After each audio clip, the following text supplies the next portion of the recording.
All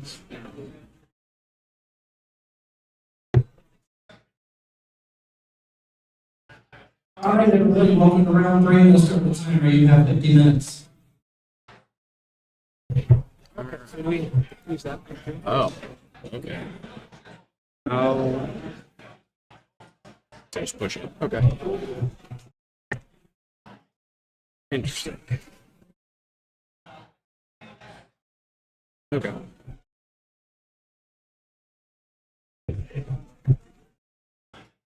I mean, I guess it'll show our live total, so we're gonna maybe. What is this for left too? Yeah, I think so. Oh, okay. Cool. Yeah.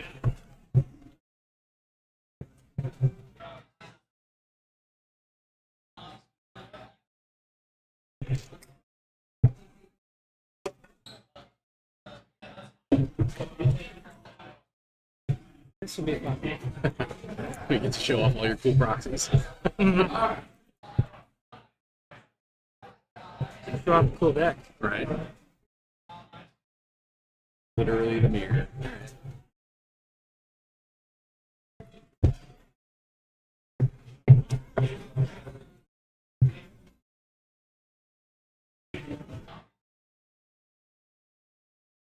Odd or even? Even. It's even. I'll take it. I'll Well be done. I'll be on the play.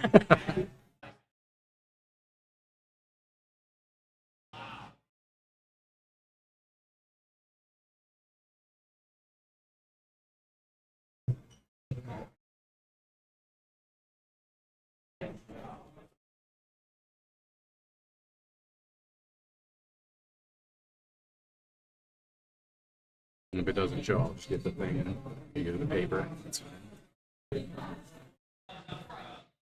We're all good. All right. Good luck, my friend. You as well. This is the buddy cam today. Yeah. Editing Rob last night.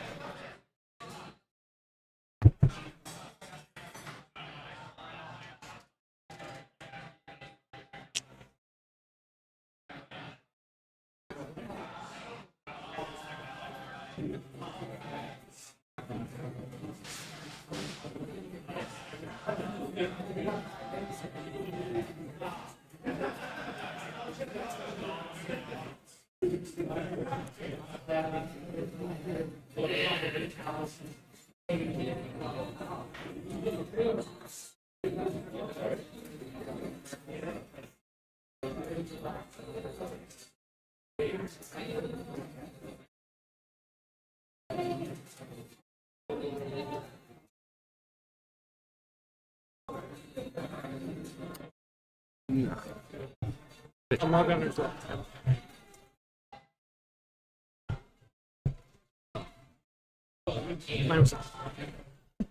Have all the besieged targets in my hand. Like, oh no. Honestly, that was a classic. No, I'm gonna do this. I had Tinker, Yogwill, and Bolus. I'm just like, okay.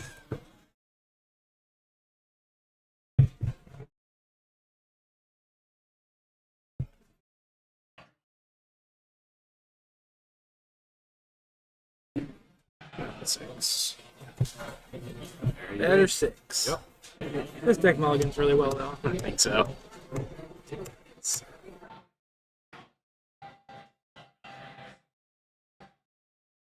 Yep.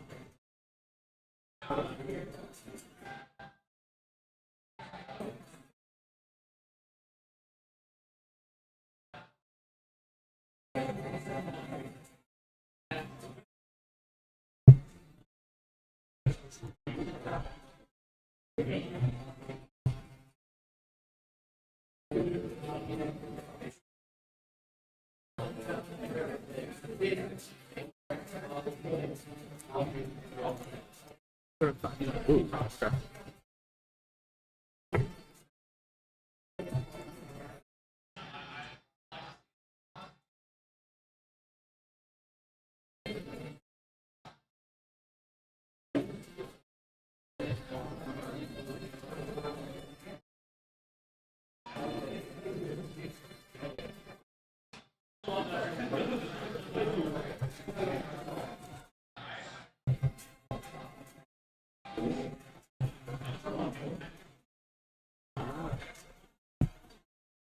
Good 5.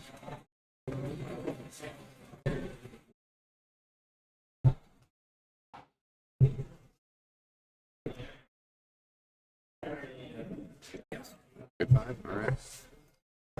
So we have to put Yep.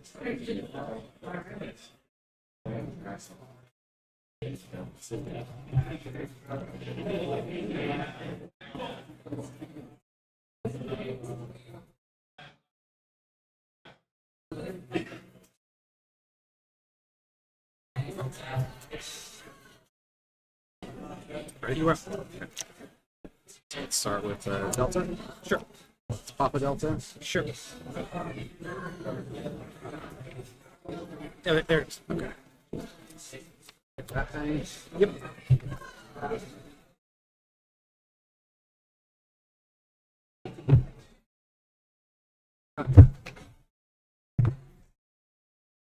Pearl. Storm is 1. Yep. Crit. Storm is 2.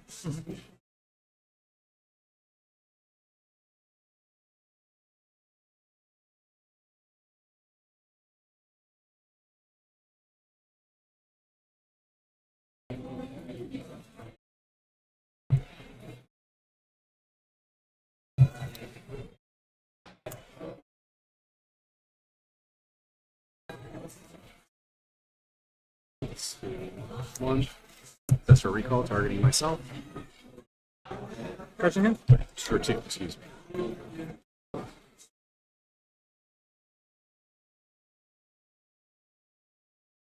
Force pitching. Dress down. And pass.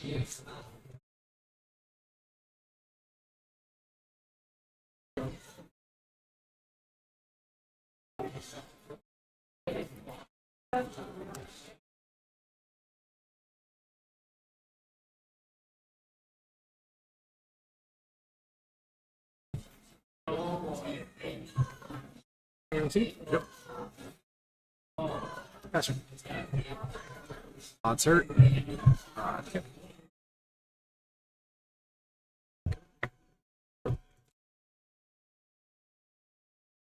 Underground. Load it colorless. Demonic Tutor.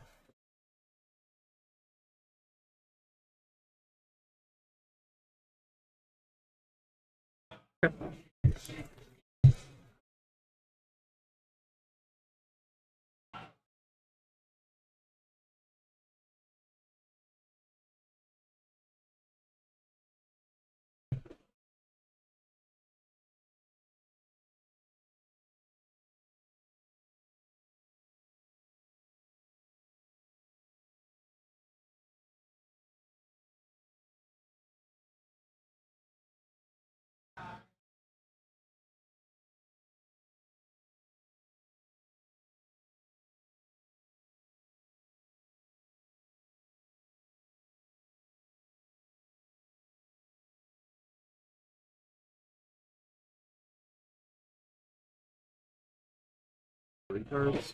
3 cards.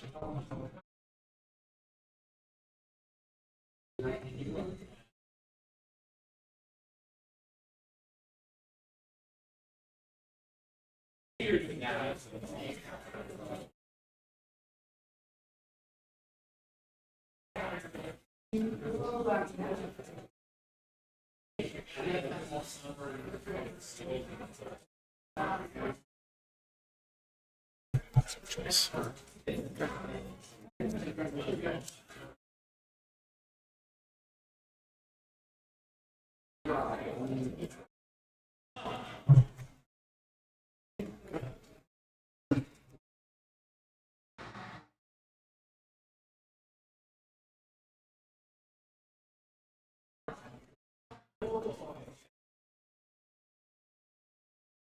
Mana.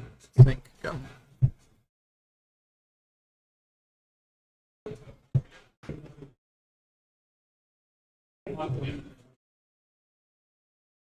And turn. It's like you're good.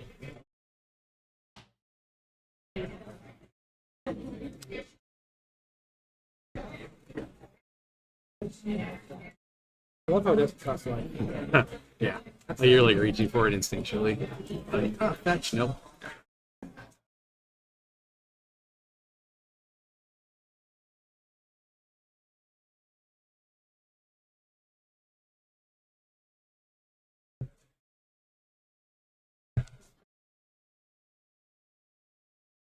Good job.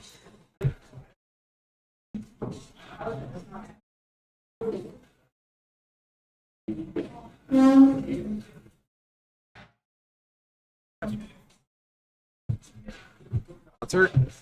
Hey, not this time.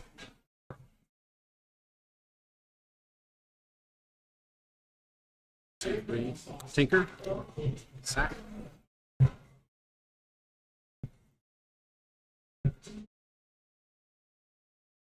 Good.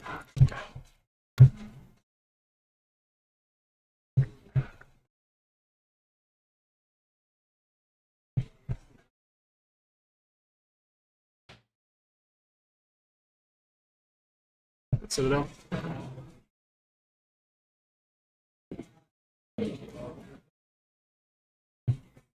Storm count swarm. I'll keep that for you. Okay. It's gonna get incredibly spicy. Or not.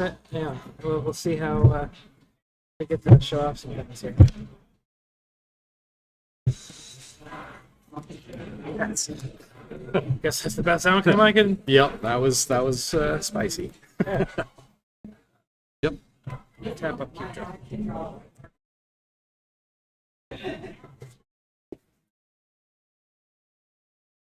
Original.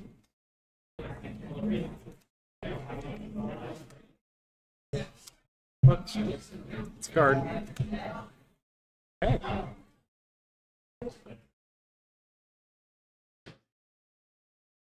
Ruby? I will pay 9 life. Ten. Yep.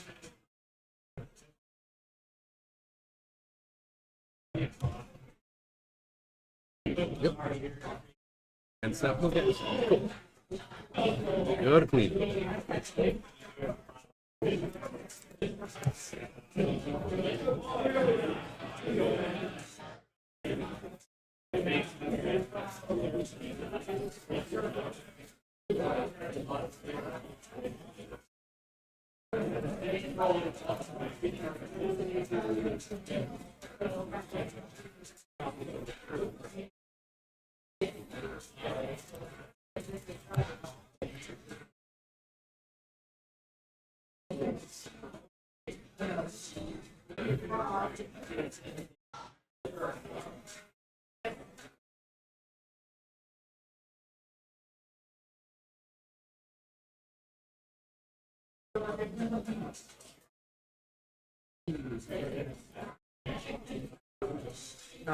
Underground Sea Beseech. Neat. Okay.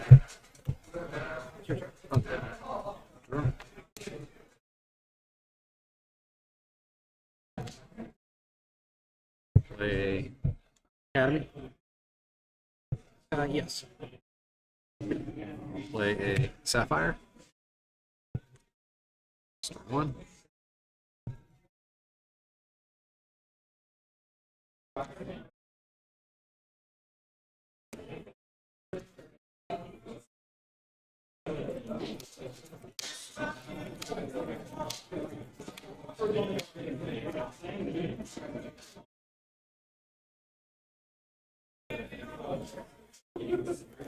Pass. In a turn, attempt to cast a plus recall card myself.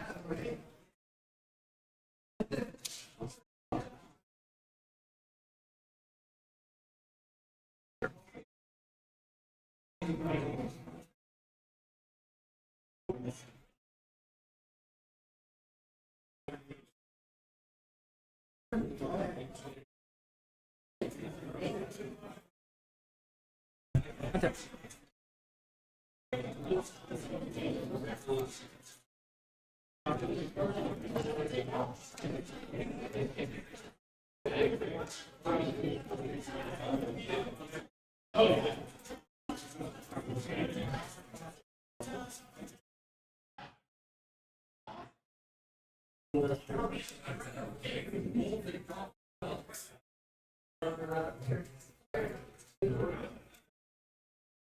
Start.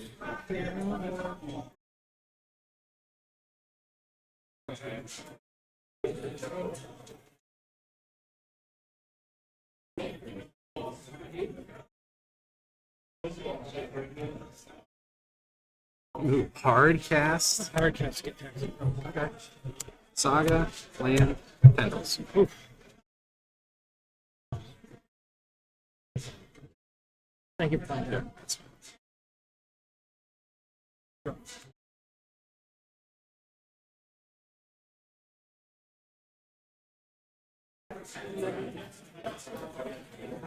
That's all. Okay.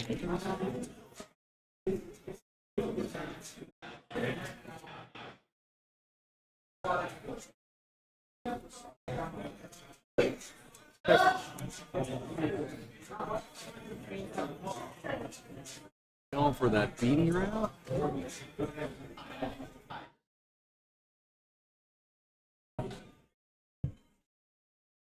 How many cards you got? 7. A million? Okay.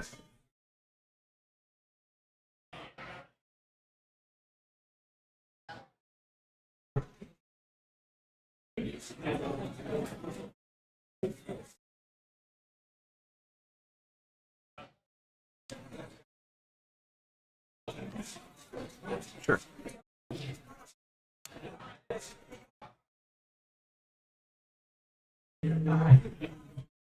Yep. Yep.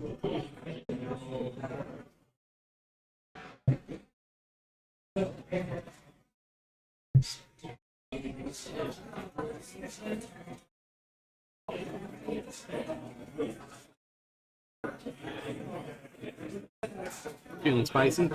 Feeling spicy? I'm gonna.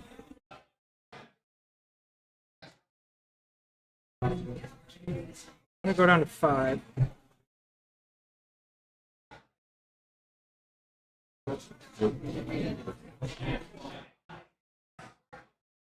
And I'm gonna.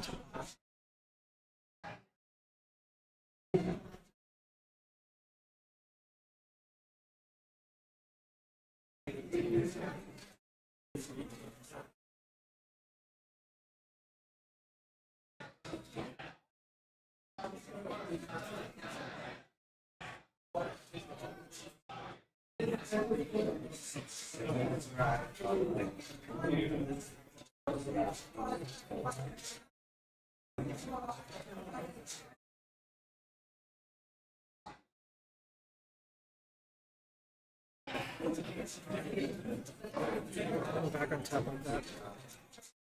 Put it in step.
Untap.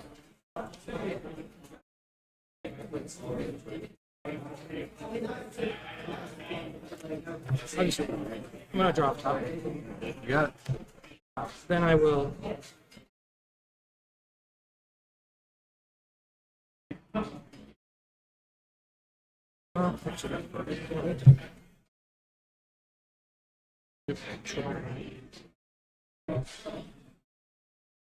Drawing off top apparently is wrong. That's fine. That's fine. Then just go Sapphire, Emerald,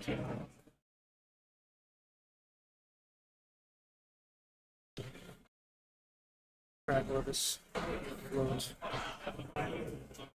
Siege.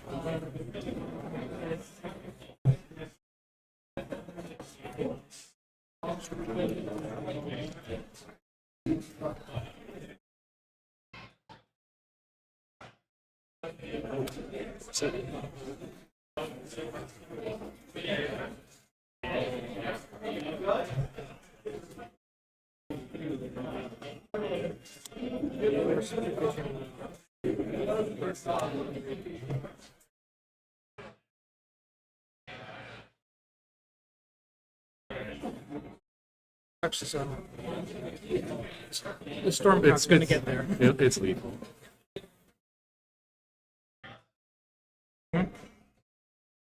Force your force.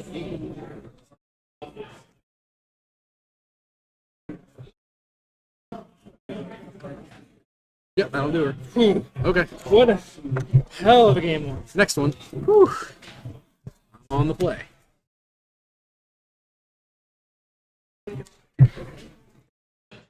And, well, when that Necro landed, I was just like, oh my gosh, I have a way into this. Yeah. That was Regardless of the outcome, like, I'm really glad I'm open 5. I really need to be open 5. The 6-card hand just didn't interact. Get And anywhere. it was just like, knowing this matchup, this is bad. Oh, this. Yep.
Ah, close. Oh well. Hmm? Close. It'd be interesting to see how each of us sideboard. Probably mine's way different. Might be. No, it'll be an interesting discussion. Yes.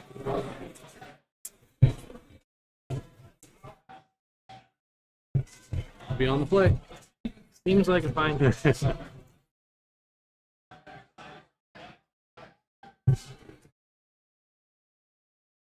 That was such a game of vintage. Oh my god. I wasn't sure with you pitching the force and seeing my hand. I was like, man, he would have keep another 2 forces. I'm like, I know I've got 1, like 2. all right. That was an exciting end of the game. That was. I think I should have just fired the tendrils. I was real close to doing that for 6. And I was like, I'm not sure. Maybe this is right. And I think it would have been. That's all right.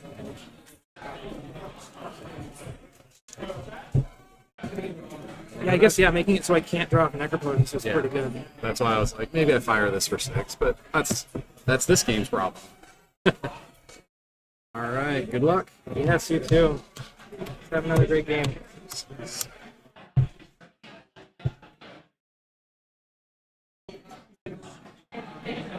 Well, ain't that a vintage hand?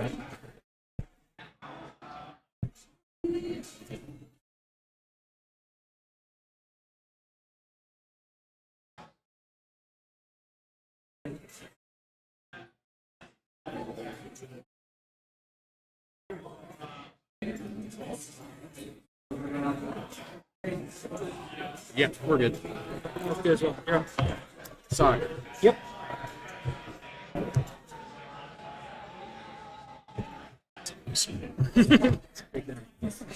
Yeah, I can draw a Storm card. I have a draw set. Yep. Ruby, Storm Pit. Soul Ring? Sure. Yeah. Dark Ritual? Sure. Tendrils you for 10? Sure. Okay. Interesting. Yep.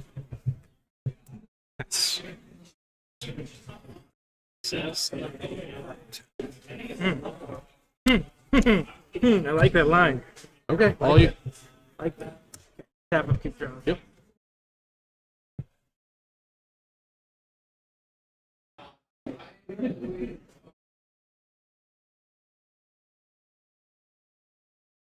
We're gonna do the classic underground sea pass.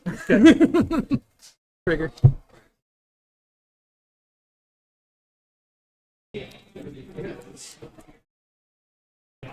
Pass.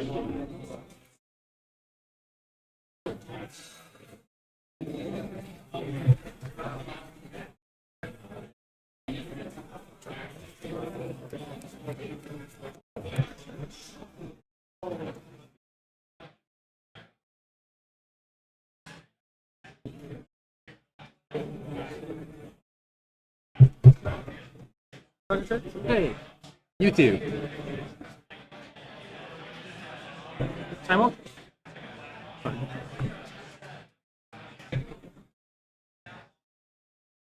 My turn. Yep. Keep drawing. Yep. Trigger. You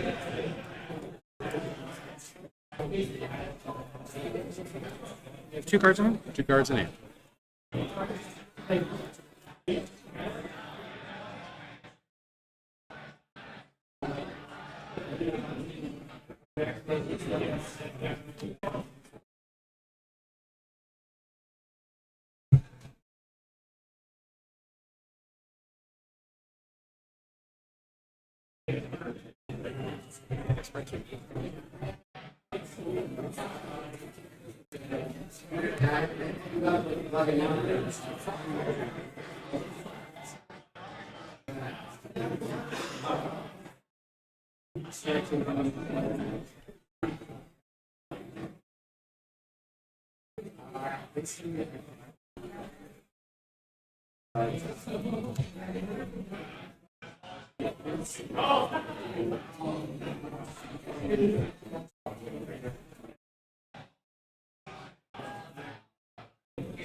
You're at 30. I'm at 30. It's neat. Oh. Hey.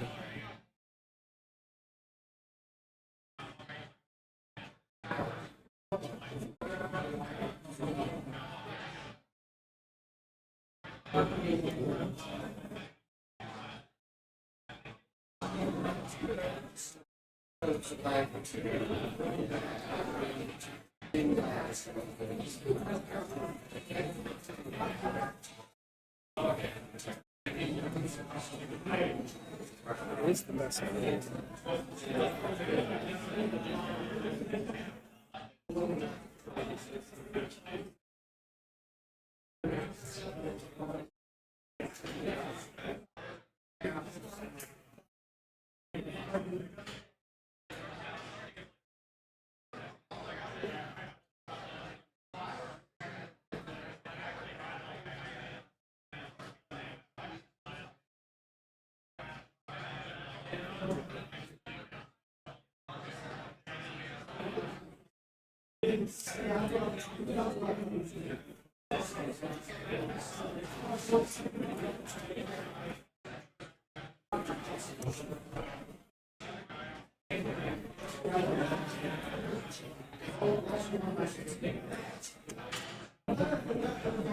Got it. Yep.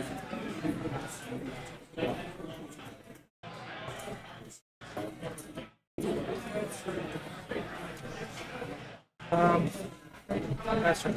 And a turn. There you go.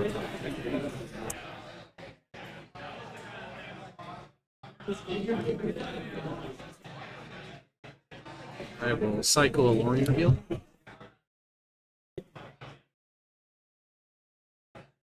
Let's see.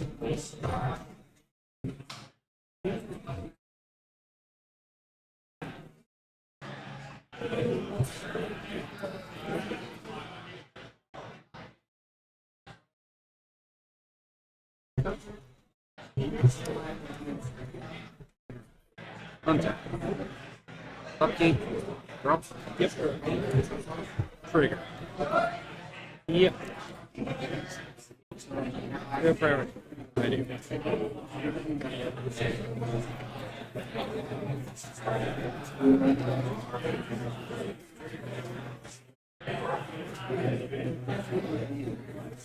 Tap 2. Make another construct.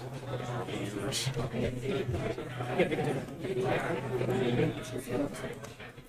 Oppo. Yep. There you go. Thank you. Yep.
All right.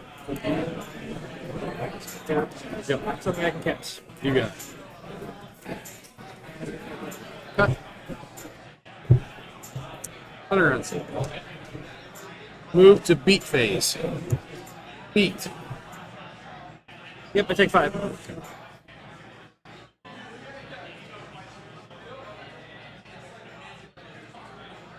Time twister.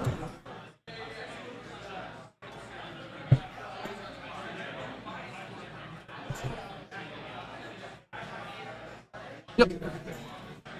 Figured you had it. Figure you had it. Pass.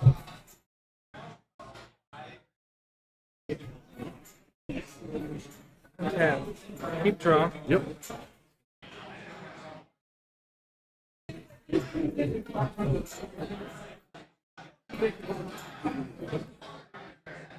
One card in.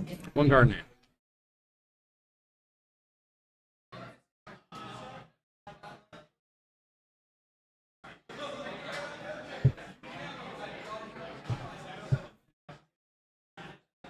Triggers are the same. Yep.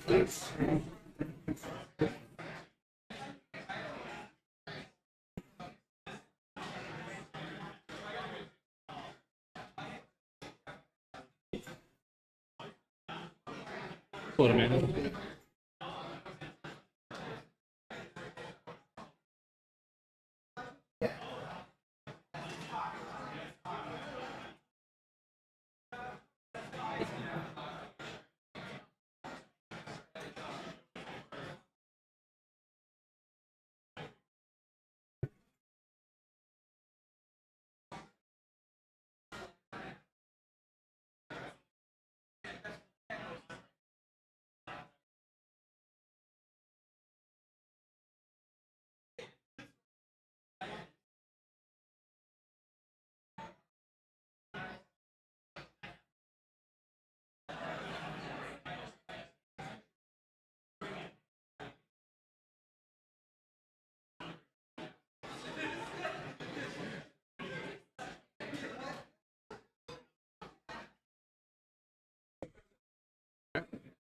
I gotta remember that man float. Yep.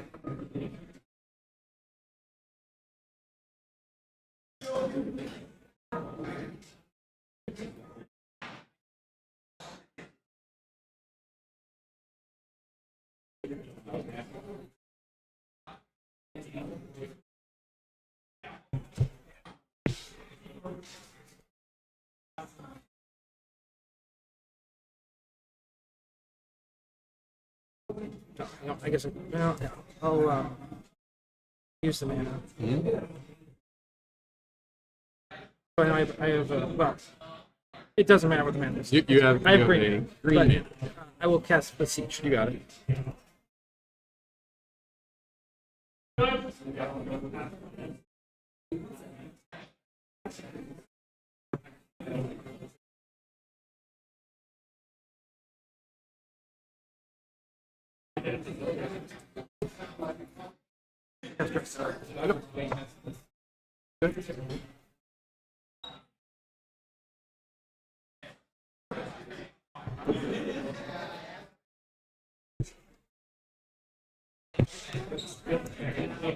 Cast Sapphire. Yep. Yep. Okay. Cool. I draw. Yep. Fresh shot. I got it. Yep. So, yeah.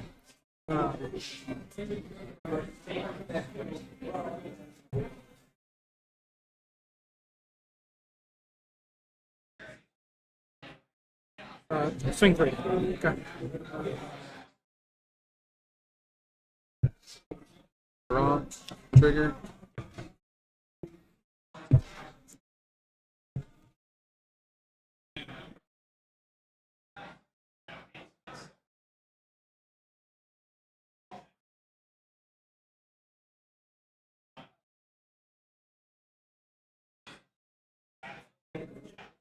Two cards.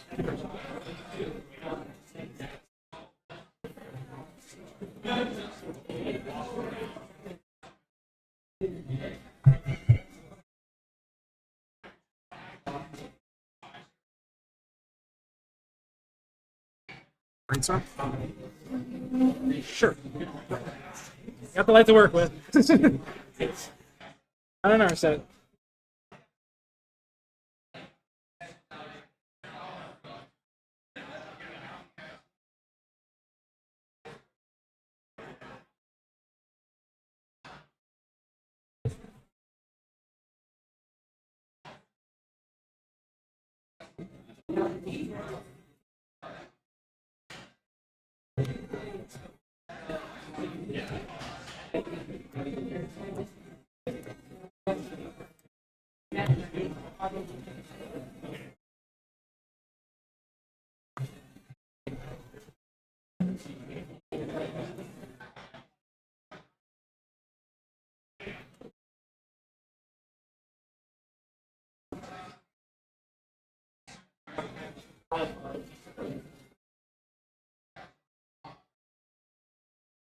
Stick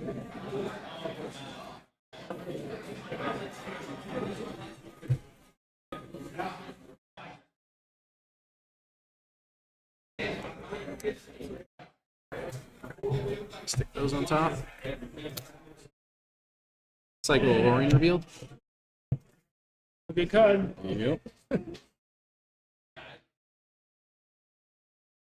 Underground. Play it underground. Well, I missed it. For what? Yep. I forgot about off though.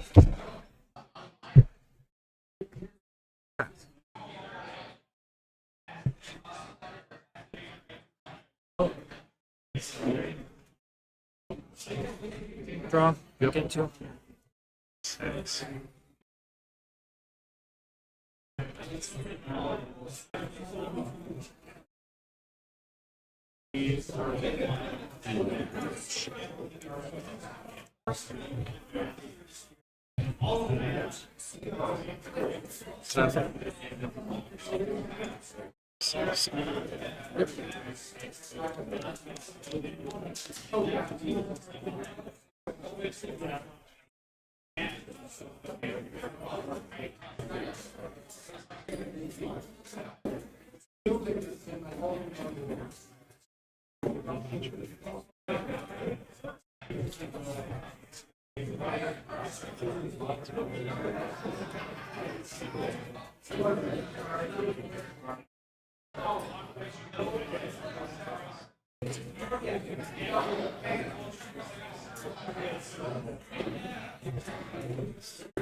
Or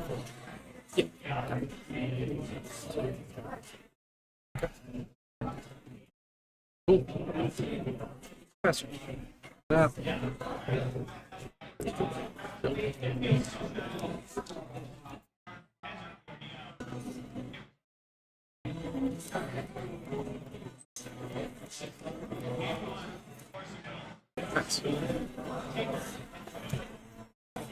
Draw. Get two.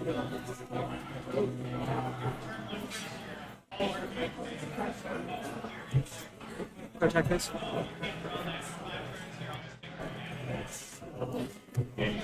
Papa?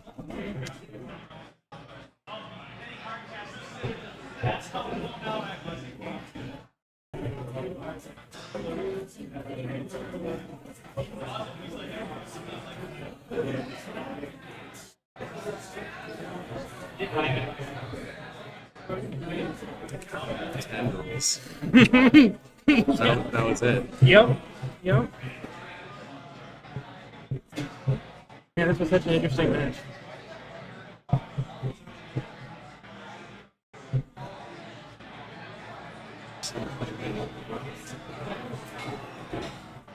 This is my way. Okay. Okay. Take three. Take three. Go to three. Yep. Play turn. Yep. Right. Yep.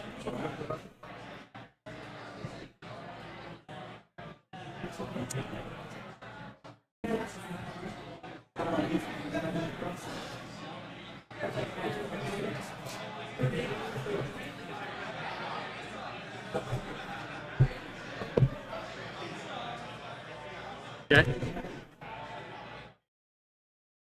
You want to draw like 11? I'm gonna draw.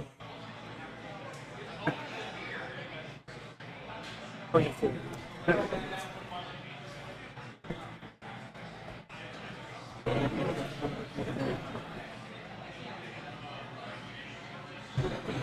And pass.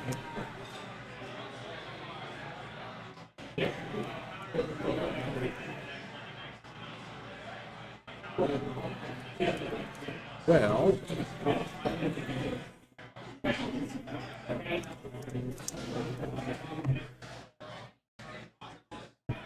Yep. That's too good. That's right. Yep. Yep. Oh. That was real good. Yep. Games. Yep.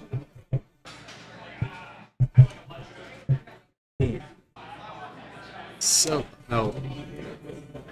Game 2. Oh, sorry. Yeah. So close.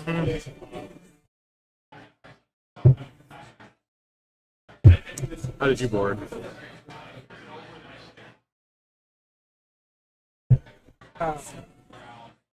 Those were good games for the feature match. That was for sure. close. So my board was because I brought 7. Okay. Yep. Oh, okay. This would be a slogfest. I'm like, yeah, This is gonna these were really interesting games.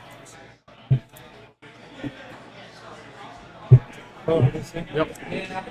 remember actually Oh. because it hits Oppo and children. Yep. So that's I actually thought pretty about it, but I was pretty- like, Drops down, obviously. No, yeah, no, it's in the main. that's in me. I'm used to the old ones. No. I'd rate that.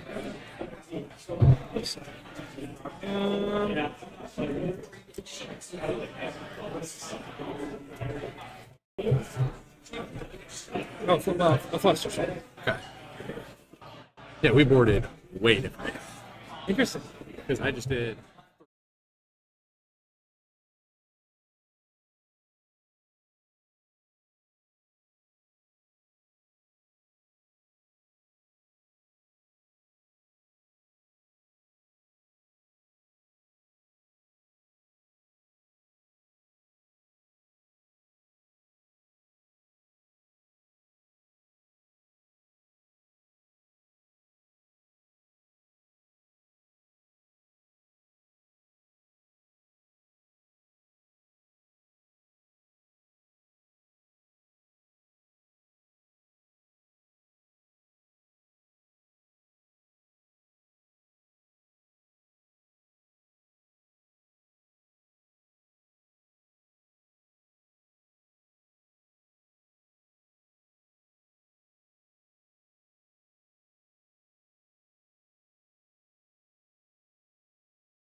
Where'd you come in from?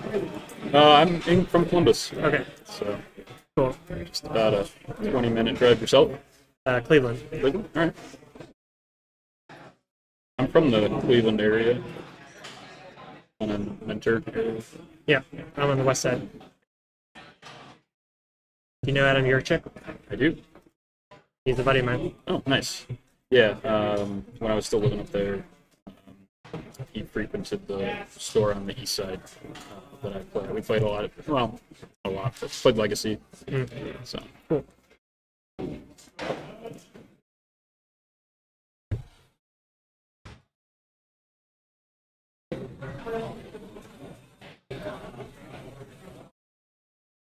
You want a high roll? Sure. I have a 20 here if you want that. That's fine.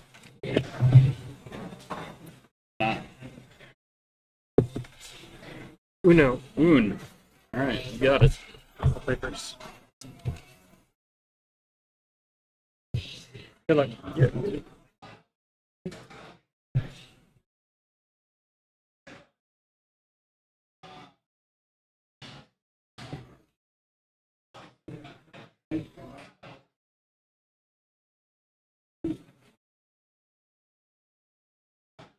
I will keep.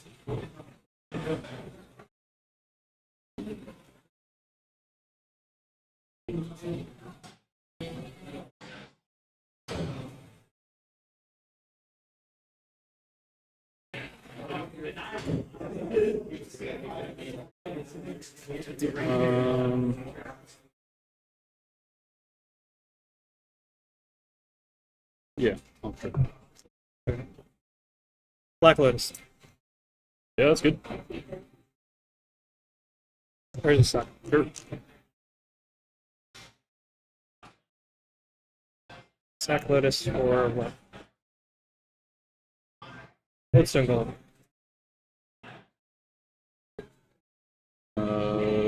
Golem is good. Pass the turn.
Bottom-ups. It does not cost extra. No. Yeah. All right. That's fun.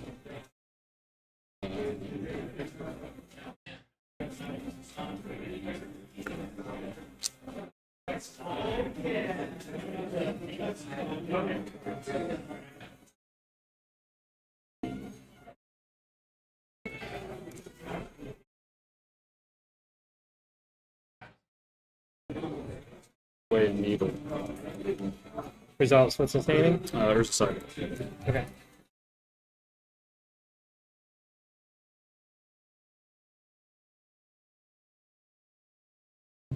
Yes. Okay.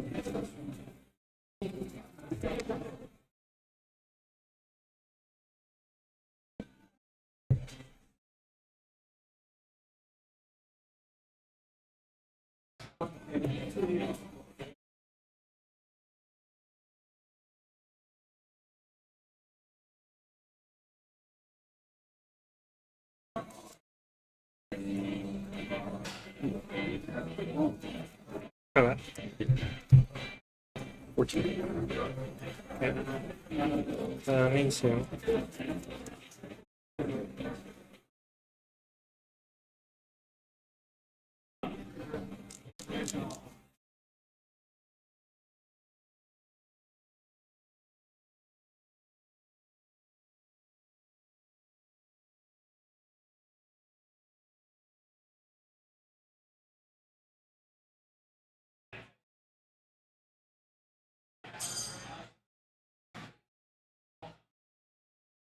Ruby. Good. Sphere resistance.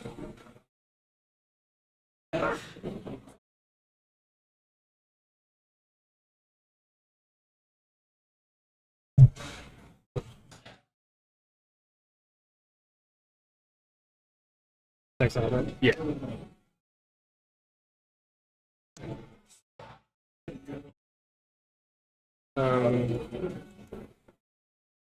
Temperature. Pass.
Academy.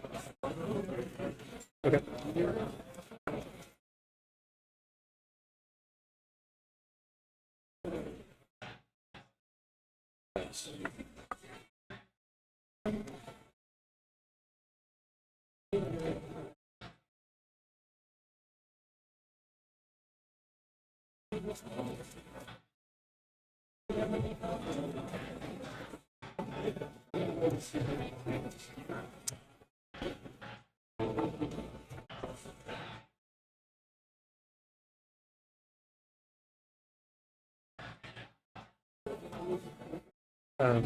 Response to the trigger on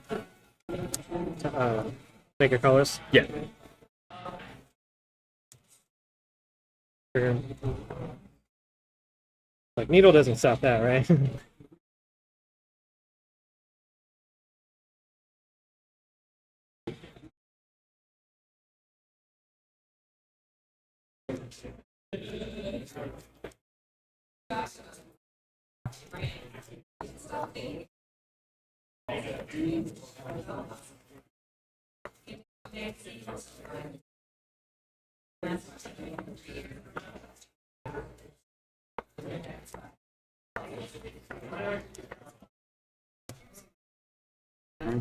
Yeah.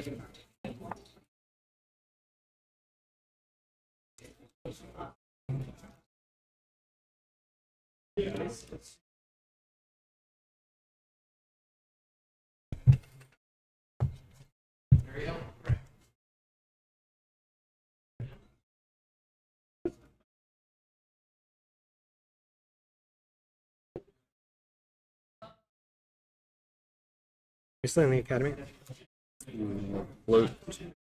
Blue.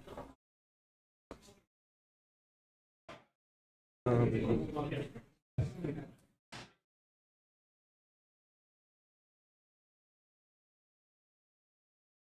Okay, move to combat. Stick one. Okay.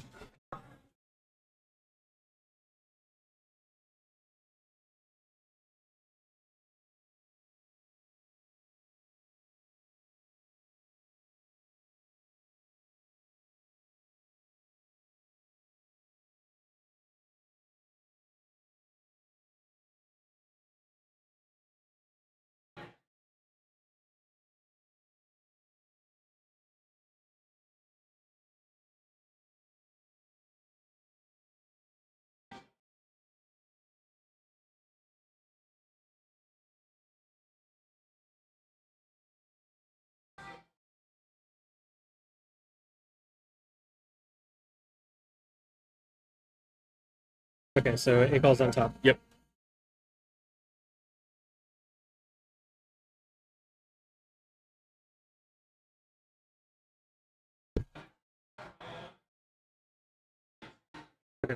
So cut this. Yep. That's on top. You're in combat.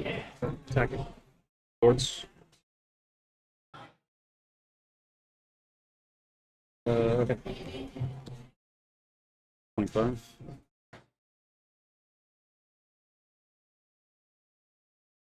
Okay.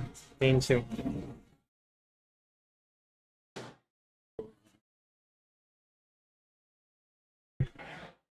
Patchwork automaton. Yeah. Slam.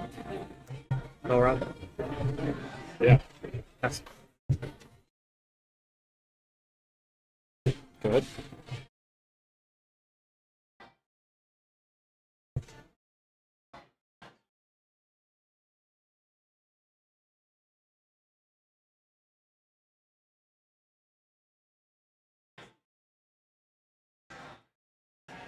Combat. 13. Bastion. Go ahead.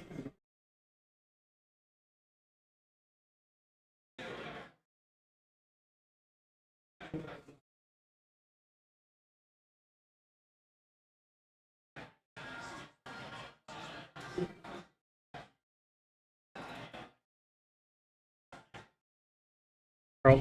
Yep. Sure.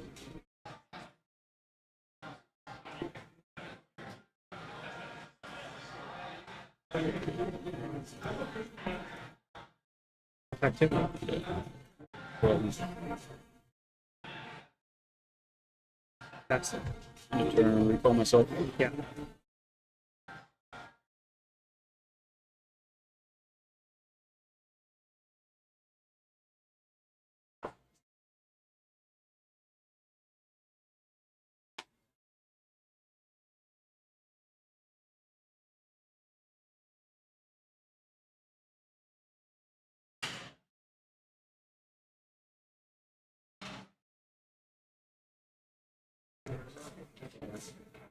Yes. Probe. Go to 9. Target. Draw.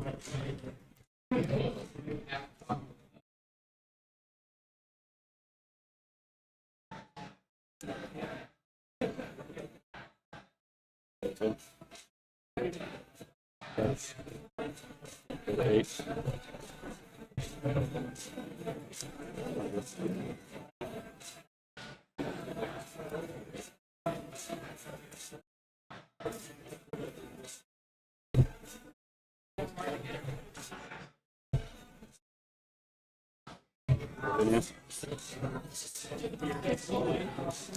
Virginia. Yeah. Pester.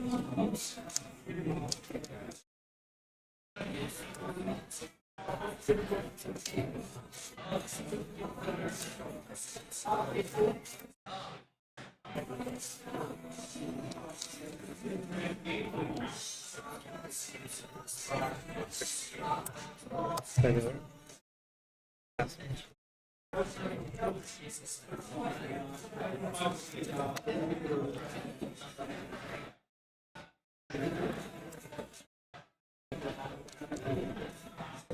Gonna read it.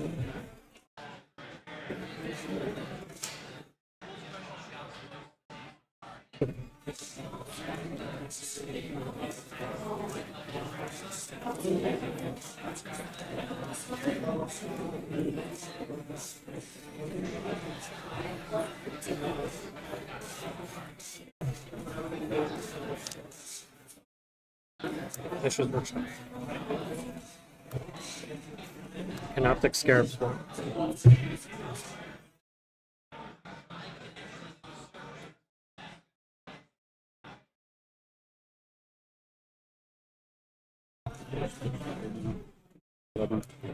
Such a shame. Yeah. I got a. Still got a trigger. Sure.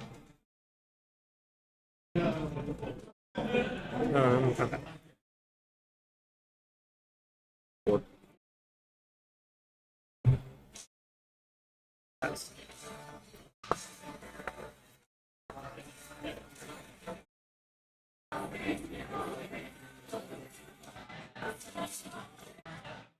Go ahead.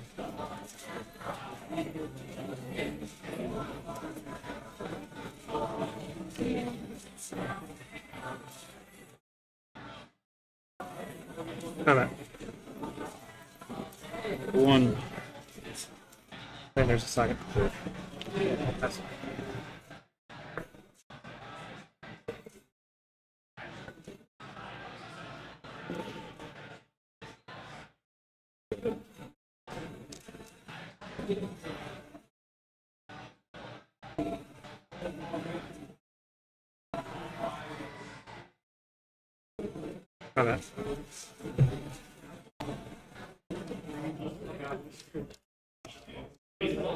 Your turn.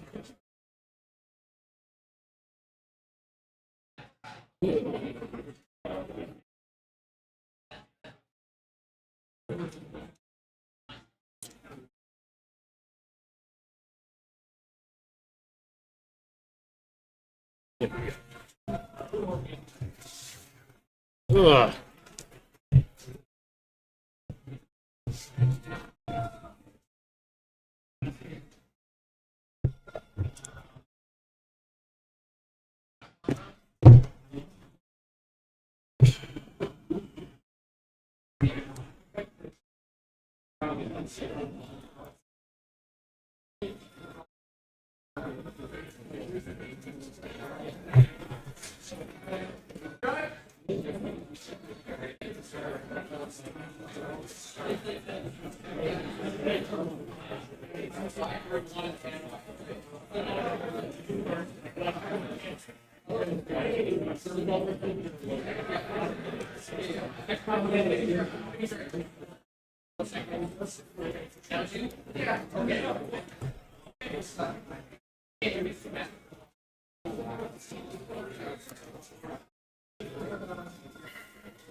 Here.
I'll play.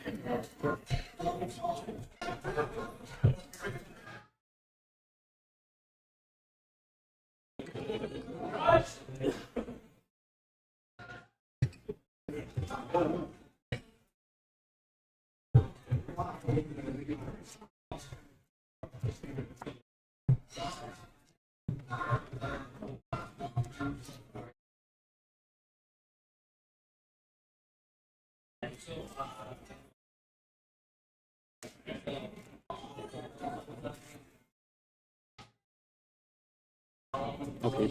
Okay.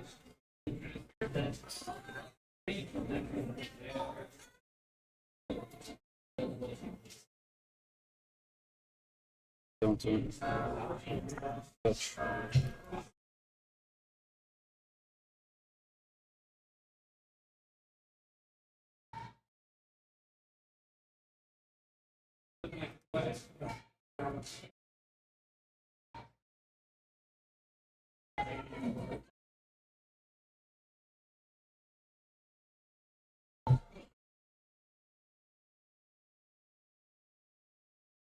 Needle. Results. Wasteland.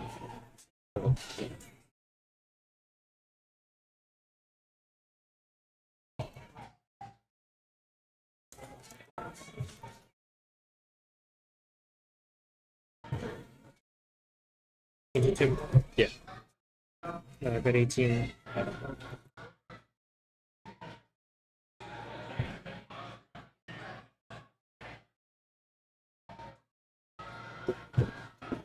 That's what comes home. Sure. Um,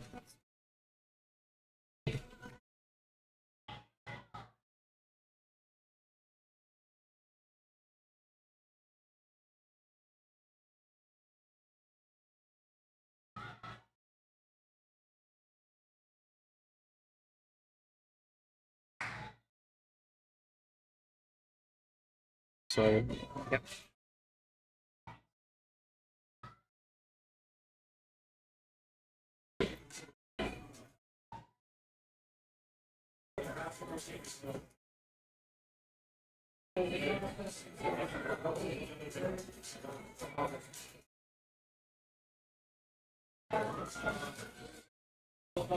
Merchant's Row. Yep.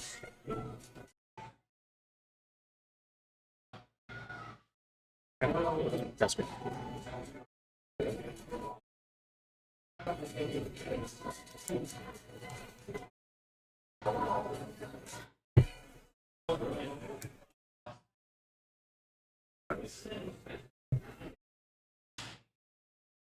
Um, Black Lips. Sure.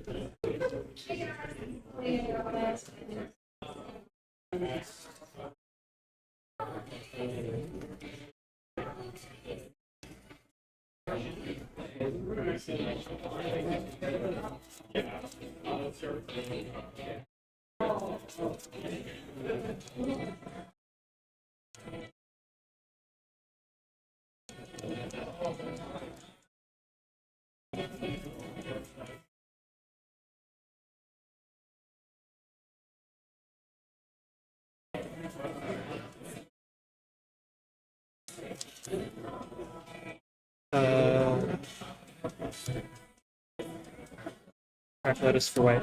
Yeah. I'm gonna cast no. What do we-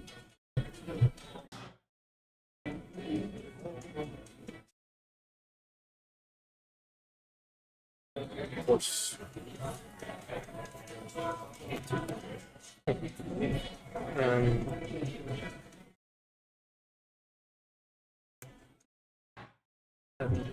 16. Try to guess another one. Yeah, that's fine.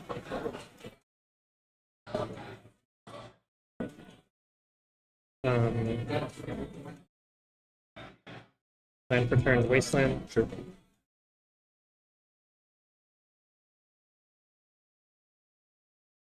Purchasing a revolver. Yeah.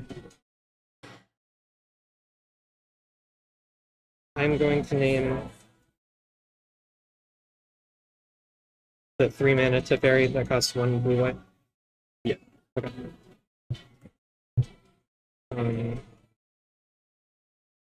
And this gets a trigger from this as well. Yeah. 1, 2.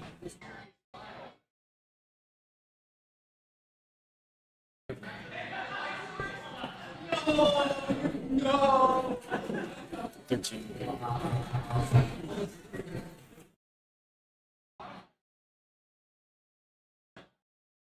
Custom.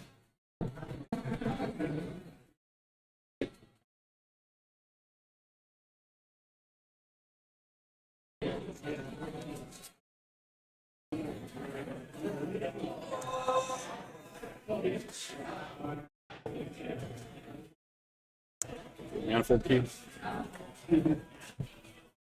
Okay. Academy. Master.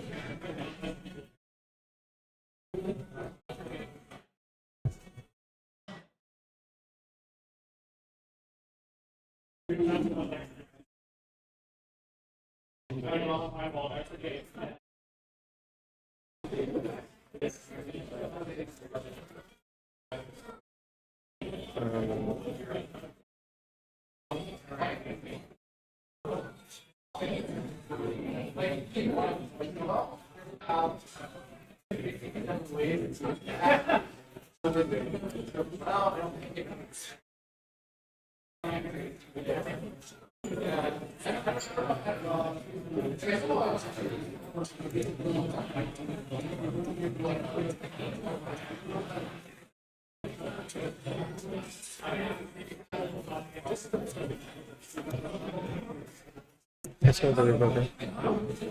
Sure. Her name Narset partner Venice. Okay.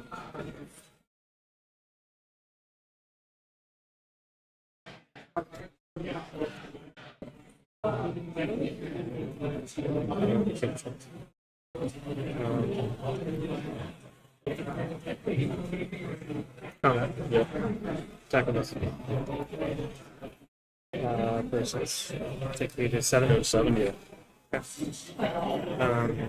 Pass turn. I jump.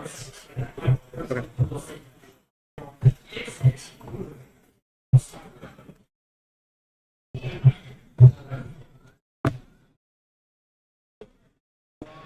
Keep draw.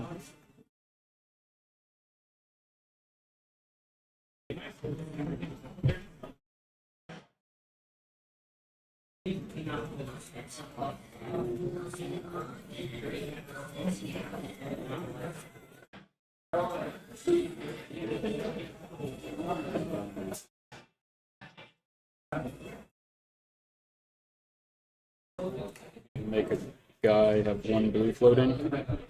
Yeah. Search.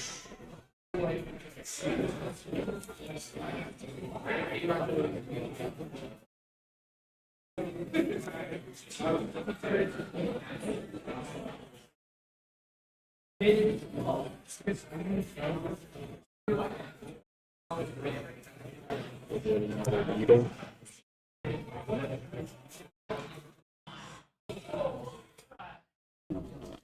name strip mine.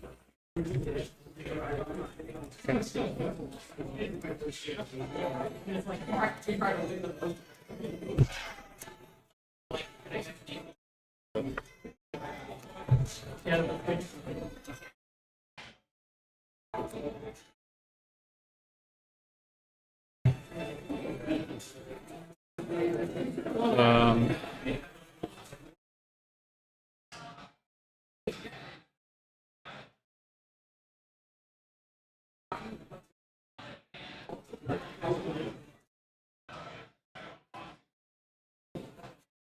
with my one blue floating,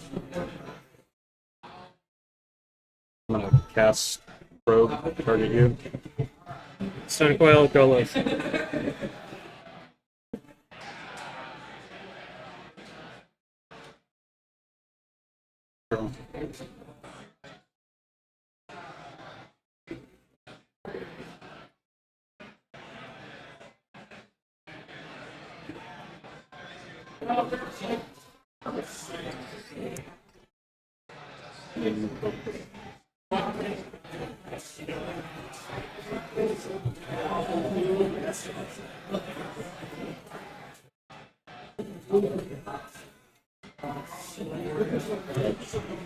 Go to 6.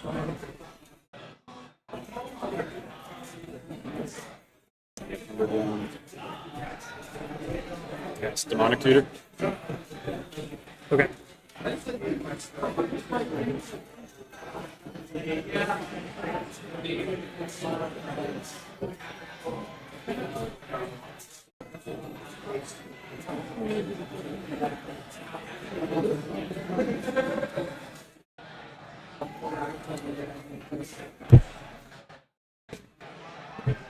And pass turn.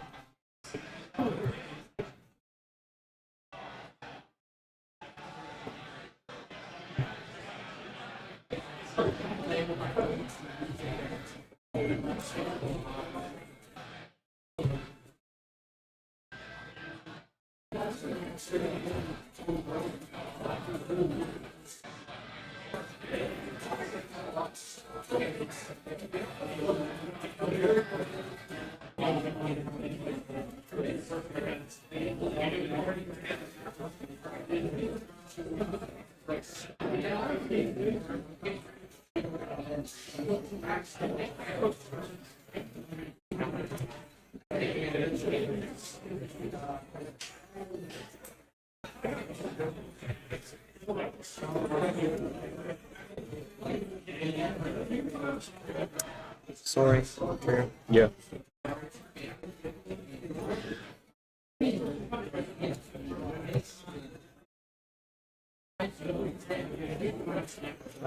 Combat.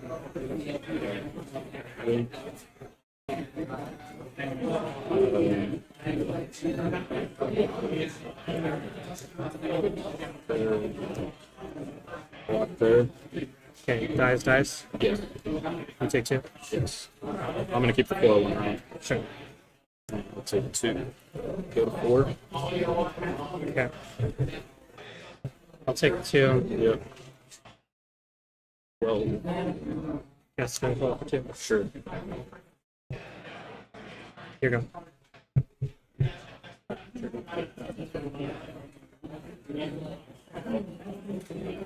Um, 4. Yeah. Purple's you.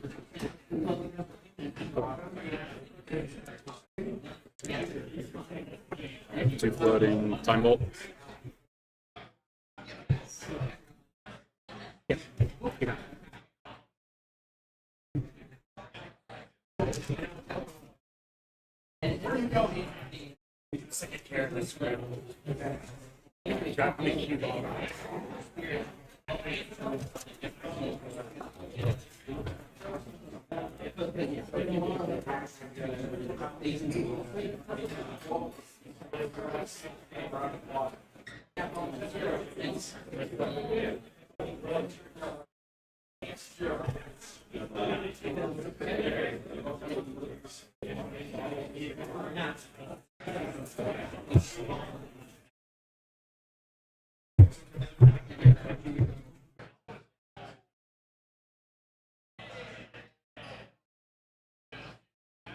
Are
we not loud enough? Yeah. How many viewers we got? How many viewers do we have?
I'll play first.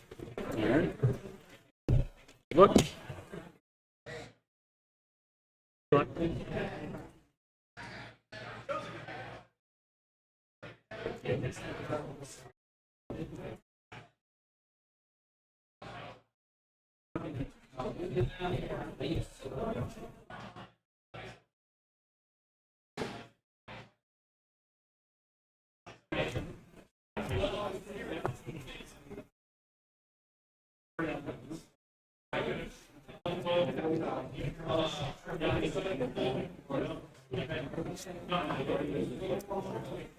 I will keep.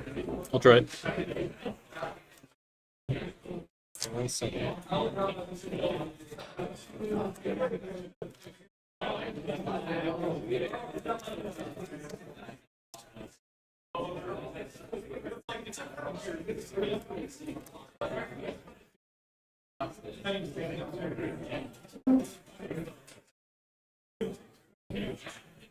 Jet.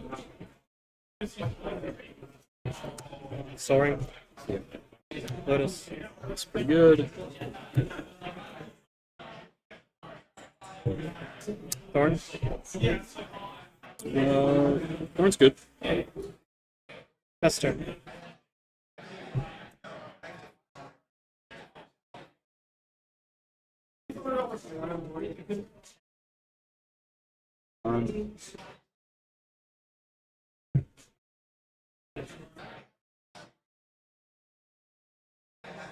Touch.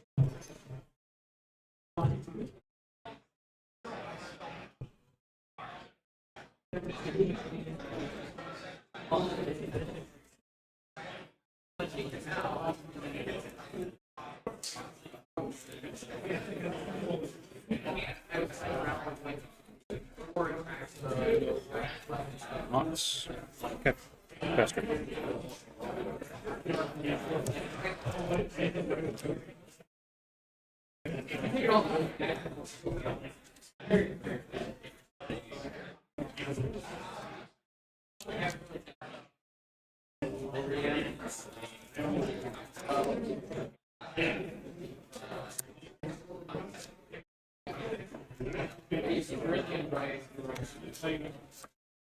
Try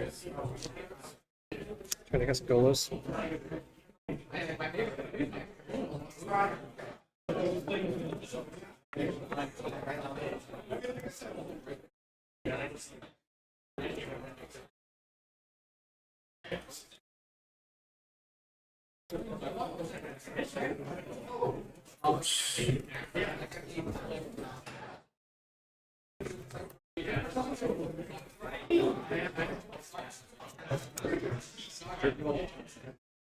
After this cage. Sure.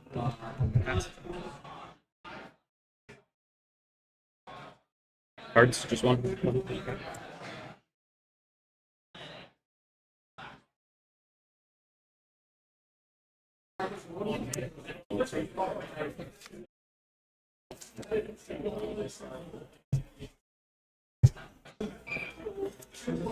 Lotus. Yeah. Yes.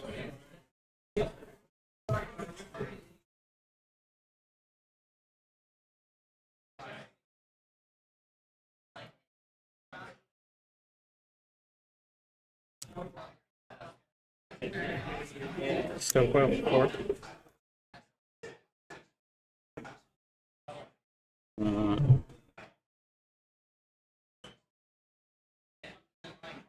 Yeah, that's fine.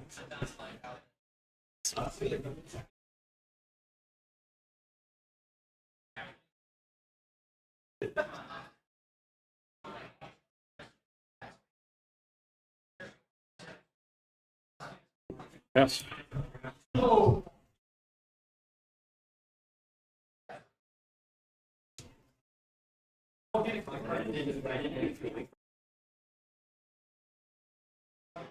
Combat.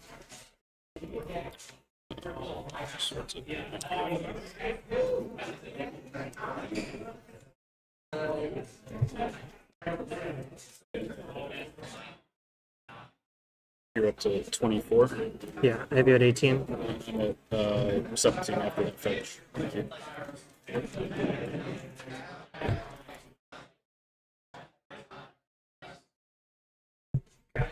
Me too. Yeah, That's it. sure.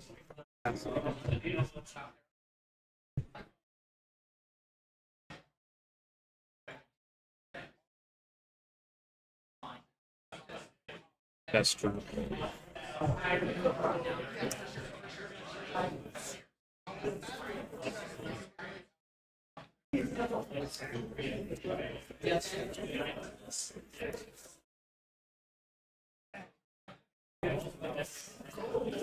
Try to wasteland and tundra. Blood white. Into combat. Combat's fine.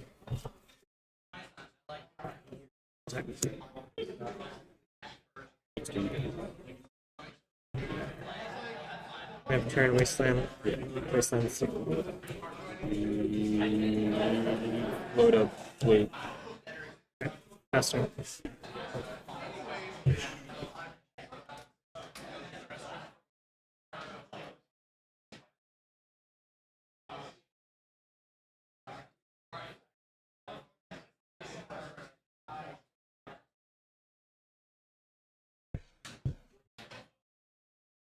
Ward 2, right? Yeah. With the one floating and the extra blue. Ward 2. Costs 2, had one floating. Okay.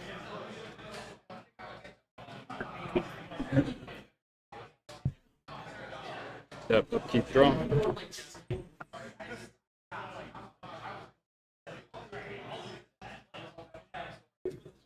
Saga. Yeah.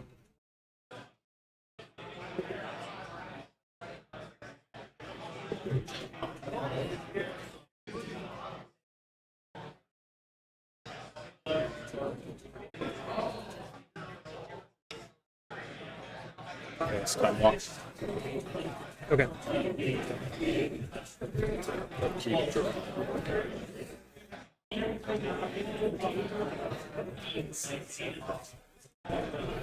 Sapphire. Next turn.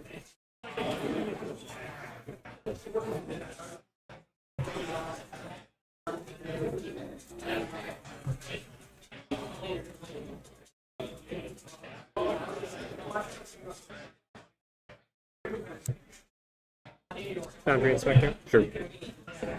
Pass. There we go. Comes up to draw.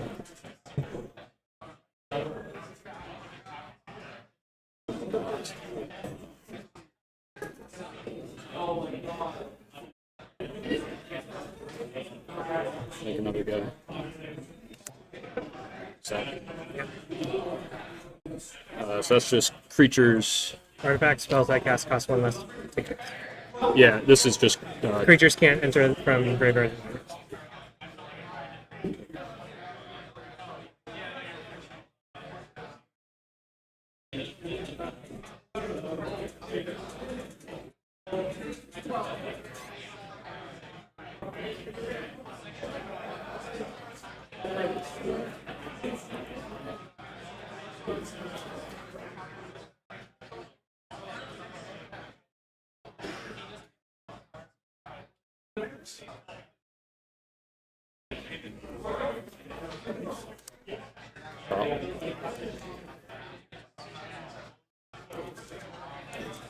Okay.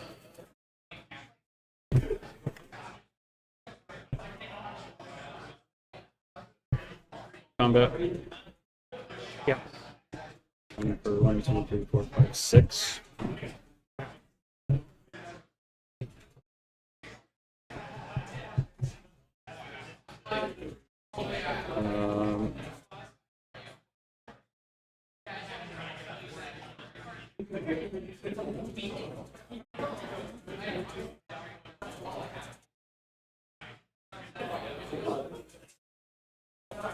Sack for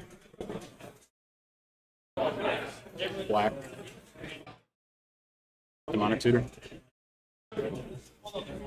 Okay.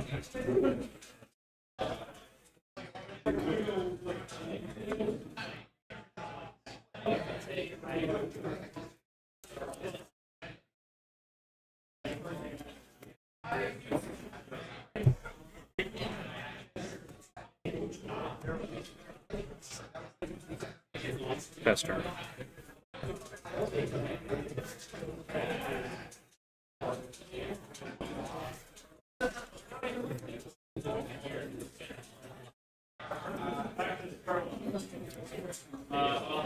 Pass. Spin top. Yeah.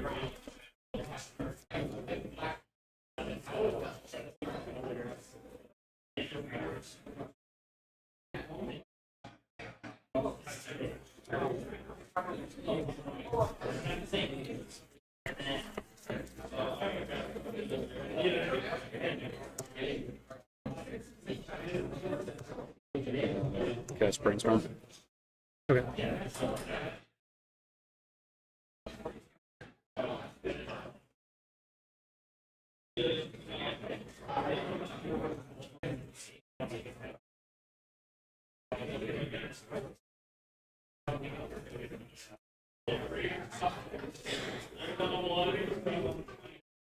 Unlocks. Combat. Swing for 1, 2, 3, 4, 5, 6, 12.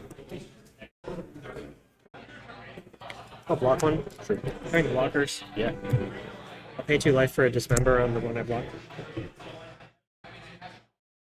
Rounds, actually players turn 0. Okay, that's fine. So we'll just take 6 then, Yep. and then 1 will be dead. Yep. Okay. 13.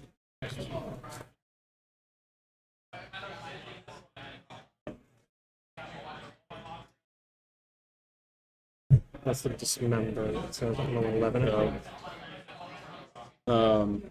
I do it 19, so Yeah.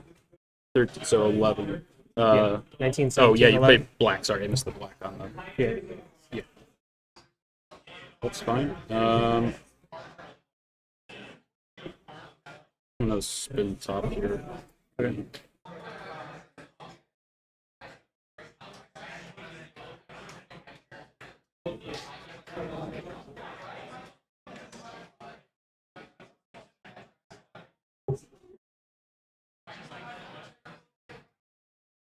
Fine. Did we start on time?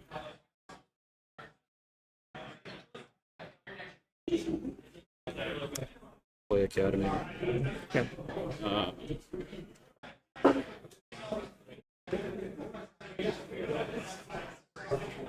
go ahead. Yeah.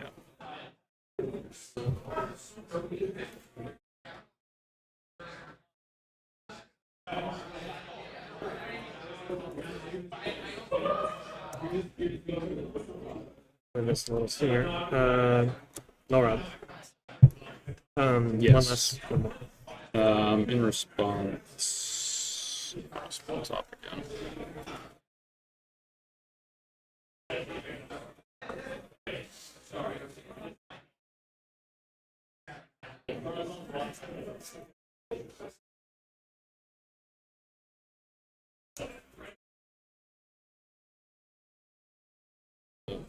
No, that's good. Okay. Esther.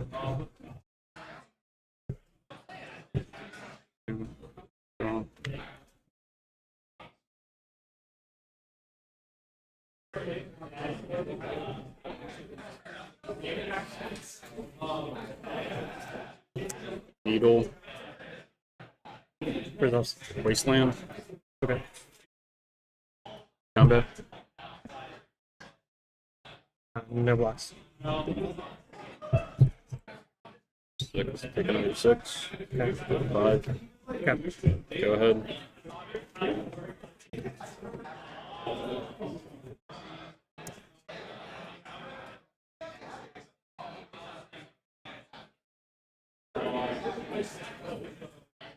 Sorry.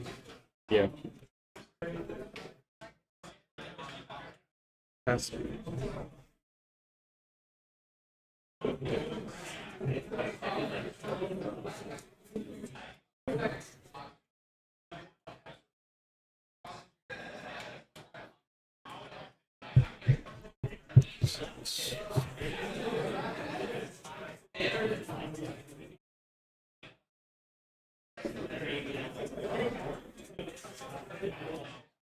Combat. Okay. Block.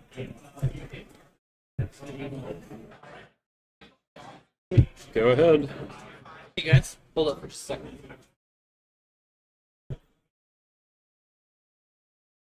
Did we do something? Nope. Did we mess something up? Yeah. Well, maybe. I don't know. I didn't. I think I spun with top when you had the null rod in play. Or no, I like. No, I don't think so, because the null rod. I don't know. He said something about null rod. I don't know. I thought I. Because I spun top when you cast null rod in response to the null rod. Yeah.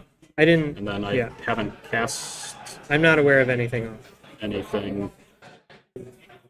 Because I then cast needle, but I cast it off my island. Maybe I missed an extra mana, but I had it available. Yeah. I don't know. I don't know.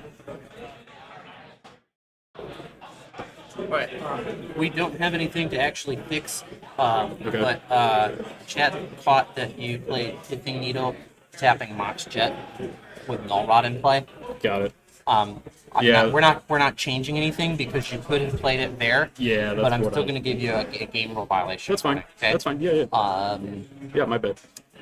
Oh, because you just cast the needle? I cast the needle Cast the needle last with- last Oh, it was turn last off turn. the jet. Okay. Yeah, I should have tapped this. I had no other cards in Yeah, hand. You could so. you could play it. That's Okay, okay. one of many reasons why we're not going to back up and try and change anything. that's We're fine. just going to carry on from this position and put it in the morning. Okay. Yeah, thank you. Okay. All right. I got nothing. Good. So then turn 5. And this is gonna draw, gonna pick up Yeah. the 2, excuse me. Yeah. workshop. Play It's not an artifact that you're activating, is it? No, that's okay. it's Workshop. a Mishra's workshop. Oh, okay. I see. Yeah, I see. So here's I don't know. Yes. Yeah.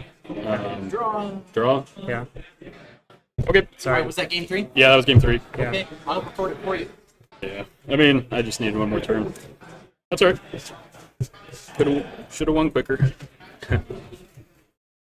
If we didn't go to turns, I don't think I'd play the null rod, and then I don't know what you do because I want to be able to get the saga off. Yeah. Yeah. So I don't know how that plays out. Okay. Round 5. Like, I don't think that would have, like, if you got 2 chumps, then I could have balanced and got one of them, basically. But, yeah, I agree. Well, I think we both.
Open for that's like Target shooting. Yep. for target shooting. That would be like the event. Like Correct. you won the. Yep, the big All one. right. The Holy big shit. So, yep. I did it on kind of a fluke. I was in medical school, and I went and Yeah. you got it. Raise your hand if you do not have an opponent. I went to shoot just for fun. Okay. And they're like, oh, there's an event here. I'm like, shoot? They're like, sure. All right, let's go. Welcome to So round I've five. been meeting and doing really well. So I always found, like, my dad's really into guns. Okay. So like shooting was like an expectation right as a kid, and I always hated it because I was kind of bad at it. And I think like I got something with my like left eye being dominant, and I'm right-handed. Oh, it so just you got- never synced up. Yeah. So then I like failed my Boy Scouting rifle merit badge. I know, and like you're not supposed to like they don't make them so you fail. They make them so you like work hard and you pass. Yeah. You know. And then I did like skeet shooting one time, and like the whole time I was like, oh my god, I'm gonna suck at this. Like I can't believe. But I gotta have my man card, right? I gotta skeet shoot with the boys. Do a little And then bit I was- better? Yeah, I was good at it. I was like, all right, shotgun guy. Let's go. If you do with 2 eyes open, it works a lot better. Okay, Yep. all right. So, From the pro, I'll take Yep. that advice. yep, you got that. And then if you wear glasses and see your left eye, you can put a little sticker over Yeah, the right okay. eye, and it forces your left eye to like push. So Okay. it works a lot better for that. So you can give it a shot. I roll for first. Yeah, that sounds good. Well then. I'm 0 for 4 today. You'll beat it. Okay. Oh, I'll take the play. Yeah, I'll take the play and check my side. Yep. It's good, yeah. one of those like I just want to double check. 11, 12, 13, 14. Oh, 15. There it is. Oh, you're good. You're all good. All right. I guess we can go. So, good luck to you. It's funny. Joe and I were playing like a couple different variants of Control and Legacy, and like you can play Kahira for free, right? And I was like, well, it's kind of free to play Kahira, and he was like, it's not better than 15 sideboard card. Like I think that's unfortunately literally true. Yeah. Yeah. Good luck, buddy. All right. You as well.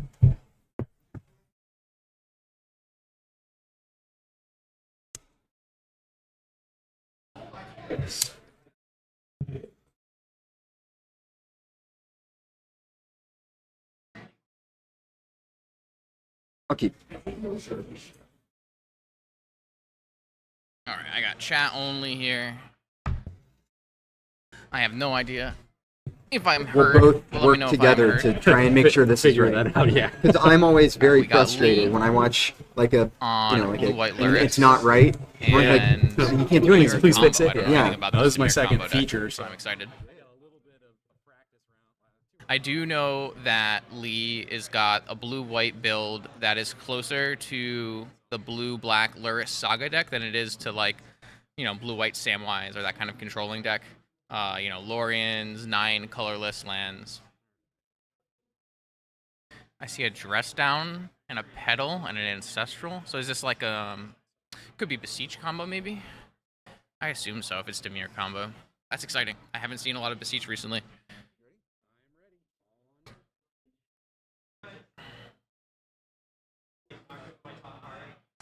All right.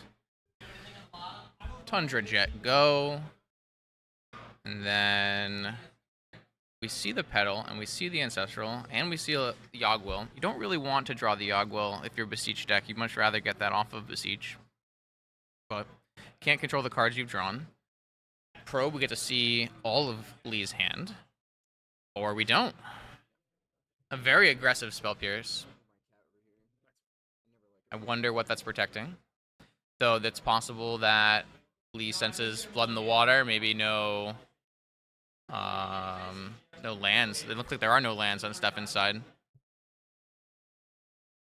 There's at least a Force of Will in Lee's hand for this Ancestral. The Luris is already going in on turn 1. On turn 2, I should say. And I just lost. Oh, we're back. All right, so there's the Ancestral end of turn Force, and it looks like no Force from Stefan. Well, there's a Force, but maybe no blue card? Wow. This is one of the big problems I had with this blue-black Beseech the Mirror deck. It is extremely all-in. A very, very powerful deck. Reminds me a lot of, like, Oops All Spells or similar Belcher variants, where you basically have to make your play and hope it sticks, because you don't have a lot of recourse. And it's really hard to rebuild, especially after bargaining a Beseech.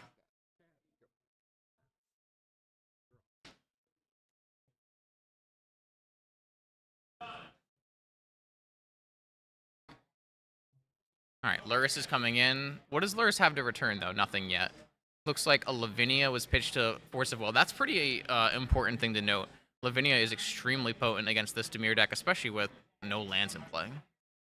It looks like we have drawn a land, though. That is an Underground Sea. Notably, the namesake card costs tons and tons of black mana. But we do have this Yogwill, and we have some really spicy cards in the graveyard right now. Gataxian Probe, Petal, and Ancestral. Can we cast all of those if we were to play land? Land, Yogwill, Petal. Yeah, I mean, we can like just cast Yogwill as a rebuy Petal plus draw 4. Seems good. I think maybe we're thinking about the fact that we don't have a blue card for Force. I haven't seen the whole hand. But you have to assume at this point, if you're Stefan, that Lee is kind of out of resources, having already cast Force and Spell Pierce, and here is Yawgmoth's Will.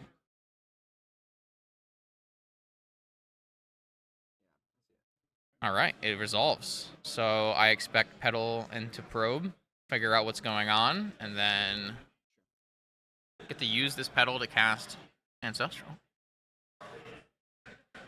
One thing worth noting is a lot of these cards cost life. We've cast 2 Gataxian Probes, so we're already down to 16. Oh.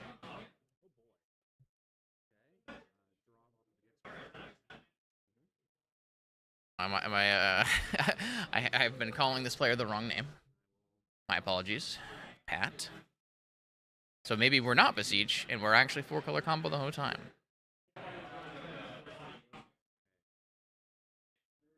I don't have access to deck list because oh, no, we're back. I don't have access to deck list because I am playing in this event, which is probably a good thing. But had a nice draw this round, so I have some time to watch some Vintage and chat with everybody. I love a good 3-2 getting in there nice and early.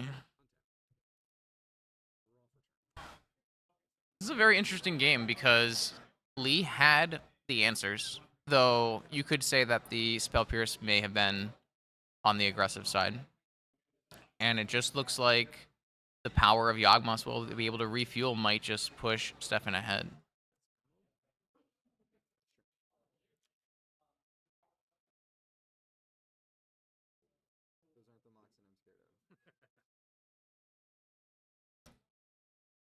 Yawgmoth's Will, probably a card I would say underrated in Vintage. You see people cut it from their deck sometimes, or not play it in their Tinker builds, or even there was some talk at one point about unrestrictions.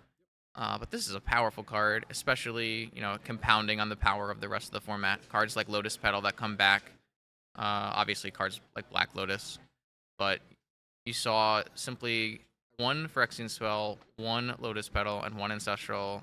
You didn't even get the full value from the Yawgmoth, something like a fetch land coming back. Just a really strong card.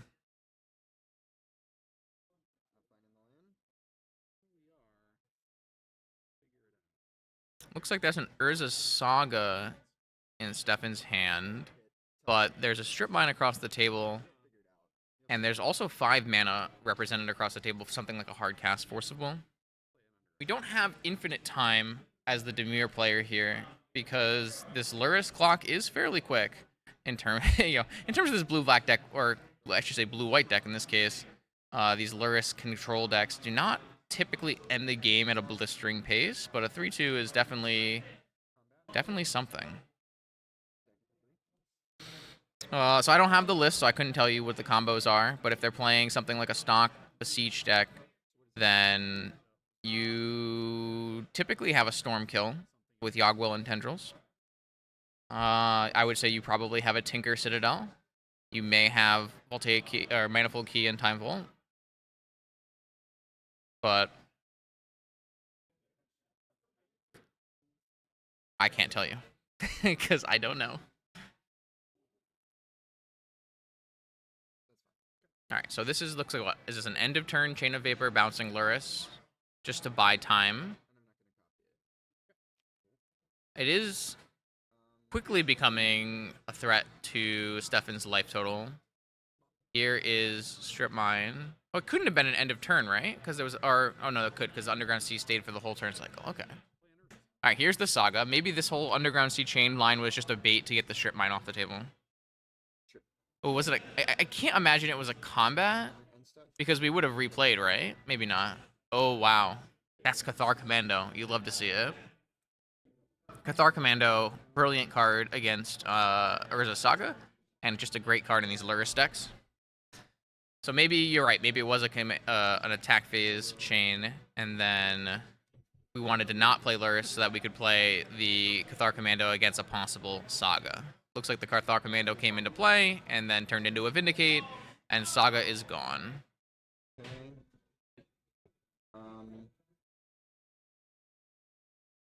There's another Saga. Exciting. Saga Gaming. But I'm a big fan of Lee's approach to this deck. I talked with him a little bit about the deck.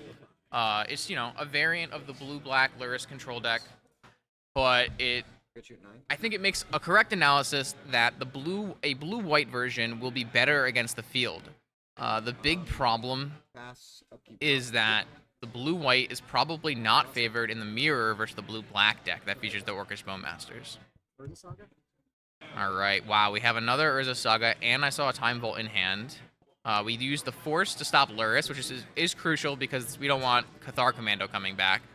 Negation exiles this Time Vault permanently, and now the game is kind of just stalled out.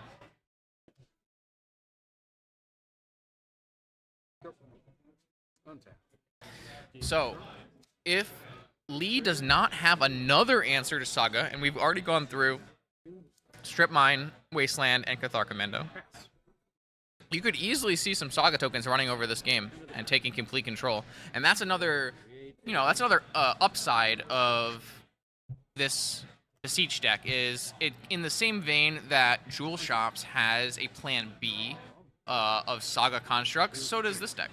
Though you would probably argue that the constructs are typically going to be smaller than, say, a Jewel deck. But we have Soul Ring Double Moxen already, and then Urza Saga can probably go find Black Lotus, and these are large constructs, and we're threatening Beseech kills, so.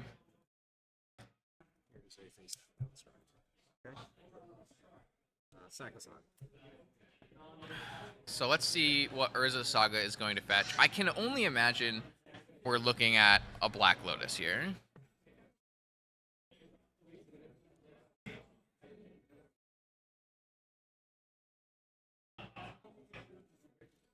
Go get a jet. Okay, not a Black Lotus. Looks like we're just going to get a Mox Jet. That still is fixing our mana for black. Though we don't currently have blue mana. But maybe we just don't have a Beseech. Oh, we have the Black Lotus in hand. Of course. No, I got a jet. Of course. Sure. Now I'm gonna move to combat. Okay. No, we're going to be playing 6 rounds of Vintage today. It was around 50 players. So this is round 5. I will gain 1, 2, There'll be one more round of Swiss. 6, 7. Sure. 6, 6, 7. Yep. 1, 2, 3, 4, 5, 6, 7 from this construct. Impressive. This is kind of the situation where you need to have Dressed Out as the control player. I'm not sure that's in Lee's deck, but it's a card that I like to play in these control decks. Oh, wait. I saw Swords to Plowshares. Okay, so that's a 1 construct answer. Answering a Saga token with a Swords to Plowshares does work, but it is quite inefficient. Is that a Necropotence? I'm not as familiar with the new art, but I believe that looks like a Necropotence, which is... Wow, are we going to draw 7 at 10 life? I love it. I love it, I love it, I love it. Wow. This game just spiraled out of control so fast. It's crazy. Very interesting game. I kind of look back at this game, and I wonder about Spell Pierce. That's the one thing from Lee's side that I was not 100% sure on. Everything else looked good. I don't know what card was exiled when Stefan went to discard. I think it was a proxy with a lot of text, so I'm going to go say probably Beseech the Mirror. I'll move to attack set. Sure. Which makes sense to pitch a Beseech the Mirror when you already used your Black Lotus to play your Necropotence. Yep. Where it looks like we're all on the back of this Saga token at the moment, but we drew 7 cards, so, you know, there could always be a combo kill here, too. So there is a There's a non-proxy Beseech in hand. There's also a Dark Ritual in hand. There's also a Force and a Fluster in hand. And looks like we're going to do 2 more cards off of Necro. That is a full set of jewelry right there. Impressive. Time to activate Golos.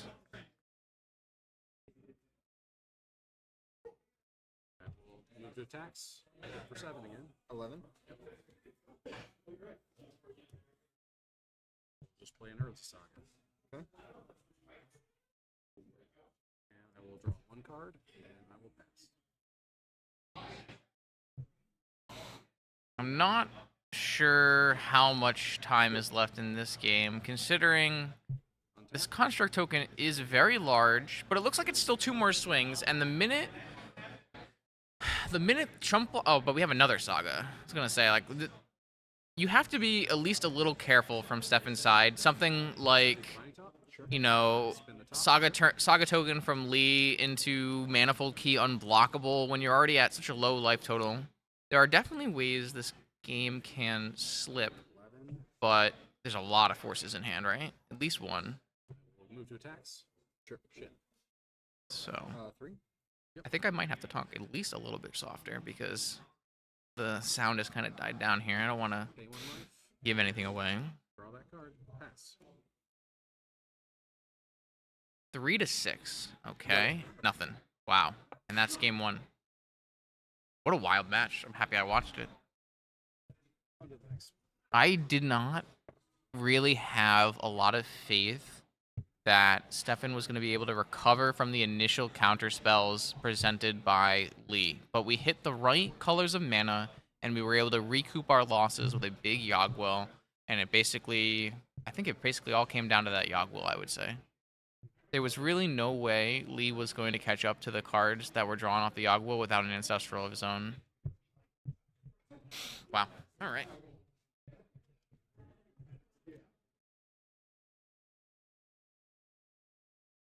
How's chat doing today? How have the matches been? Oh, that's me. What's up? I gotta make sure I don't show my phone on screen again. It's been a good day here at Buffalo Chicken Dip Legacy Vintage Open in Columbus, Ohio, We're here at the what is it, the brew house, dog house, BrewDog Brewery. Really, really cool venue. We're like in a beer museum. That's where the tournament is taking place. We're in a beer museum, and across the hall is a restaurant and huge area full of like board games and seating, and outside there's like an axe throwing, and it's just a really, really cool place. Not to mention we had tacos for lunch, and buffalo chicken dip came out a couple rounds ago. I think more is coming out soon. So, pretty great day so far. Beer, vintage, and tacos. Yeah, I mean, the Four Seasons venue is more of like a community thing where this is, it's a private brewery, but it's a really cool idea to rent out, and I think, vintage and beer go together pretty well.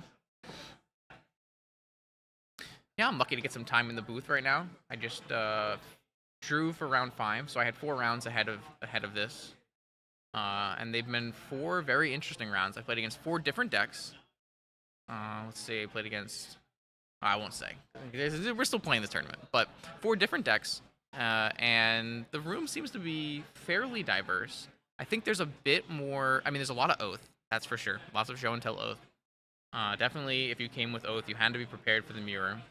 There seems like to be some decent number of shops. One deck I haven't seen a lot of is Mono White. Lots of Luris as well.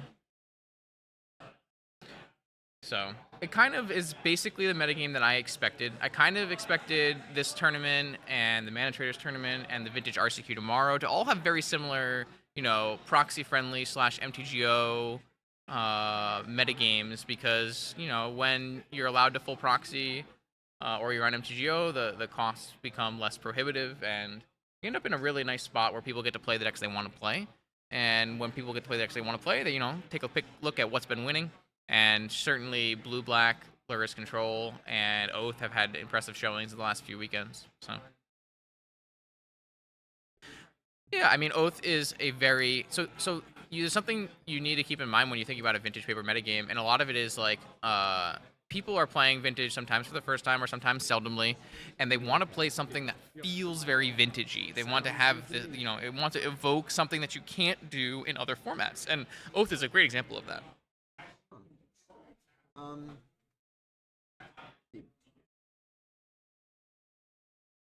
Yeah, I'm still not super sold on the Oath deck, even though it's a deck you could probably say that I created at least the initial draft for back when Atraxa was released, and then of course Japanese MTGO grinder No Props put a lot of work and into doing winning with the deck, putting out guides for the deck.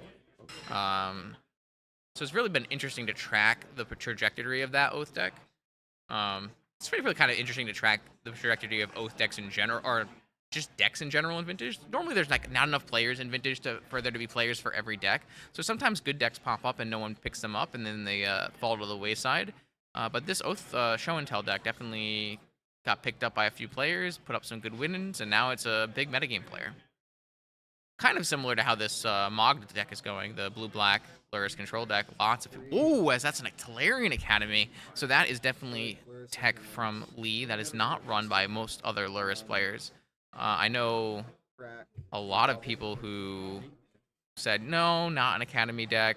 Well, maybe it could be an Academy deck, but Academy tapping for 3 mana on turn 1 can put Luris into the hand on turn 1. Also, notably, helps cast Lorien Revealed for the full 5 cost. It's a very interesting inclusion, and a very... it's something you need to keep an eye on as this deck progresses and gets iterated on. Is something like Talarian Academy what this deck wants to be doing? Hard to say right now.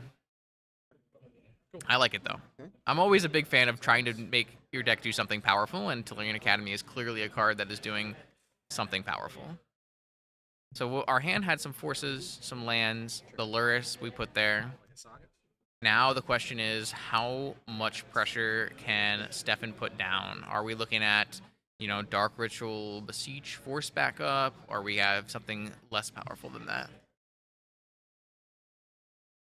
Lorien Revealed is a hell of a card. It's surprised, I think, everyone that card ended up being just the strongest card from Lord of the Rings. When you have these like heavy hitter metagame format defining cards in the One Ring and Orcish Bowmaster, but really truly when it comes down to it in Magic's most powerful format, the best card was a common. Just awesome in my mind. So it looks like we cracked from Lee's side 1 bauble out of the 2 baubles. So here's a little bit of a push and pull of something like Tolarian Academy in your deck. You want these baubles to be in play to make your Academy make more mana, but you also want these baubles to be cracked so that you can draw cards. And Lee's going to have to find a balance between keeping these baubles in play and giving himself the mana to contest, you know, what Stefan has going on. And I don't remember if there was any cards in Lee's hand when we saw it with the probe that dealt with an Urza Saga. And I mean, I'm sure chat knows, but if you don't have an answer to Urza Saga, whether it be, you know, cleanly answering the card itself or in, you know, ending the opponent's life total,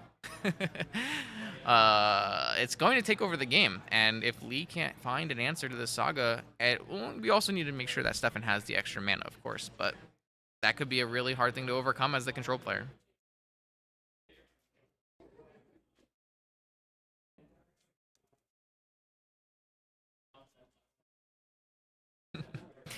But the good news here is that Lee's Moxen is on color.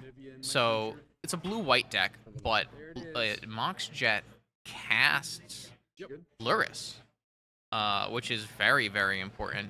But it looks like Luris is not the card that is coming down first. First, we're going to have Lavinia.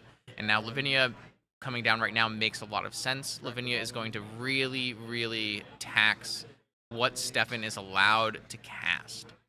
And also, it just basically makes the Saga the only game plan.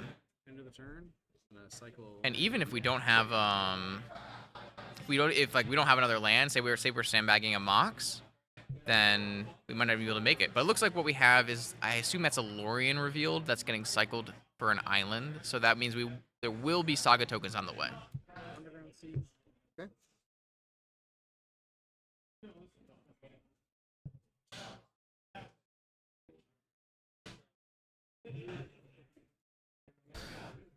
So this is going to be a pretty interesting game where Lee has been able to develop his mana in a very powerful way and has a Luris in hand, has a Lavinia in play, but notably does not have an answer to Urza Saga right now. Soul Ring, a fantastic draw. Soul Ring is going to pay for the Saga tokens and isn't countered by Lavinia and increases the size of the constructs. These constructs are now going to be a 3/3 right away and then 5/5s after the Saga gets finished. That's just a really, just a brutal card to see from Lee's side. In fact, you might even consider countering it. Yeah, and he does. Awesome. I like this play a lot. Okay. I think this play makes a lot of sense. You know that the land drop is already made for the turn, and no more zeros can be cast because of Lavinia. So the act of force of negating a Soul Ring means you are actually going to save yourself from 1 construct, and we basically turned our force of negation into a removal spell. It's just a huge play, and actually probably a game-swinging moment right here. Attack for 2. You got it. Got you 16. I think you could, if you had the old Magic main broadcast advantage bar, you would see it swinging wildly back in Lee's favor after basically a very, very strong call from the control player here. Make a construct. Yep. You got it. Looks like upkeep construct token, but this construct token is not very large now. It's only going to be a 3/3. And I'm not even sure how Stefan can progress through a Lavinia. We did see a dress down in Stefan's hand, and now we could go for an end of turn dress down, turn off the Lavinia, and then go for a combo turn. That, of course, abandons our construct game plan because the construct will die as a 0/0 with no abilities. But I don't think this construct game plan is going to work anyways. That's true. So yeah, the real question ends up being, what is in Stefan's hand, and is it a powerful enough threat that we can go dress down into a kill? Wherever it's hiding from me. There it is. Okay. And here comes Black Lotus. So that's big. That means that we're at least looking to make some kind of play happen. And we do have some amount of time, but every turn you wait as the combo player, the control player has this Luris Mishra's Bauble loop going every turn, taking a peek at your top card for information, and of course drawing an extra card. So really, from Stefan's side, we want to present a compact kill as fast as possible, jam it into play, and see if it sticks. If it doesn't stick, well, you were probably losing anyways. But if it does stick, you can sneak a win right out of the jaws of defeat. Cards is 3 in hand. 3 cards. One of them is a negation. Is it 1? I think it's a force negation stuff when it kicks pro too. Negation. So, let's see. We currently have 1 artifact. 1 blue mana right now. Yes.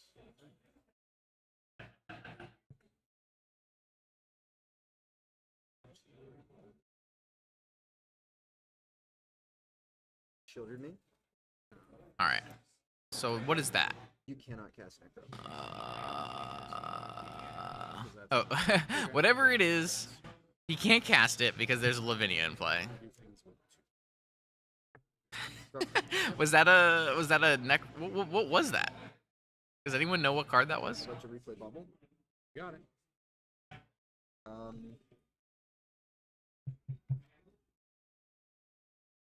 So it doesn't look like there's 2 mana in play that doesn't cost the Lotus. So basically, Stefan has to go to his next turn, hope that Lee has no counter spells, resolve a dress down, turning off Lavinia, and then go for a kill. You want in? No? Okay. So there's a Yogwill. I just don't know what this card is. Maybe it was the Yogwill, but it didn't look like it. Play Saga. Your Saga. Okay. Got it. And But we don't know what's in Lee's hand either. Oh, I think that's a Flusterstorm. Okay. Flusterstorm presents lots of issues here. That's a Tendrils. I know that's a Tendrils. And the life total is still 20. Wow. Underground Sea. So I assume things are going to happen this turn. Let's see what happens. Oh, there's a Force too. Attempt to cast a 3. Okay, there comes play the 3rd land and cast. Is that Necropotence again? I think that's Necropotence again. Okay, so that gets countered. So we baited the Force of Will with the Necropotence, and now we have next turn dressed down into Yogwill. Okay. Okay, this is a very tight game. This is extremely close. Bobble. I really like this play, actually, from Stefan. I said we would maybe want to jam this turn, but having the 3rd land so you can just cast the Necropotence without dressing down is very good. It's a much stronger line, though the problem still exists that Lee is drawing 2 cards a turn. So even if you got rid of a Force of Will on that turn, there's no guarantee there's not another Force of Will coming. Upkeep, I'd like to drop it. Yep. Play its calling time. This is a great setup. See the whole board, both the players, their interactions.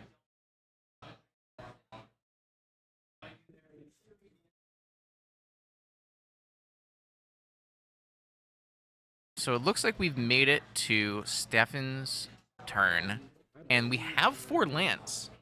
So we can cast a lot of the spells through Lavinia at this point. However, you know, something like Yogwill Replay Lotus is only going to be achievable once we turn this Lavinia off. I will attempt to. Okay, so we're starting with Cut Down on Luris. Interesting. Make a construct. You got it. And I represent this as a construct. Okay, so first, a construct token in response, so we can make more mana with Tolarian Academy, maybe? Or, like, utilize our mana well with Tolarian Academy. Cut down on Luris, because if you cut down the Lavinia, then Luris can bring it back.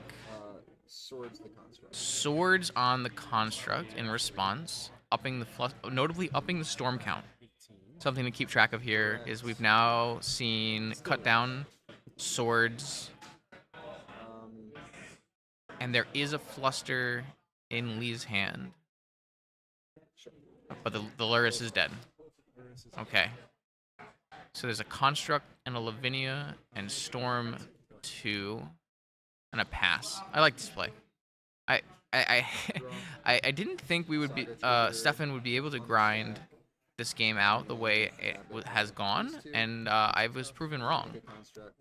The way Stefan has played this game, calmly, slowly, bleeding out Lee's resources, has been very impressive.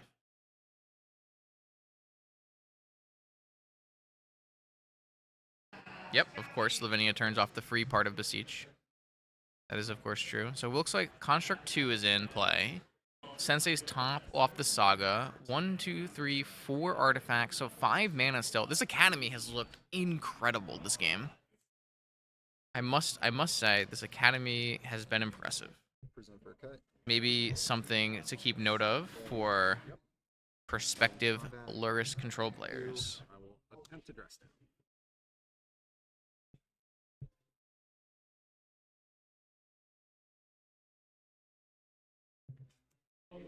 I will make 4. Yep. 1, 2, 3, 4. Okay, dress down on the stack. Spin top. This is a pretty important dress down, but there is still fluster in Lee's hand.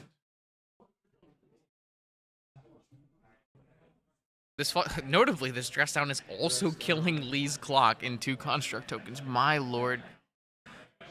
Dress down is just an amazing Magic card, isn't it? Wow. What a huge play. So the Lavinia is turned off. The constructs have been dealt with. And we have a turn as the combo player where we can jam and look for a win. Let's see what happens. Notably, it looks like the cards in hand for Stefan are Lorien Revealed, Tendrils of Agony, and Yawgmoth's Will. But we have a Sensei Stop activation, maybe on the end of turn. I don't know what that is about. Could be a Cathar commit. Oh no, I guess we're still. Maybe we did this in combat. Okay, combat. Go to remove dress. Interesting. Was the life total so low that we needed to dress down in combat? Because now the Lavinia is not turned off. Maybe the Lavinia doesn't need to be turned off. I can't. Well, I guess the Yawgmoth's Will can be cast through Lavinia, and then the cut down and the dress down are both in the yard and can also be cast. So maybe turning off the Lavinia, not a huge priority here.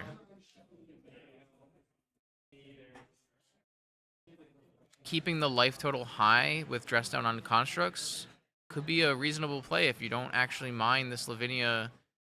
The trick is, do we have enough mana to pay for Fluster? And the answer is yes. Wow. This is going to be a very interesting turn. Probably a pivotal point in the match. How many cards? 3 cards in hand. I wish I knew Lee's hand. This has been just a very interesting game because what I assumed to be the case that we would have to dress down the Lavinia to make a combo play has just been proven entirely wrong. Who pays this commentator? Mental misstep on cut down. Notably, there's still a dress down in the yard. So if the Lavinia needs to be removed to do something like play the Black Lotus, which it does, we can still dress down, and that seems like it'll be acceptable. I'm looking at the graveyard for Stefan, and I'm not sure what else we can really get. Well, the land probably hasn't been played, so simply getting a Saga back is pretty strong. What is happening here? Is this dress down in response to Mental Misstep? I like that. Could maybe draw a Mental Misstep of our own. I think Stefan has played this game phenomenally.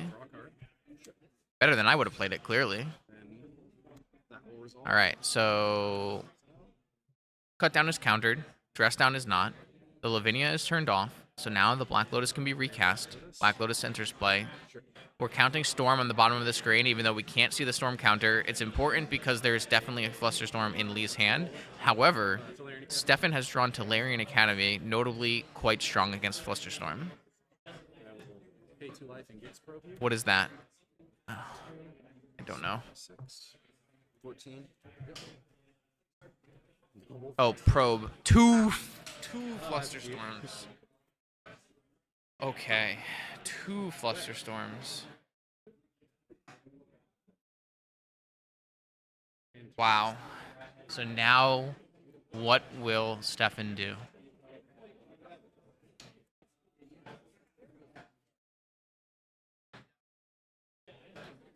I don't know if Draw from Probe happened. I think Draw from Probe happened because we have a card in our hand that I hadn't seen before, but I'm not sure. Oh, chat's saying he didn't draw from Probe. Don't know. Judge, can you just go make sure that Gataxian Probe was a card was drawn for feature? No, Mental Misstep was on Cut Down. I don't know for sure. I was trying to figure out how this line is going to work. Thanks for holding. We have a Gataxian probe somewhere that was recently cast. Chat was asking about Gataxian probe. When was that cast? That's how we saw the Flusterstorms, so yeah. Spells go. Where are we in the turn? Still on my turn. I don't know. Chat says he didn't draw, but I wasn't Cast looking, so. Gataxian probe. What have you cast? What was I doing? Lotus and a top. I think. Lotus at top. Okay. And how many cards are in your hand? 2. Okay. Chad is asking if you drew a card with the Gataxian probe.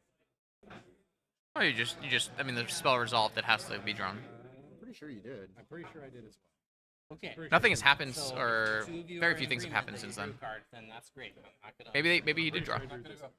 All right. Looks like he drew, maybe. Chat was asking about that. Okay. Can we get a time extension? Absolutely. 2 minutes. Okay. Is that good? Yes.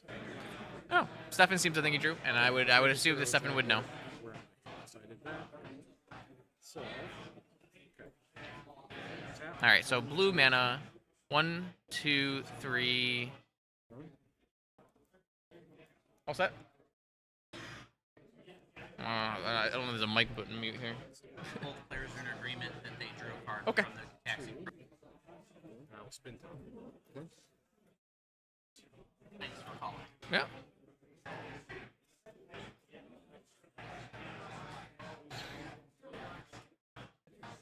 No harm, no foul. All right, so what is happening? This is a top spin using Tolarian Academy mana, Pop my and we have a fetch to get rid of it. Look for 3 new cards. So the biggest problem right now for Stefan is knowing the contents of Lee's hand being Fluster. I can't think of a combination of cards Before you dog robe? that are something like Time Vault Key is something that gets underneath Flusterstorm, but we can't beseech for any of those parts because they'll get countered.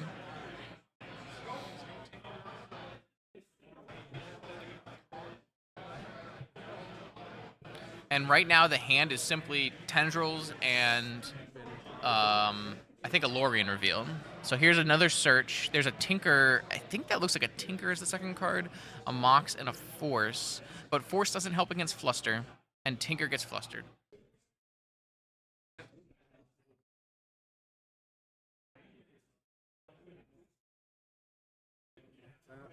How'd the fetch get there?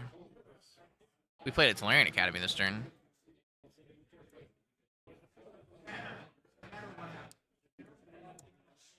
Alright, so there's still a dress down in play. The storm count is extremely high. Black Lotus is being cracked for, well, notably Necropotence not Flusterstormable. It's a pretty precarious spot to be necroing. Okay. Yeah, they do need to exile the fetch that was on the field that got cracked during the Yogwell. Agreed. I will spin the top with the last mana. Sure.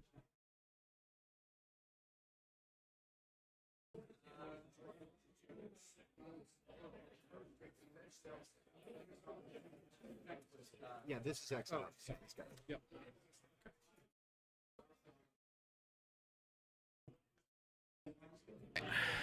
So I feel bad we have to keep stopping this because this is very. Well, maybe that's a chain of vapor. Is that a chain of vapor? I don't know how much chain matters here. Notably, the top 3 cards are not changing. So they are the cards that you would put into your hand if we activate Necro as the combo player. So, and how many Necros can you possibly use with a Lavinia in play and a Saga coming down? Maybe the answer is like a lot. And hope it works out. Please go to exile. Yeah, there we go. Get that exile. All right, so some number of cards are put into hand with Necropotence, and Lee gets to untap, replay the Sensei's top, holding open, double Flusterstorm, has a Saga on 2, and a Lavinia in play. A really, really hard spot still. I thought Stefan had a way out, but 2 Flusterstorms in hand might be too much. Combat. 2.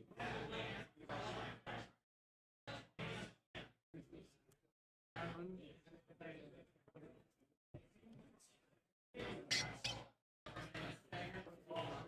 think that's Tinker. Chain of vapor? Looks like it was Chain. Those were the 2 that I didn't know if it was promo Tinker or just Chain. Well, we want to make sure that the game is being played in the optimal game state. Or the correct game state, I should probably say. And cards that are in the yard that shouldn't be, and cards that need to be drawn and aren't, are important. So here's a chain. I don't know if this chain is in combat on the Lavinia. I assume this is a combat chain on the Lavinia. I don't think that's a big deal. Oh, maybe a Flusterstorm is worth it here. Interesting. So there's an interesting subgame of the fact that both players know about 2 Flusterstorms in hand. So the value of Flusterstorm certainly goes down, especially goes down given that Stefan has 4 Underground Seas, a Mox, and a Tolarian Academy in play. But you also have to question, how much gas does Stefan have left in the tank here? Can he pay for Flusterstorm and still combo and win?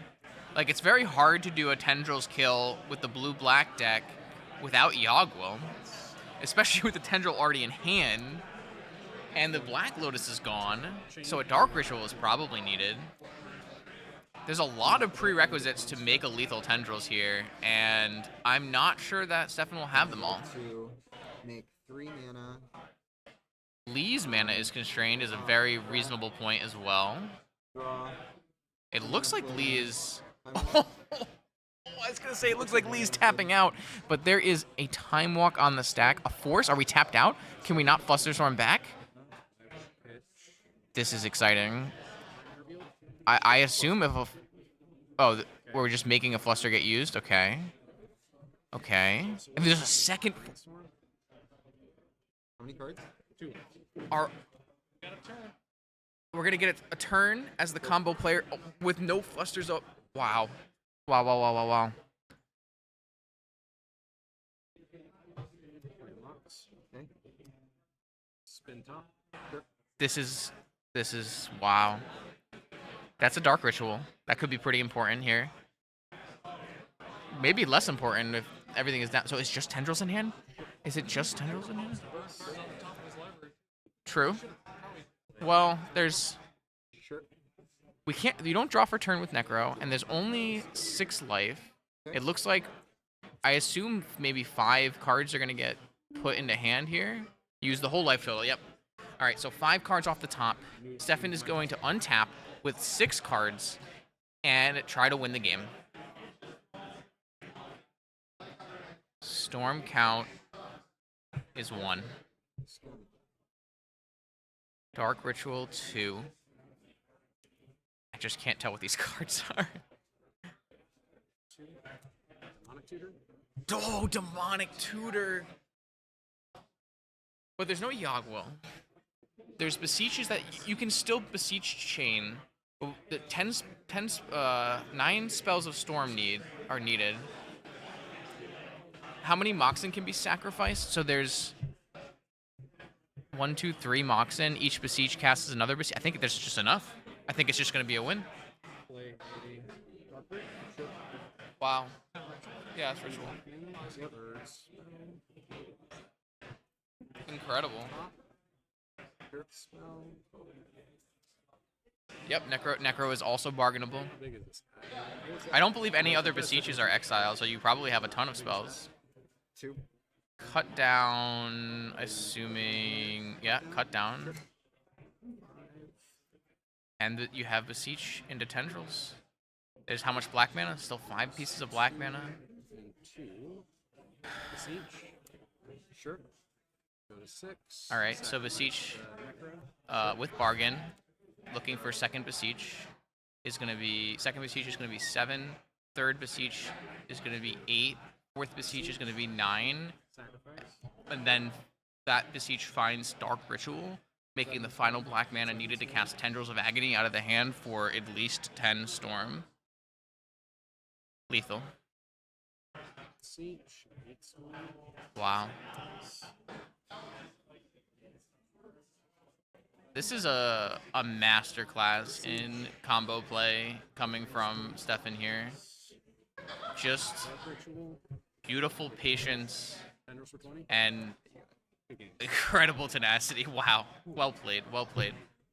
I'm so glad I came and watched this match.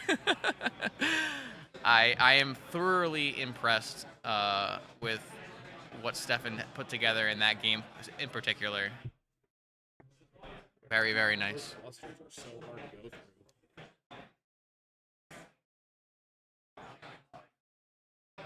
The chain of it, basically all the little actions that Stefan took in the course of this game set up this turn, and Actually, nothing. I just had a completely different idea of how this game was going to go down, and I couldn't have been more wrong. Really, really, just hats off performance. So it looks like this round is heading to a close. The timer has already gone off. It doesn't look like there are too many other players playing. I am going to sign off and get ready for the 6th and final round. If I do not end up playing in the 6th and final round, I'll come back and we'll do another commentation session. Is that a word? Probably not. But I'll be back if I can. If not, hopefully I will be around for the toppy, and we'll see more great actions of vintage, great action in this vintage tournament coming soon. Next round, 6th and final round of Swiss.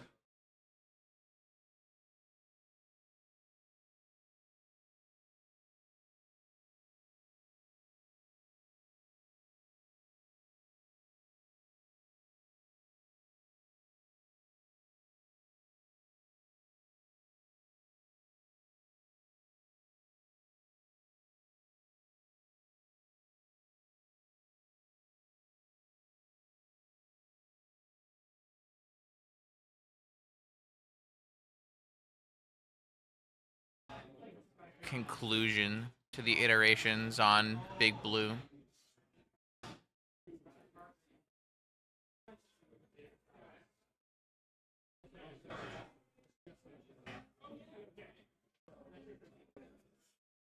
Oh, we're back. We're back. All right, Esper Saga versus Esper. So we got 2 Esper Saga decks. One is labeled combo, one is labeled control. Which one is the greater deck? You'll find out on this next episode of Buffalo Chicken Dip Legacy Vintage. Am I supposed to replace the Legacy with Vintage? Or Legacy seems like it's part of the name, right? Tip up, keep draw. These are the hard-hitting questions. All right, so turn 1. Oh. Turn 1. Oh. Okay. Turn 1 Flooded Strand to match turn 1 Saga. Now, the question is this Saga just going to find additional mana? Is it going to make constructs? It doesn't look like it's going to make constructs as it's being tapped for Sensei's top, and no Moxen was in Matt's hand. Something I've talked about recently is how much do you weigh Saga in matchups, and how often is it you're a primary player in the game itself? Because something I noticed while testing various decks, especially various combo-oriented Saga decks, was when one player has Saga and one does not, the Saga actually becomes less meaningful because the game where the non-Saga player focuses on something not related to Saga. But in a game where both players have Sagas, the Saga becomes more important as both players fight to have, the advantage in that Saga matchup, and the Saga kind of gets pushed to the forefront of the matchup when both players are focusing on it. And now that's not to say that one side can't value Saga less and maybe play more dress downs or things that make the Saga less valuable, but it's certainly an interesting conversation topic in Vintage. Saga, a topic of many Vintage conversations. Extremely powerful card, but sometimes still overrated by the community.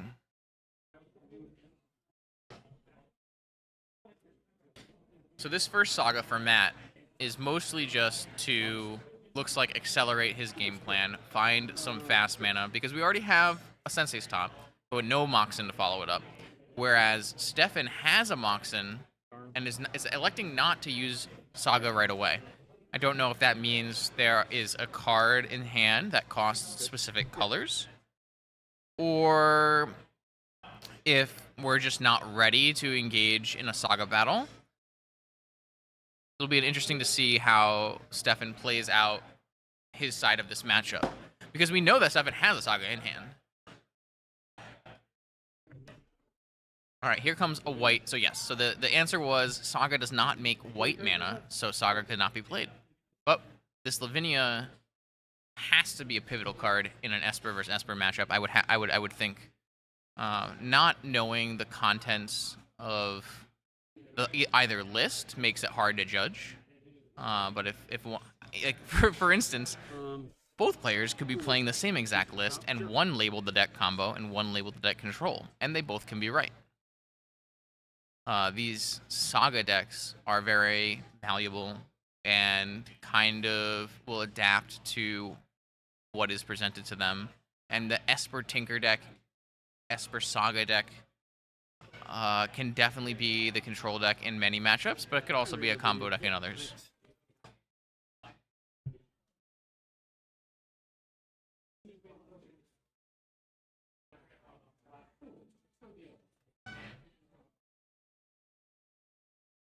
Lavinia has a lot of text, and it's all different, and it's all important. So get a good read there, Matt. Some spells you can't cast, and other spells, if you cast, are countered. Notably, things like Moxen are countered. Force of Will can't be cast, but it would be countered if you don't have enough lands. Those are the main things that Lavinia is doing in this kind of matchup, dealing with Moxes and dealing with forces. That's why you see people go out of their way to produce as many ways of playing turn 1 Lavinia as possible. Things like adding Lotus Petal to the deck, give you additional sets of draws where you put the Lavinia down faster and stop your opponent from executing their game plan.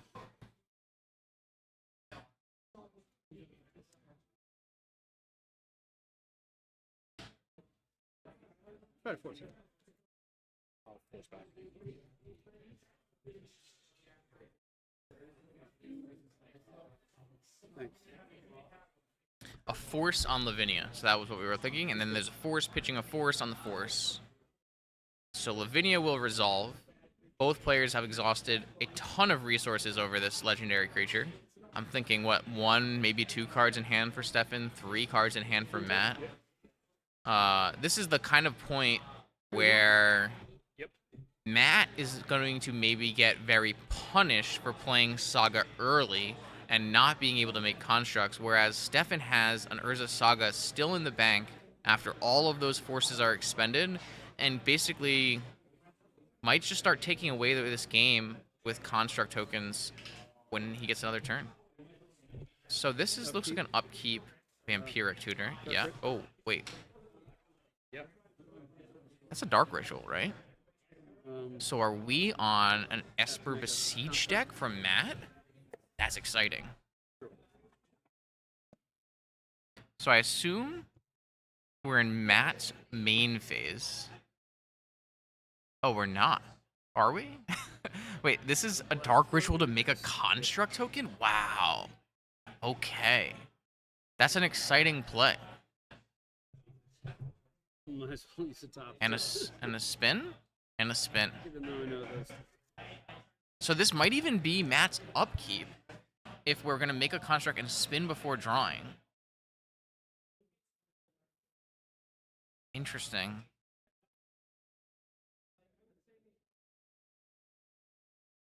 And this maybe makes a lot of sense if you're Matt, not knowing what's in Stefan's hand. But if Stefan just untaps and plays a Saga of his own, then it's going to be really hard for Matt to recoup the loss here of putting a whole card in for a construct token. Okay, so it does look like it was upkeep. The one card has been drawn. Saga has been sacrificed, and we'll have to see what Matt chooses to get.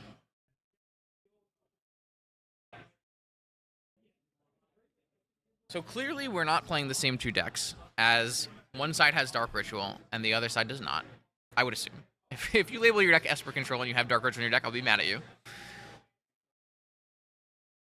So that Dark Ritual lends itself to very few strategies. Dark Ritual, Doomsday, Dark Ritual, Necropotence, Dark Ritual, Beseech the Mirror, and of course Dark Ritual, Dark Petition. So we're gonna have to see as we go which of those cards Matt has in the deck.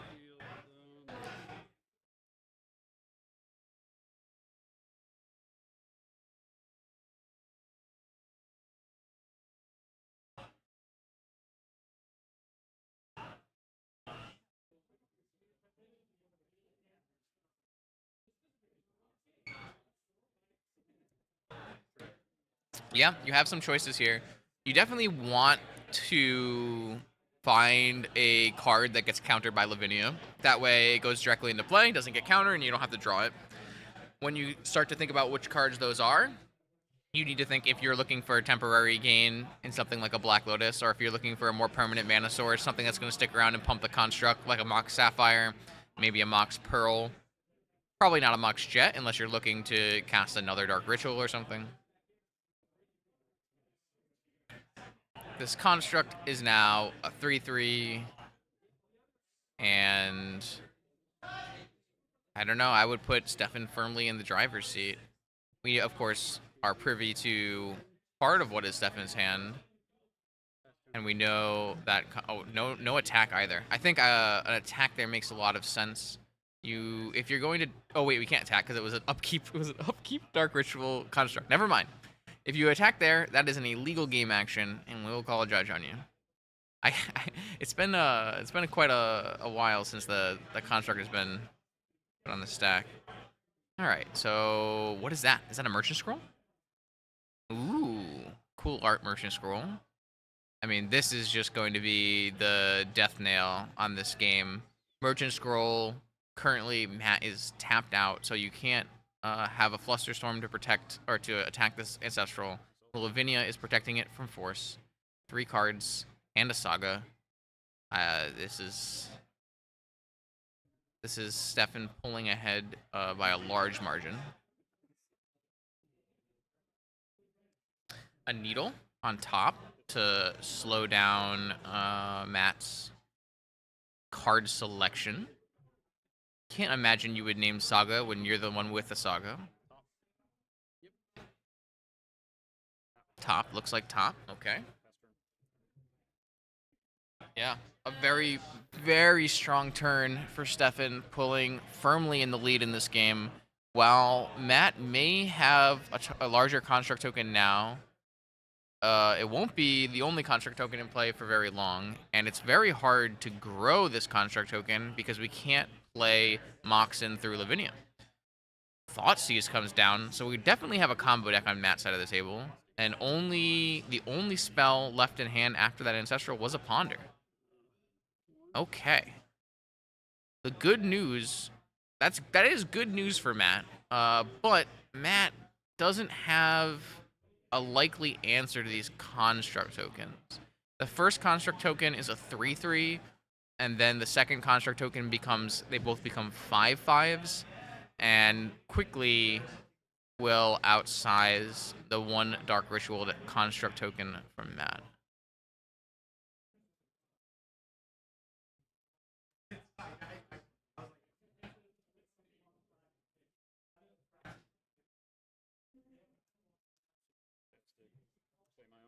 Okay, Sensei's top. That makes this construct tokens even bigger, even faster, though of course it is needled. So neither player will be able to spin the top. I think that's for the best. Good old-fashioned draw from the top of your library.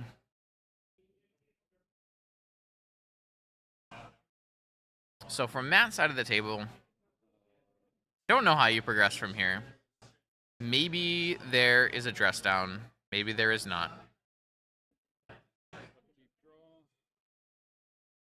But the only way I would conceive Matt pushing forward here is something like end of turn dress down, turn off all the constructs, turn off Lavinia, untap Dark Ritual combo, or like a Tinker or something. But I'm not sure how much life Matt is going to have left, considering Thoughtseize cost 2 life. There were multiple forces and probes, and only 13 life to work with. Even if we can somehow sneak a Tinker through a Lavinia with something like a dress down, might not be enough life to work with to combo off. A Manifold Key off of the Saga for Stefan. Maybe, giving Stefan the out of drawing a Time Vault. Not that he needs an out, as he's currently in the driver's seat, and has very, very large construct tokens.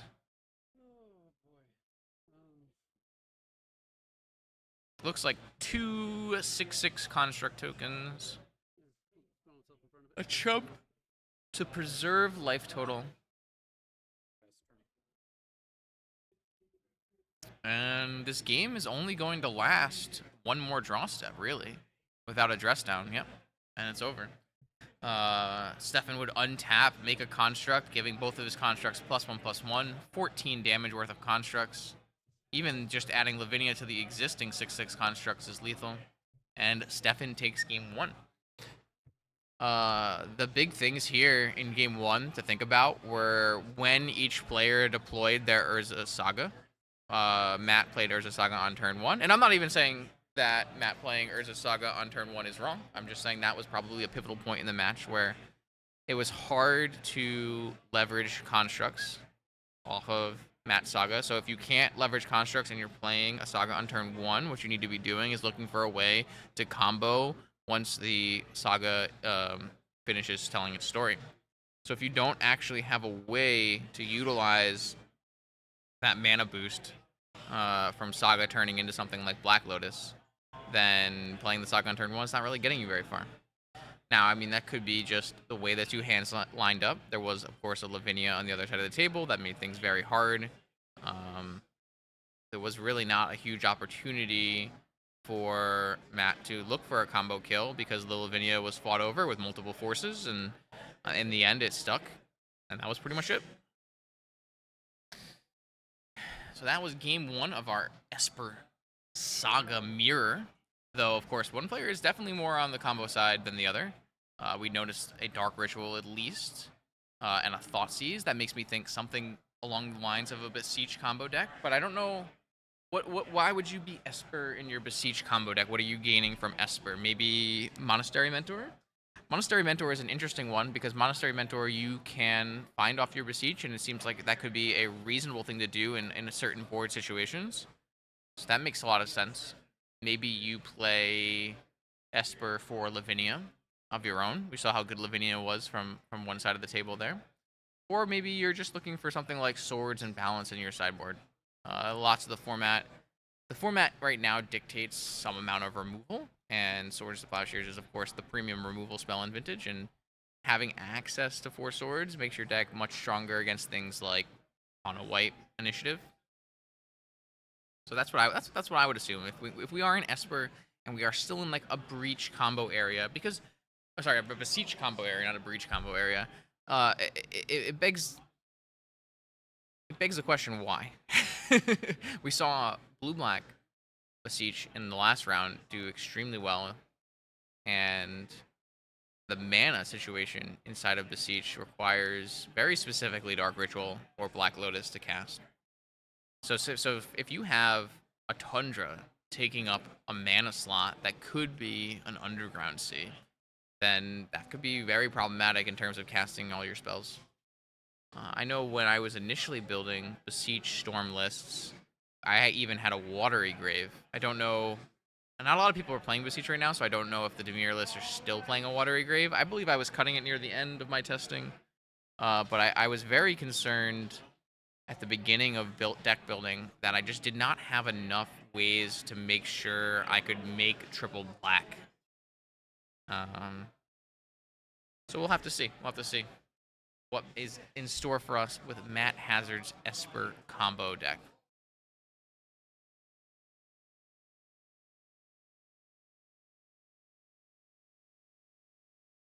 Lots of interesting decks near the top tables today. Definitely some Oath, some aggro shops, some combo-oriented shops. There's definitely Luris decks around the top tables. So there's a lot going on here at the Buffalo Chicken Dip Legacy Vintage Open. I know that multiple online tournaments are also happening today. I saw some pictures of the top 8 of that. A lot of similar decks are being played in top 8s around the internet tonight. I really wonder what's going to happen tomorrow when the big Vintage RCQ happens, if the metagame is going to be similar. I can't imagine it wouldn't be. Shouldn't have too many deck lists posted. All right, it looks like we're going here into game 2. One player has flipped over the top cards of their library. I don't know if those are after the first 7 or before the first 7. I think I just put them back, shuffle, present again, probably. But they are very clearly there.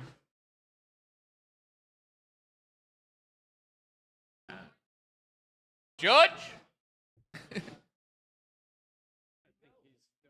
I'm not sure where the judge is right now, actually.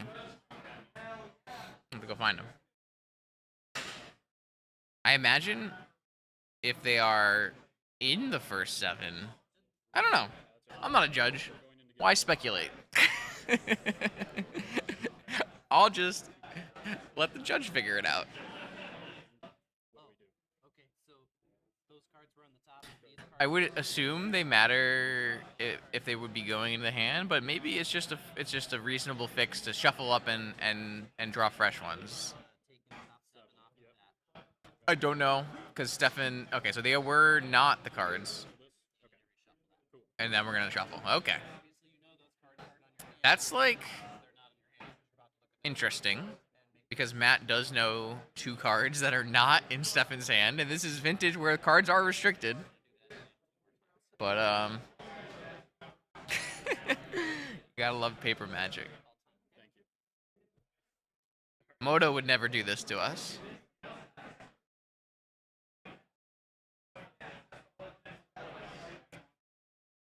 Alright, so what do we have? Fresh grip from Stefan. I'm seeing multiple Moxen, multiple lands. Oh, maybe? Yeah, it looks like Tundra, UC, Mox, Force, Mystical, and one other card. A very solid control... Flusterstorm. So, this hand is a very controlling hand from Stefan. And that could be a good place to be if you're against this kind of Thoughtseize combo deck. But, of course, Stefan does not have any threats of his own. So a card like Urza's Saga would be pretty nice for this hand off the top, giving you a way to convert value from holding open counter spells and making constructs at end of turn. Seems like a decent card.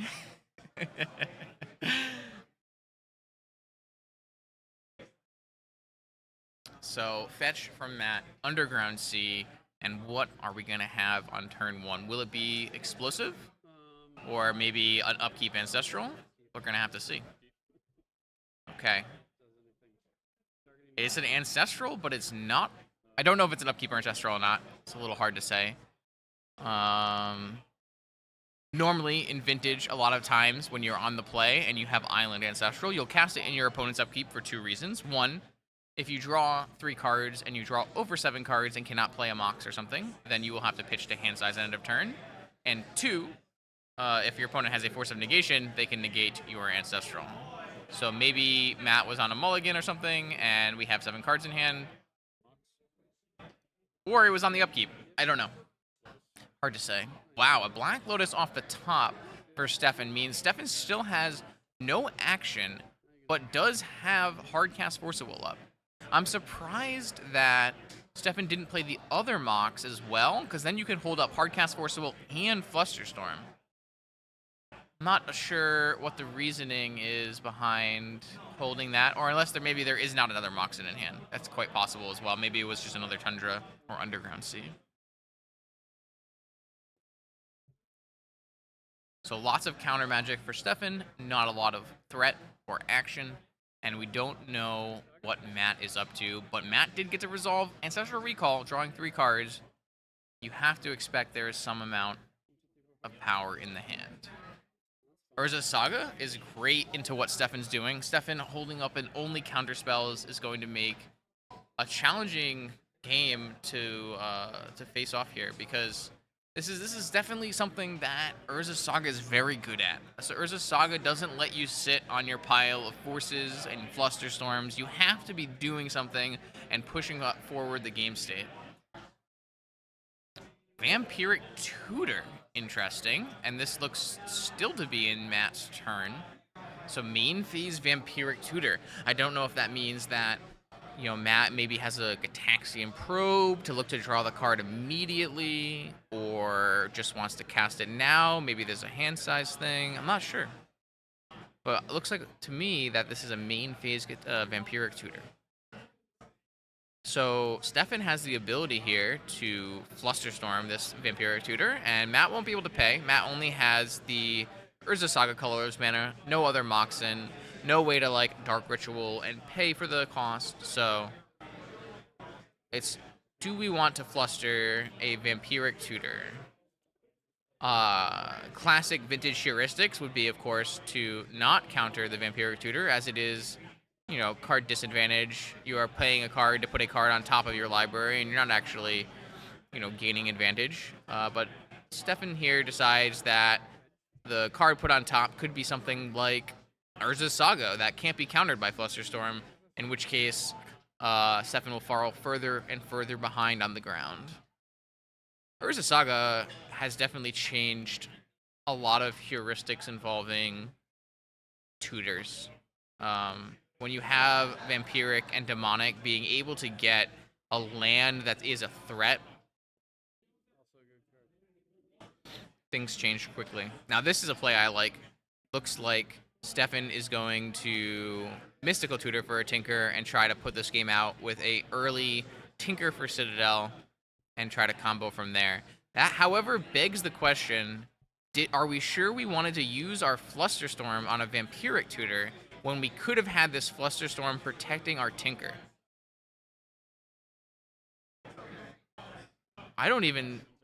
Doesn't even look like Stefan has a second blue card, so that this is just getting countered. I don't know. It's really rough.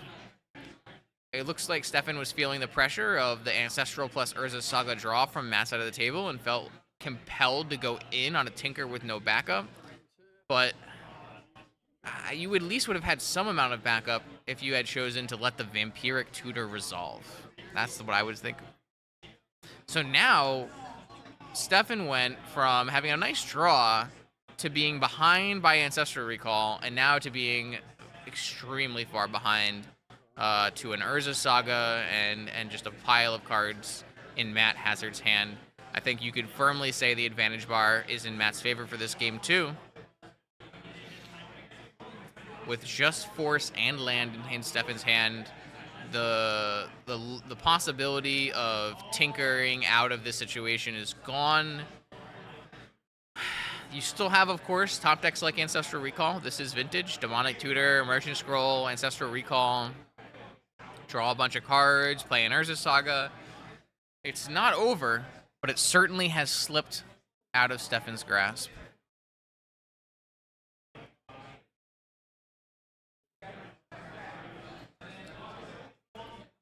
Matt is now looking at a hand that can possibly contain various combo pieces and thinking, well, my opponent had a Black Lotus out and cast Tinker, and it did not resolve. That probably means the way is clear for me to do my combo thing. And so Matt has to make a choice on whether to push forward with some kind of combo avenue right now, looking for a kill, or simply make construct tokens and play out a little bit of a grindy game with a handful of card advantage. Looks like there's 18.5 minutes in the round clock. We are in game 2. That could also be a consideration that players have to think about.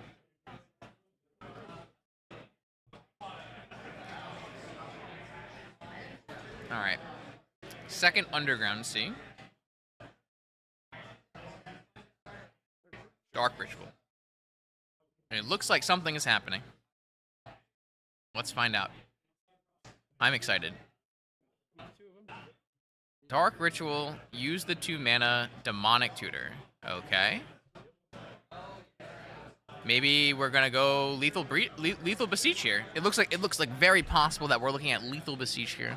So something like Demonic for Lotus or Dark Ritual or something that is returnable black mana, and then Beseech into Yogwill, and then replay everything with Yogwill and Beseech into Tendrils could be an avenue that Matt is looking to use to end this game right here, right now. Stefan made his play on his turn with the Tinker, going for the Citadel. That got countered, and now we're at the spot where it's open season for combo time.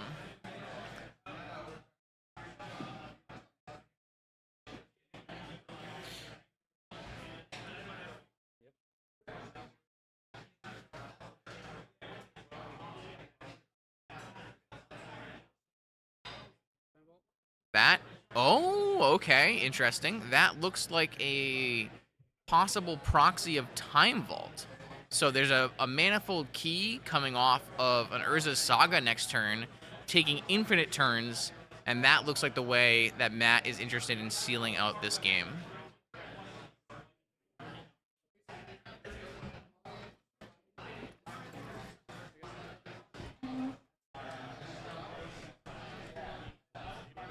Oh no, the top deck Needle. That's crazy. You can see on Matt's face that, oh, that's pretty good here. I can't help but wonder if we are a Beseech deck, if we had a deterministic kill on the last turn. Now, with Needle probably naming either Time Vault or Manifold Key, the infinite turn option that Matt had elected to go for is off the table, and the game continues. So if you're Hazard here, what is your line? Do you go with the constructs? Do you go get Lotus and go for the Beseech? It kind of depends on what was in his hand last turn. So last turn there was a Dark Ritual and a Demonic Tutor cast, and what it looks like Matt got was a Time Vault to go with the Urza Saga that was ticking down. Now, if there are Dark Rituals in this deck, I'm kind of assuming it's a Beseech deck. I don't know the answer to that question. But it looks like the Manifold Key is coming down anyways. I don't know if that means there's an answer to a Needle. What could possibly be an answer to a Needle? Something like a Chain of Vapor, maybe? Repeal. Repeal. Yeah, Repeal would be a good one. But we don't have the mana to cast that right now, so we'll have to think about that in the future, which gives Stefan more time to draw out of this. Right now, there's just a Force of Will in Stefan's hand, and 5 mana open. So this game might drag out longer. Yeah, at least these constructs will put some pressure on him and make him put together something to really stop this other angle of attack that Hazard's coming around with.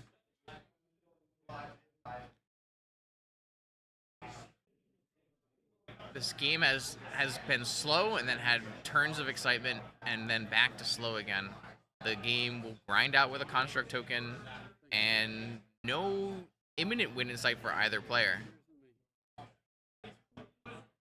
So we'll draw a go, we'll fetch, get another Underground Sea. Prismatic Ending? I don't know what we're Esper for. I'm not sure what we're Esper for exactly. So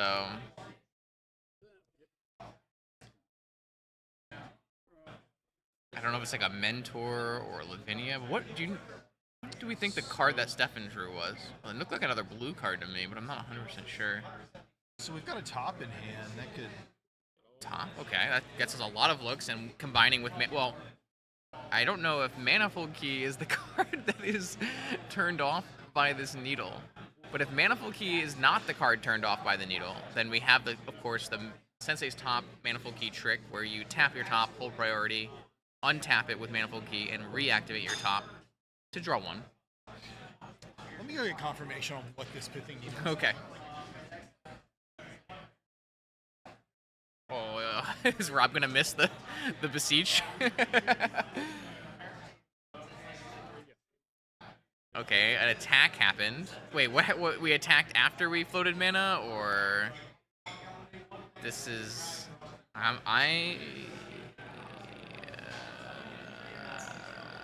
no, yeah, that mana's gone. That's what I was about to say.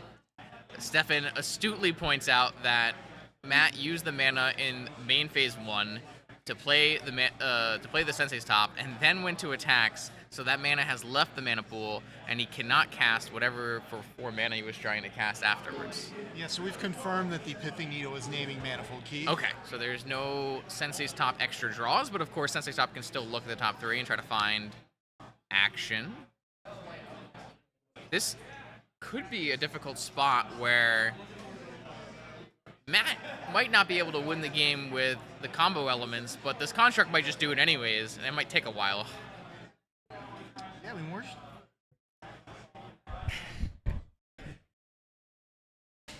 we're swinging in for 4 a turn, 5 a turn. I mean, it's a pretty good clock. This is game 2, with Stefan having won game 1, so a third game will need to be finished in 12 minutes or so. Okay, so here it looks like the Beseech is finally happening, but this time it's going to get countered by the Force, because this Force has been sitting in hand since turn 1. Beseech, are we sacking something for bargain? I mean, this Manifold Key seems like a pretty reasonable sack to me. Unless he thinks he's just throwing it into a Force. The Manifold Key was needled and still came off the Urza Saga, so there may be a plan involving the Manifold Key. Alright, so we got the Force. On the Beseech, or on the target after the Beseech? Well, there's no target after the Beseech if it wasn't bargain. Yeah, that would just be a tutor. I think so maybe there was no bargain called, so it's just 4 mana Demonic Tutor. And it gets countered. So now 11. 3, 4, 5 artifacts.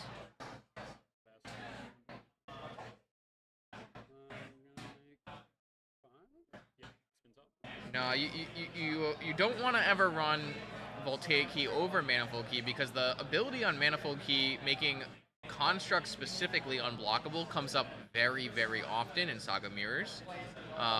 You could always, of course, run both a Voltaic Key and a Manifold Key, but once people know you're doing that, then maybe they'll just name Time Vault. Yeah, it's such a mirror breaker that if you have it, being able to go get it with Saga so consistently. Yeah, at the beginning of this matchup, I was talking about how much Saga matters in Saga Mirrors specifically, where you're both trying to really do the same thing, and then just being able to break that open with unblockable constructs. Another Beseech the Let's see if he Mirror. bargains this one. Doesn't look Okay. like it. So it Maybe seems like pretty conservative. I mean, if you, Tutor Force? did you go get Ancestral Recall? Tutor Ancestral? What about Tutor Repeal? Tutor Chain?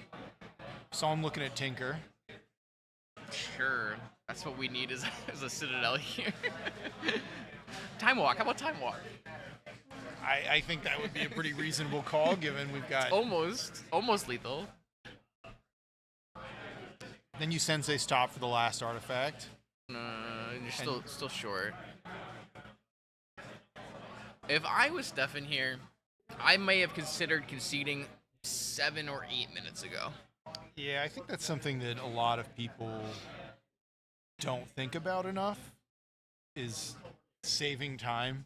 Oh yeah, for the there's an game. Ancestral in the yard, so no Ancestral. No. But Time Walk, I mean, I think everything wins. I don't think there's a wrong choice. Yeah, I think Hazard's gonna grind this game out at the rate They're we're gonna have to going. play like Speed Demons. And they may have a slight Might have a slight play, but extension I'm for not sure. Future by Mad, but it probably wouldn't be more than a minute or two. Oh no. Did he go get another Saga? Okay, so he's got the Chain of Vapor in hand. Oh, is it Chain? Yeah. His last card's Chain of Vapor. Can we cast it? Right now? So we're Consider the concession? No? we're in the desperation play here. We've sacked to lethal. All right, so if you're Steven, what are your outs here? Well, it starts with Ancestral. Oh, actually, you could start with Yagwil. It's not the surgical extraction in hand. Is it Surgical Extraction? Yeah, he had a surgical extraction. Okay, scoops it up. Interesting. I don't know if I would bring in Surgical Extraction in this matchup. I can't imagine that I would. I understand the impulse too. Beseech is essentially a graveyard deck using Yagwil combo most of the time, but I'm not sure that Surgical Extraction is getting enough done in terms of preventing that. So maybe you go for Surgical on the Beseech after countering it or something. I don't know. But there's so many threats in this Beseech deck. There's Urza Saga, there's Vault Key, there's Tinker Citadel. Like, you're never going to Surgical all of the threats. And that's what's cool about these decks. They just have so many different avenues of attack that are difficult for a lot of decks to cover all the bases. And even if you have one covered, you may not have the other covered, depending on your deck. I like these. It looks like Vintage is somehow getting more fair. I would say Lately? that's true. I think the most recent change where this blue-black Luris Saga deck has become kind of pushed to the forefront of the field has really, I think, slowed down the format a little bit. That deck is not doing powerful things. It is playing 9 spell lands, it's playing wastelands and sagas, and it's grinding you out. And if that deck is either the best deck or the most played deck or the popular deck, then that's actually a really good thing for Vintage. You do want your best deck to be fair. You don't want Chops to be the best deck. You don't want Bazaar to be the best deck. You don't want Oath to be the best. Yeah, You don't want a combo deck to be what is like holding the top of your format together. It's very important that that kind of fair, mid-rangey. Sometimes you don't want it to be like full control either, because that could be kind of not the best play patterns either. But something in that area, being the top deck, is very good for format health in most people's opinions, I would say.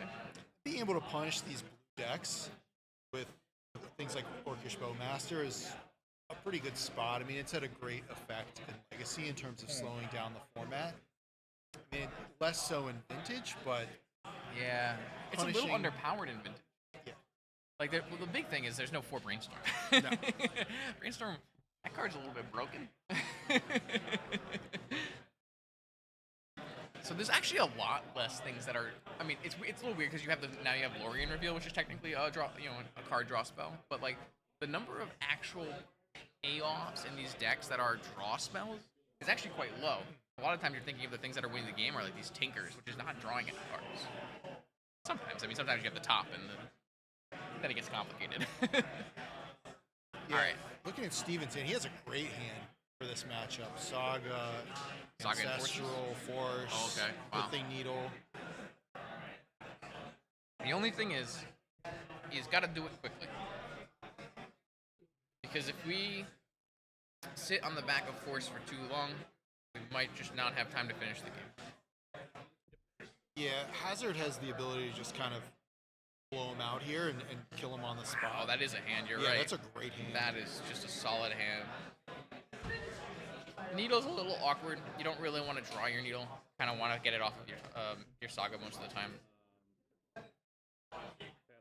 But if he's winning the Saga race, if you have Ancestral Recall, you could have some medium cards in your hand. It's not going to matter too much. So Hazard is a force. Yeah. Force back. Okay. I almost playing against a combo deck here. I don't think I force back. I think forcing back here is. I mean, you drew another force off the I guess a mute point. But the logic is, if I cast Ancestral and they spend 2 cards to counter my Ancestral, and then I still have forces for their combo, then I think I'm coming out ahead. Okay. Wow. All right.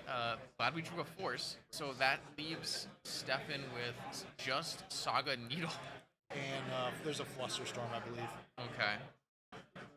I mean, that can't leave with Matt with very much either. And this is like a prime example of what Saga is doing in these decks, and it's just both players exhaust their hand playing a powerful spell with forces backing them up, and then we're both top decking, and one player has a Saga and one doesn't.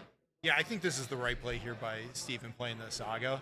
Okay, and here we go. Now both players have Sagas. All right. And one player has a Mox. Okay. Is it a time walk? There's no way, right? Oh, wow. And I don't think there's a blue card going with that negation. There is not. Wow. All right, so this is where you fire off that Pipping Needle. You have to. If there was no needle here, it'd be just game. So the draw for the turn was the second force negation. We don't have to fire the needle off first. We can make a construct first.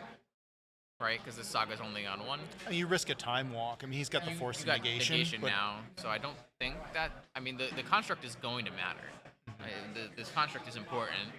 So I think you pass, you hold up negation for a time walk, you make your construct token, and then after all this is done, you needle Manifold Key.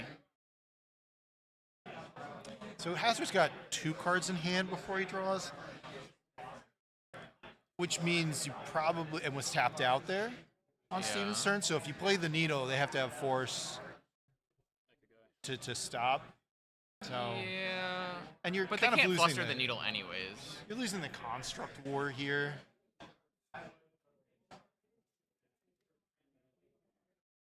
That's true. The constructs are going to be smaller from Steven's side, but when the needle comes, they'll get bigger as well.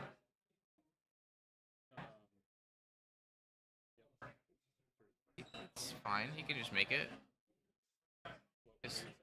Oh, okay.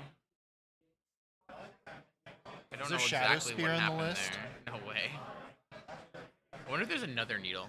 So with this Saga activation, you could get needle and name Saga. And then with the next needle, you can name Manifold Key. No, top. Okay. So I think that Matt is supposed to make a construct in response to the Urza Saga search trigger on the stack, so that you don't get needled off of Saga tokens. I think it's totally within range for any of these Esper decks to be playing 2 needles. But now, notably, we don't have 3 mana to protect this needle because we got a Sensei's top instead of extra mana off of Saga. So if Matt had somehow put together a negation of their own, like a 3 mana off of Solarian Academy plus Emerald, this could have been really bad. So we've got a 3/3 construct on Steven's side. Hazard's going to make one here. That's also going to be a 3/3. Is that naming Manifold Key again? It looks like it's naming Manifold Key. It gotta be. That's the best name here. So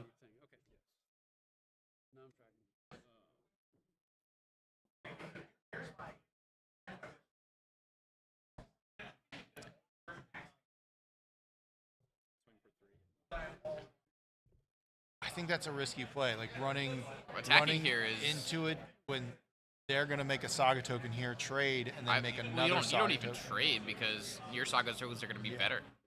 There's no reason to trade. You have a 3/3, they have a 3/3. Now you're going to have a 5/5 on the next turn. Do we catch a glimpse? we're just trading. Okay. They're trading. The players I are see what making you're a saying, lot of that's- plays that I would not make. Yeah, it's a very conservative line to block.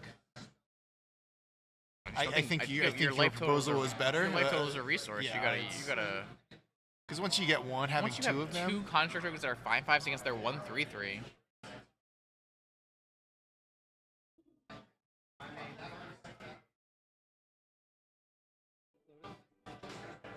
What is that? That's time in the round. No. What is the card in play? Oh, because it can't be an emerald. Yeah. Because there's an emerald in play. Wait, where'd it go? I don't know what's happening.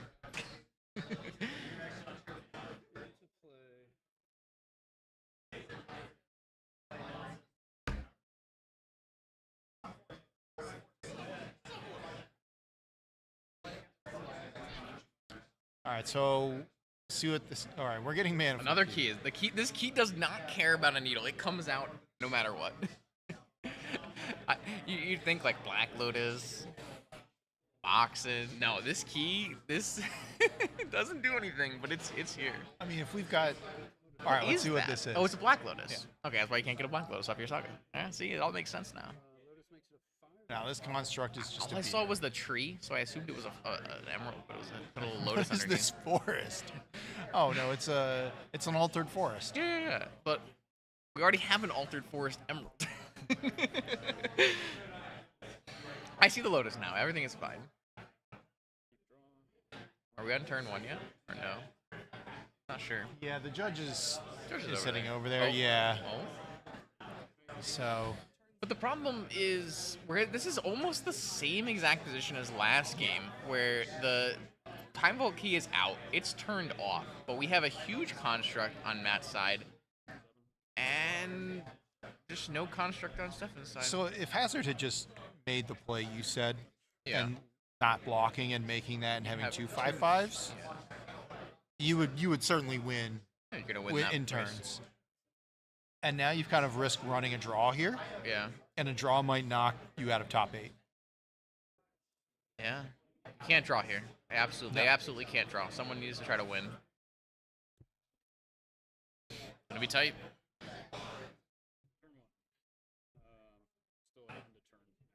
So this was table 5. So these players are certainly in contention. Yeah, I believe top 4 tables drew, but I do think both these players are at 10, and 10 can go to 13, and they could break her in. Yeah. It's not safe for the 4th table that drew, I don't believe. I wasn't paying a lot of attention. Oh, So he's it's over. scooping. Wow. All right, Matt Hazard wins round 6 of the BCDL Vintage Open. Maybe squeaking into top 8. We'll have to see when the top 8 announcement comes around. We'll be back with top 8 shortly. Yeah, it was a wild match. Really important match in terms of understanding how Saga plays out in the Saga mirror. And I think if you're going to end up registering Saga in your deck, definitely do need to learn, who has the Saga advantage, when to trade constructs, what turn should you be playing your Saga on. These things are all small decisions that have very large impacts on the game. Yeah. I don't think there's any reason to take that block there. Especially when you're playing against a deck that isn't going to combo you out. Yeah. I mean, maybe something like removal coming from the side, like a single target removal. So I'm not sure. Yeah. But Matt Hazard takes it, and we have a top 8 rapidly approaching, and we'll see you all then.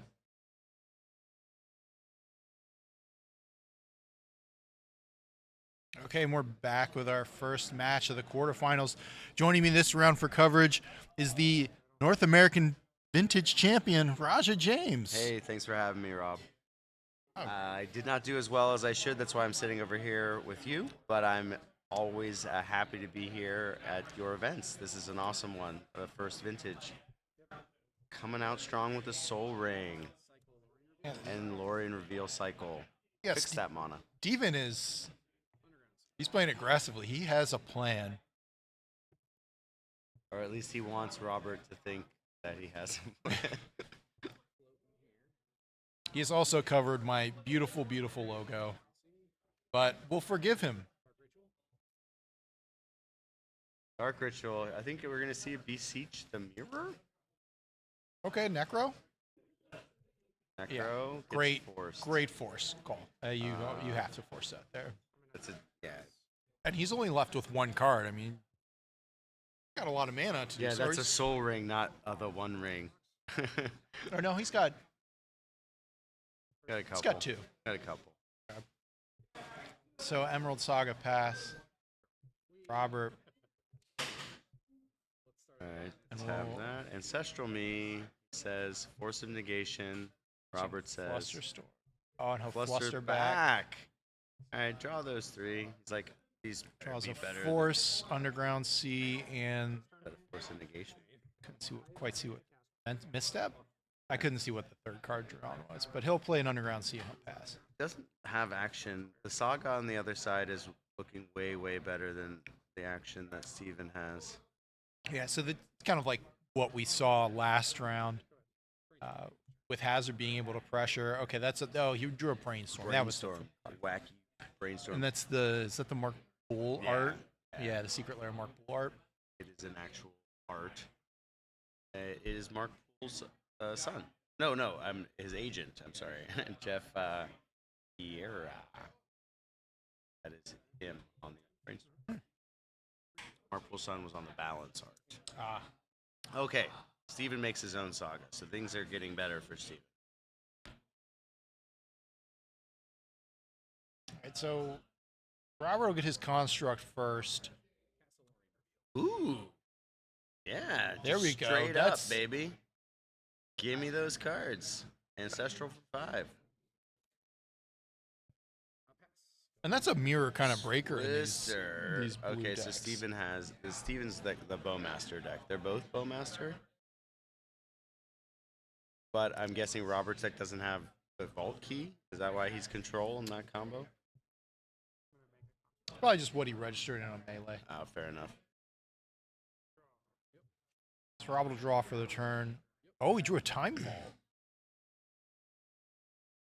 Oh, Okay. gosh. He's only got 2 cards, so firing this Time Vault off into a force is pretty risky. I mean, we know Steven's hand, but Rob. So if you're Rob, Jam and it. do you jam Yeah. knowing that your Make him opponent have has it. 5 cards in Yeah, hand? you got to make him have it because he's going to be making his own Saga token. Yeah, and he agrees with you. Yeah. So he's jamming. I pitch. Maybe he has Force? Fluster Okay. Storm? No.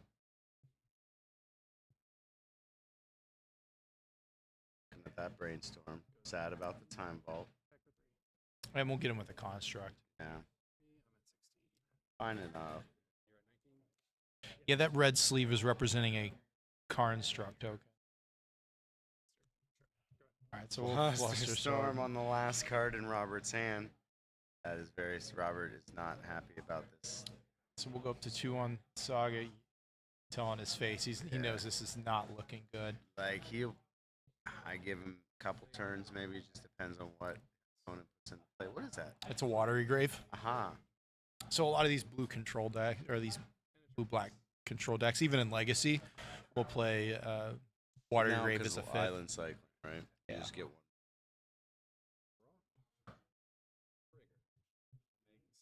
Yeah, so we'll make another construct here, and we'll. Steven gets 1 bonus gold star from me for having the correct token. Represent this construct. He has a token, so we're just gonna. He kind of wins there. So if you're Robert, what do you think? What do you think your out is? My out here is gonna be. What card did I draw? I don't know what card did I draw. We're at 19, so we have like 1 turn, maybe 2 turns. Are they playing the Ogwill in these decks? I don't think so, right?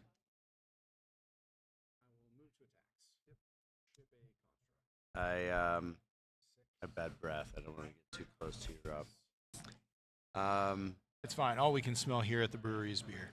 It smells delicious. It does. It does. I had a sour earlier, then someone had to ruin it for me. They told me that sours are just messed up regular beers. And they make it sour. Yeah, so Robert Rob's scoops it gonna up. So to your point, I think that's why I was asking about Yogwill, because can he replay his time vault possibly? Because that's the only thing that I can think of that is going to. Wasn't it force negation? Oh my So goodness. it was exiled. Even worse. Even worse. So I guess he has Luris, so that's a path to getting the time vault back anyway. You don't need to Yogwill in that situation, but I guess I just missed the reveal of the companion, so I didn't realize that's what. Yeah, Robert's got some play. Did they both reveal Luris? Just Robert. No, it looks like, and we can kind of see through the deck here on Steven's side. Yeah. He's playing things like the One Ring. Okay, side out's a One Ring for a Flusterstorm. Okay, I like that. Does have the beseeches. Yeah. Wants to make sure his plus siege resolves, right?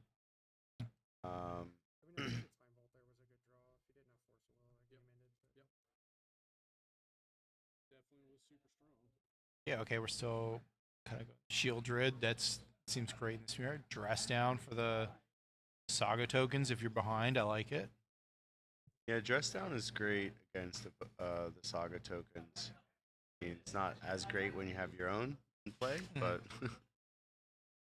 yeah, if you're the combo though, and you can just kind of press the I win button, right. It's we saw one of the cards that in Steven's hand last game was a Time Twister, right? So that combo part coming from casting Time Twister with Orcish Bowmaster in play, right? And if you're close, or maybe if you have two Bowmaster, you're gonna make some huge not constructs, where they are armies, orc army. The orc army. Orc army. So you're gonna have a very large orc army to attack with, and dome them for 7. Yeah, you shoot them for 7 and then attack for 7. It's a pretty big swing. Pretty good way to win the game. So in general, I think that Steven, or is it Stefan? Am I saying that wrong? I've been saying his name wrong the whole time, Rob. I'll be honest, I don't know. All right, Mr. Giambi. He wants to resolve his fluster. I mean to say beseech the mirrors. So we saw him put in a Flusterstorm, and he suspects his opponent maybe has some combo. I mean, he saw the Time Vault part, right? So on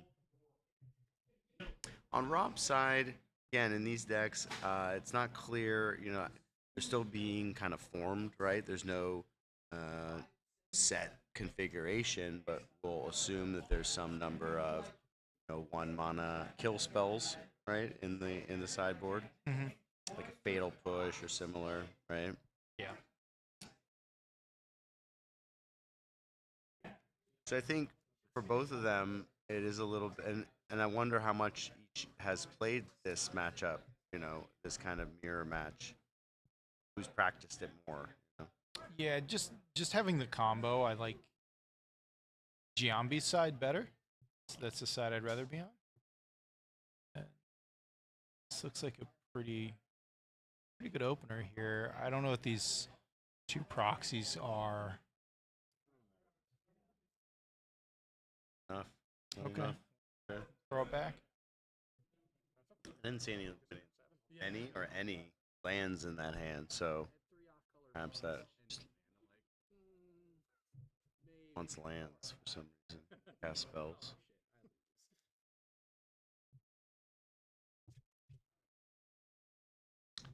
Right, so we're going down here again. Robert's keeping, and Robert on 7. That's good. Let's see. Underground Sea, Lauren revealed, Force of Will. I saw, yeah. Spaniard. It's like an Urza Saga. Yeah, Mr. Giambi's got it's a Mana Vault, a textless Mana Vault. A Tinker. He has a Tinker in his hand. Okay. So it's pretty good. Book. Oh, you're not going to show us? Webcam etiquette, folks. Be nice to your announcers if you can. Got Saga coming out. Mr. Robert. And he'll pass the turn. Draw for Bobble. Mr. Giambi says, okay, now I get to know. So he draws the Delta. I mean, we could go for Tinker this turn. I mean, he has a force backup, doesn't he? So you play the Mana Crypt, you Tinker. It's a Mana Vault. So, Oh, that's cannot Mana do it. Crypt. Oh, it's a Crypt. Is that Crypt? Yeah, that's Crypt.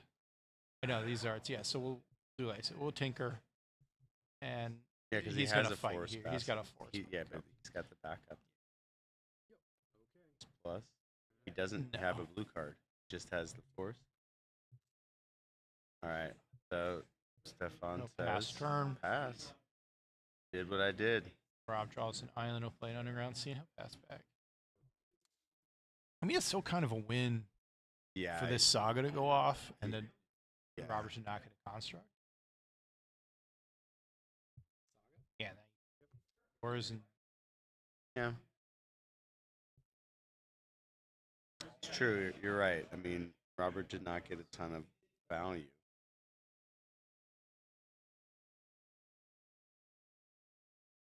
I assume that he's going to. Oh, okay. Make a Bowmaster. so we'll wisely brainstorm here. Brainstorm Okay. beforehand. We see Dress Down, Lorien revealed, Urza's Saga were drawn. What will he put back?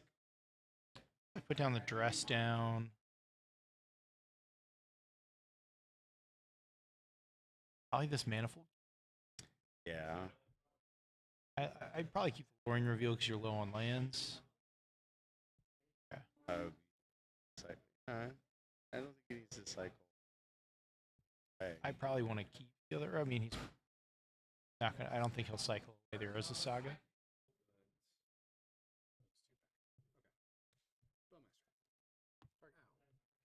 Okay, so we'll ping him from one. We'll get an Orc army. See, Robert has a basic island. Showing us a basic island. Digging in the crates, trying to find a token. Found it. Here we go. We don't need to use the sleeve this time. Yeah, I need to get some of those Orc Army tokens. Send them off to get signed. Yeah, our fantastic vendor, the Warpgate from Westerville, Ohio. I'm sure would be happy to help you. Shout out to them. I forgot to ask them about the tokens. Oh gosh, you're right. Okay. Yeah, they have a website, thewarpgate.net, that you can check out for any of your needs. They were really nice. They gave me a card actually, and this is no lie. I have it right here. On all of their socials. It's thewarpgate.net, folks. Owner, Steve Parello. You can't see these, but these are all awesome, like, barcodes. Oh, we have a judge call. All right, we got a Zombie's calling for the judge here. And what is he going to ask him? I think we're getting a... At what point is it too late to change my mind on what I get off of Urza Saga? Saga. He did the Saga out of order? The answer is it depends. He said I'm floating mana. Didn't want him to get a black. Yeah. He couldn't have responded to it anyways. It really it's about it's about like getting different. Oh. So the judge called, basically he showed Mox but realized he actually wanted Lotus. Maybe he called it. Said, I'm going to go get a Black Lotus and grab the Pulled wrong out a card. Mox Jet. The thing for that situation, folks, is that if your intent is clear and you did something or made a game action that is not the one you intended to take, you should call a judge because they will fix it. If the game has not proceeded past that point, there's no reason that you can't make the correct decision or the correct choice and enact it in the game. And you see the importance of that here, going to get Black Lotus as opposed to Mox Jet. You use the mana floating from Urza Saga, grab Luris, cast Luris with the Black Lotus, and then cast the Black Lotus again. Yeah. So that was pretty huge, I would say. For sure.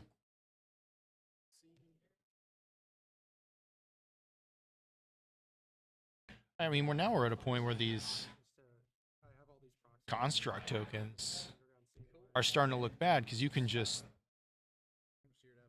basically stall them with the Orcish Bowmaster and recast your Bowmaster, grow your army, and You can grow your army. You can.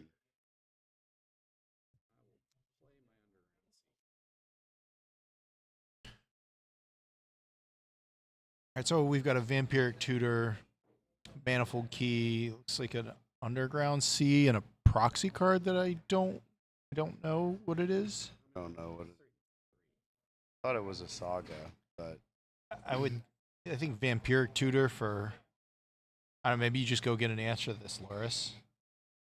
have the key in hand. Don't need vamp. Or yeah. Yeah, After I you mean get- that's after you that fetch- works too.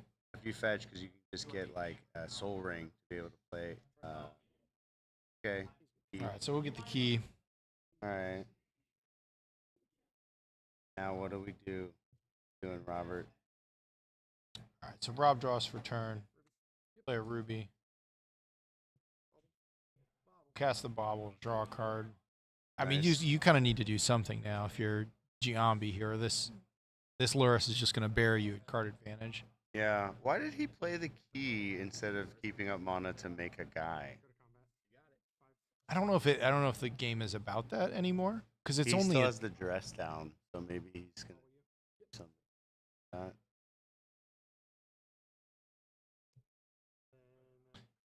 I like the Vampiric Tutor and just going and getting Time Vault He's gonna and try to jamming. do that. Yeah, I think that's what he's gonna go for here. Okay, And here's the Spell we'll Pierce. Spell Pierce. I like that Dermot Power art. That's a really nice one. So on the Spell Pierce. The Raymond Swanland Vampiric Tutor is also very nice. All right, so this Saga will go off. I mean, you could make a token now, and it's a pretty decent size. You'll have a 3/3 out of it. You can block about anything. Just made mana. So okay. What is our play then? What are we doing? We have so he has the dress down still. That's gonna. I just don't know how much the dress down does other Yeah. than cycle here, right? Because Loris is still attacking for 3.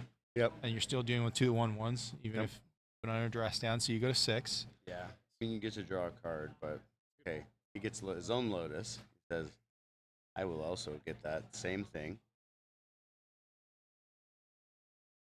I mean, I haven't seen Beseech the Mirror in his hand. We have not seen that. I don't. We have 2 cards that we Is that don't the know proxy? what that That's is. the proxy. I'm pretty sure. Yeah, there's 2 of them that I don't know what they are. I think those are both Beseech the Are Mirror. they? Okay. Yeah.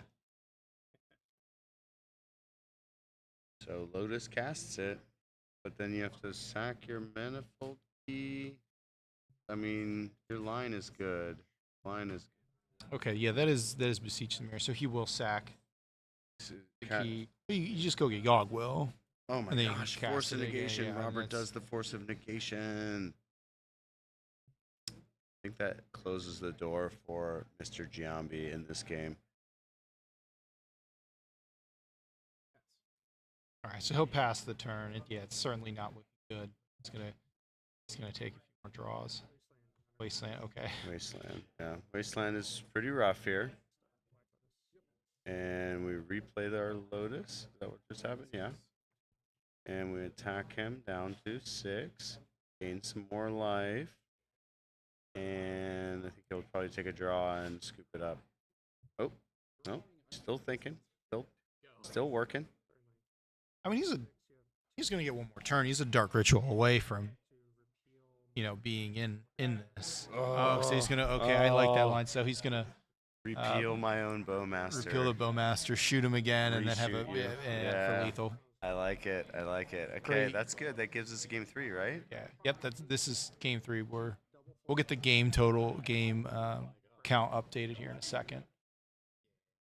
Hey, folks. Hey. How you doing? Here's Raja in this fantastic chicken suit. Yeah, you got to tell me before we switch to the main feed so I can get my head suit on. Yeah. So, thanks for having me in the booth, Rob. This has been a really awesome day so far. Didn't come out the way I wanted it to in the games, but Like playing paper Magic is always very nice, no matter what. Yeah, and vintage just always feels special anytime you sleeve it up. And being in an environment like this where everyone's just in such a great mood, whether you go top 8 or 1 and 5. Yeah. 1 in 5, something like that. Yeah. No, and the thing is this is the first one, right? This is like we were all very excited that you decided to do this, right? Mhm. And I, as much as possible, we try to help and advertise and get the word out, right? But Right. we, meaning you, I was concerned by proxy, but several weeks ago, right, based on the registrations, there was concern, right? Sure. I mean, that's one of the things about being a TO that doesn't get talked about enough. You're really on the hook for like the expenses and all of this until people give you money and show up. And Magic players don't sign up for things like ahead of time very often, right? That's not their getting MO. people to commit as Yeah. soon as possible is one of the most helpful things you can do to see events, happen and thrive. So I'm not going to hold you to any commitment, but based on the outcome of this event, think it's something you're going to do again? Yeah, I'm certainly open to vintage again. Awesome. I think there were a lot of people that have asked me about vintage in the past that couldn't make it, for one reason or another, and that's life. And so there was people that are even more people than were registered is the point that are interested. Right, and that's so a- it could that's be a even good- bigger if it was on the if it hit the exact right time and everyone could be here. This could be a 60 or 70 person event next time. yeah, and it really just kind of goes to show you that I do take feedback to heart and really use that feedback. So, and I've done it for, things like venues or prizes or, even having vintage in addition to legacy. So, I want to talk more about this. I just want to see. Did you see a tinker in Robert's hand? I think I saw a tinker in Robert's hand as he was flipping through it. didn't see it. See a Lorien revealed. So I think we have a Scalding Tarn opener on one side, and then we have a Mox Ruby and an Island opener on the other side. Lurus has been revealed, so wouldn't have Tinker in our hand, would we? Right? Is this a vampiric tutor? Oh, it wasn't Tinker. It's an ancestral recall. It was a Spell Pierce. And we're going to see a Spell Pierce, I think, get fired off by Robert. That card that I thought was Tinker has the same color scheme, pretty sure. Oh, this is a Lorien reveal? Okay, I see what That's a Lorien. It looks All like a Lorien revealed so cycle. So he cycled for it, so there was no ancestral to counter. That's okay. So he smells it. Like, I need more mana before I cast spells. Ooh. Okay, so we got a time. Time Vault. My opponent's Steve's been got Time very Vault good in at hand. that. Naturally drawing Time Vault without, like, casting any cantrips. If you can do it, that's the goal. They were better at Vintage than me today, for sure. Here's Dark Ritual. I think this is bait. I don't think he cares that much. Like, if he got that countered, it was kind of an oh well, I think. Oh, and the shielded resolves. I mean, yeah, and I think that's because Robert was holding that Spell Pierce for Beseech the Mirror. as someone that has played against a lot of Dark Ritual players, the linchpin is always the Dark Ritual. Counter Dark Ritual. Okay, was it a Spell Pierce? It's a Saga. Maybe I was just wrong. Yeah, it is. See in the head cam. Man, he is mad about that. He should be able to make a token to block pretty soon, but it's the drawing cards part, the draining. Yeah, this is just gonna slowly eat away at you in your draining and the control gaining. deck.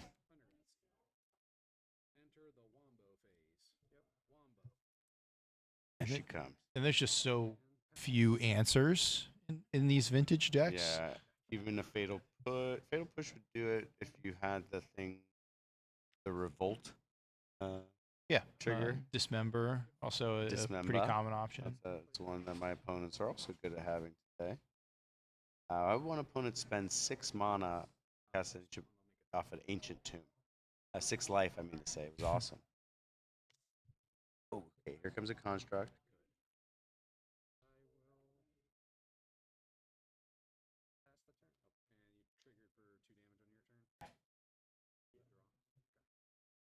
Mana, count Yeah, turns. we're counting here. All right. Making sure the draining has happened properly, I think. I was gaining my life. Were you losing your life? Just make sure to hit that button over there. All right, so we'll shock in this watery grave. Yeah. Gives us We access just to 3 black again. Jam Necro. Oh, I see Yagwell. So we've got see Yagwell back there. Yagwell, Bolus, Citadel in hand as well. So he's looking at the graveyard like, yeah, Dark Ritual's good. But Well, if you play with the Yagwell, he played the water grave for turn, so he can't play the you know, he can't cast it.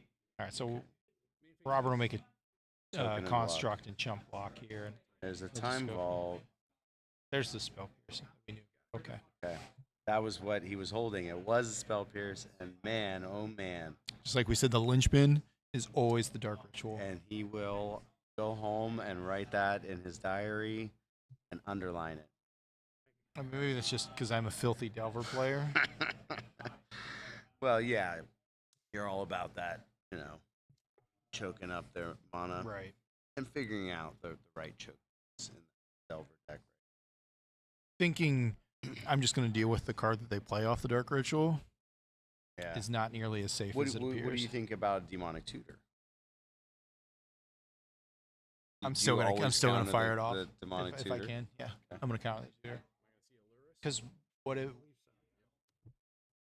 they go get a creature? What if they go get something like Shieldred or that Wasteland that knocks you The out reason, of something? yeah, I was gonna say right. Land. It's Like normally something like Tabernacle or an Academy, something like you can't counter that anyway. Like you should have just countered the Dark Ritual. Here comes Luris. Robert's getting back into this game slowly, maybe.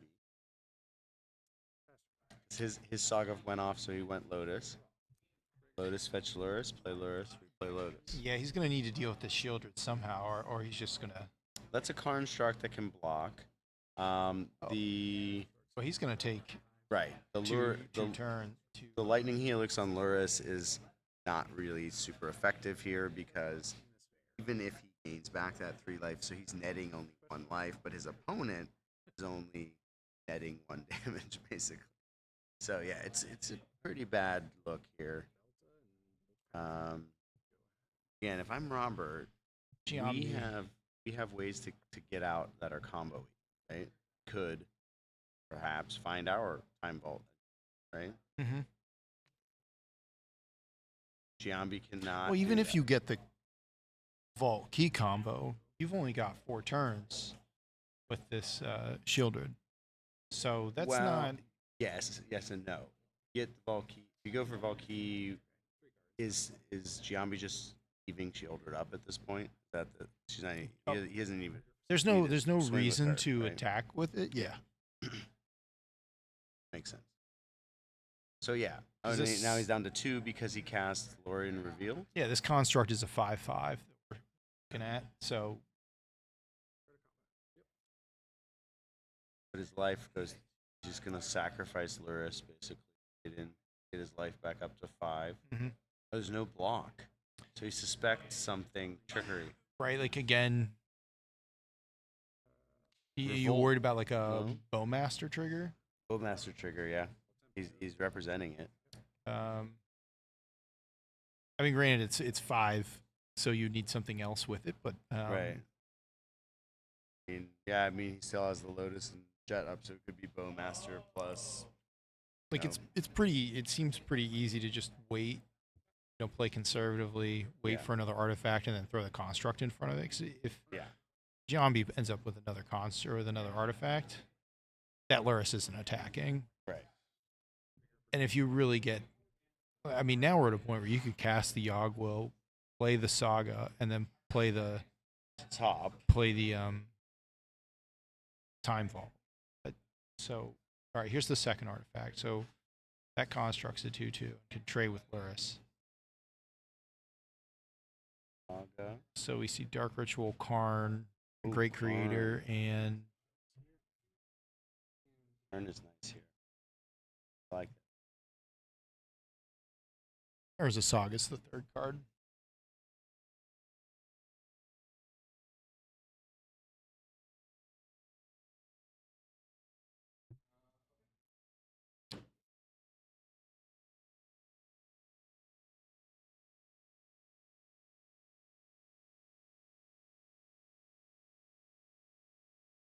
In the tank. Yeah, We're both in the tank with him. we're Like, thinking, I like- realize we're both thinking about it. We're not talking about it, but so what are you thinking he's thinking right now?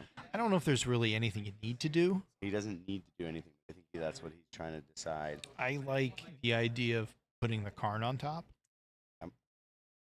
And Karn is great here. That's yeah, I mean, you that's effectively the lock spell him you out want of to the. resolve out of this. Yeah, So what order to put them? I'm putting Karn on top. Yeah, put him on top. Plan that you're just gonna cast the next turn.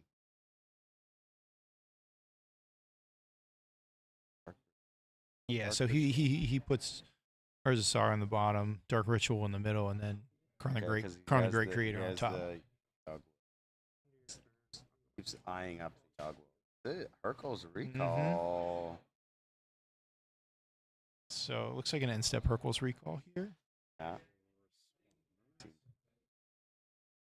Two. Up the top, on top. Look with top. All right. Do we want to change this in light of the Hercules recall? Is the question. I think the answer is no. And Just get the card. Oh goodness. Robert comes up with a way to he's trying to dig back into this game. Bowmaster, the top draw trigger on the stack. So this will allow him to I think just Yeah, he kill get the in- construct. well, the Hercules recall will take care of it anyway. That's fair. So you just ping his face. Still can't really attack. Shield good. And this is kind of like, what we were talking like why you don't block. Right. Because only something bad can happen. Right. There's no reason. His life total, Giambi's life total is so high. Yeah. Sky high. Robert 10, that feels bad. That hope that maybe your opponent makes a mistake and can get that value on that days, but And now this construct's only a 4/4. All right, now we're back. We're back to a 5/5. yeah, Okay. replay Lotus. Luris, great card confirmed. It's like, yeah, it's one of those cards where you should really restrict people to only play one of them in the deck. As far as I know, he only has one. So, Rob's hand, does he have a force for this Karn the Great Creator? I don't believe he has any other protection. He had a Flusterstorm. He has a Flusterstorm, but that won't help him, right? No. To go with Luris because he's life high. Yeah, I like attacking with the construct. I might block Luris here, but I don't. The whole thing is again like things could go real bad for you. Like, why is he doing that? Though? So we've seen he's doing since the life. And is just trying to buy time and hope the construct is big enough. I don't Right. think it's going to race So the shield. Giambi's decided that we're going to end that if we can. I mean, you've seen Rob play the Bowmaster. So, Yeah. the likelihood of having two more in hand is real. Yeah.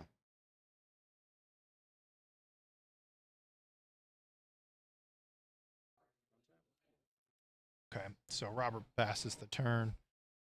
Giambi untaps, draws the top that we knew about. Top back in his hand. Now he's got to think about how he wants to proceed because his opponent won't be gaining any more life. So you don't have to be risky on really anything. You just have to wait 3 turns. The opponent will die. That's why I like just playing this Karn. Because You lock up a bunch of his mana. Yeah. If he can't counter it, I don't think we have our own. We have Yogg-Will. We have. No, it's Karn. Yogg-Will, Citadel, Lorraine revealed, Yeah. and top. But I think just jamming Karn here, if our opponent can't counter it, that puts us in a really good spot to win.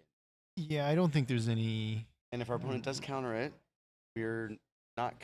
We actually don't have any cards in for responses, right? So Well, if you say it's countered, you still have top. the Okay. you still have the Yogg-Will. Yeah. So you could Yogg-Will and then get the Dark Ritual and play a land Ritual, yeah. and still play the Karn again. He's going for top, and the top eats the hard cast force. So he smelled that like basically anything he did was gonna get forced probably.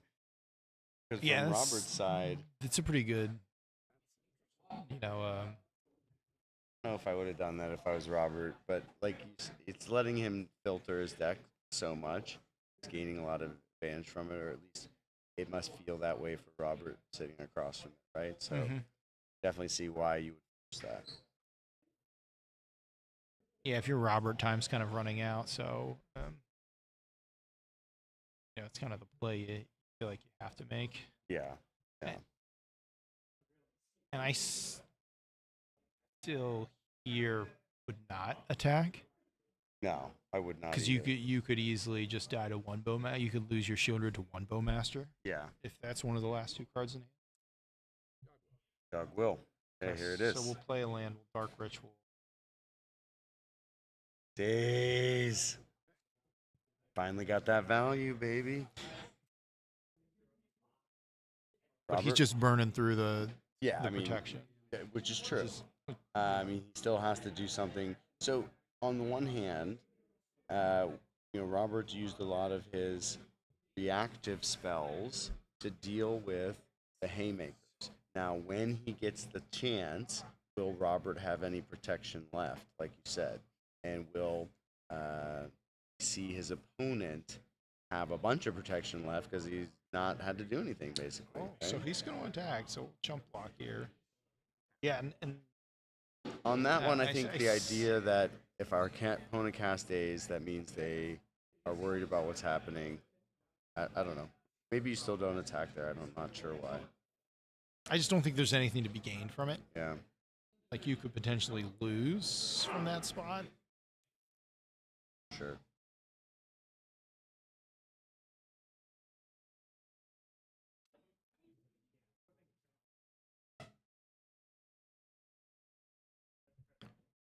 All right, so shields are totally down for Giambi. We know that.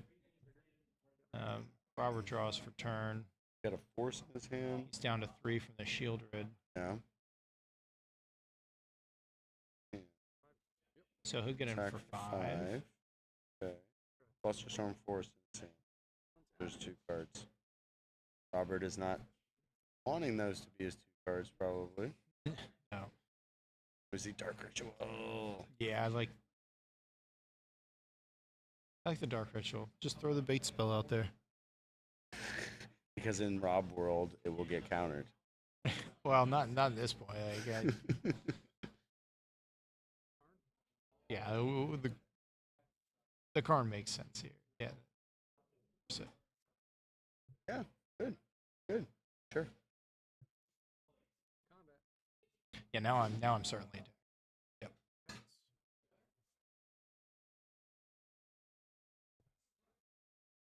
Another one time, Robert says, what is that card he needs? So did you draw a fluster? Or was it the fluster?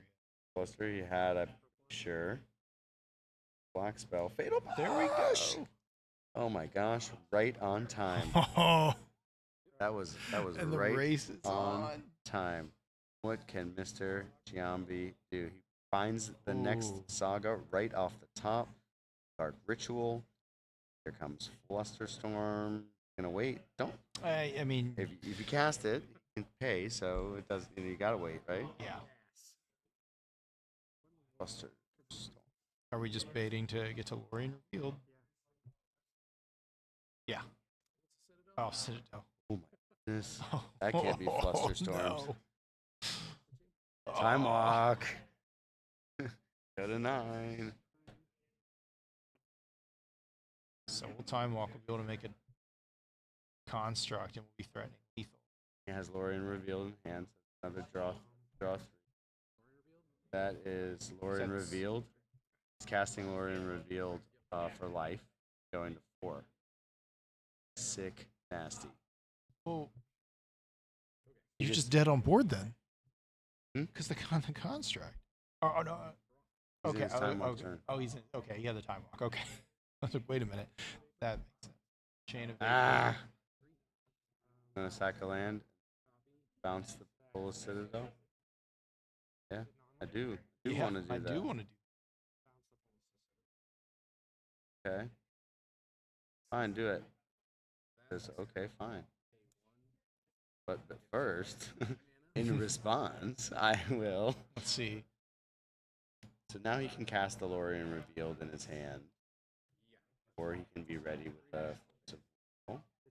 He could have cast Force of Will. I like just making the construct and holding force up. Yeah, I guess that's fine. I'm saying he could have just used the Force on the Chain of Vapor copy. Can he not do that? Cast the copy, right? No, you don't cast it. No. What am I thinking of? Cast the copy. I don't know. Jake and I were talking about. This is like creative technique, or Yeah, that one. We were talking about the idea of what stops asking while, like, payment priest is not cast it. Oh, and all right, that's it. yeah. Steven will just make a construct and attack for lethal. And Yeah. that's- That was wild ride. That was a wild Yeah, ride. when he found the fatal push, I was like, oh, we got a game That here. was wild. Yeah, I really thought that Robert was going to be able to pull it out, turn the corner there. All right, so Steven will take this quarterfinals match. That was wild. Good one. Looks like we got a couple other matches. Looks like Are they still going? it looks like we have Mr. McGrew is done. It looks like Hazard is still playing Mr. Gennari. And it looks like this is another top 8 match at this table. So it looks like we got 2 other matches still running. Top 8 right now. I didn't get a chance to see all the different decks in the top 8. What the kind of archetypes maybe widely are. We have these 2 blue-black decks. Mm-hmm. I know There's a dredge deck. there Okay, is. There's one dredge deck. Indeed. Okay. That mean we went to I think commercial. no, I think that was just the monitor flickering that we're watching. Yeah, I we're guess gonna, I'm saying I don't think there's enough time to move. I don't think anyone has a game 3, but someone has a game 3 to the feature match area.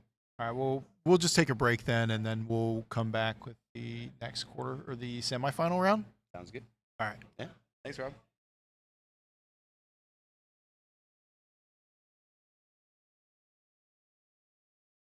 All right, we're back with our quarterfinals match. Justin Gennari versus Joe Brennan.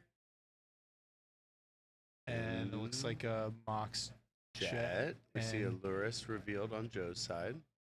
and Trop is the play for Justin.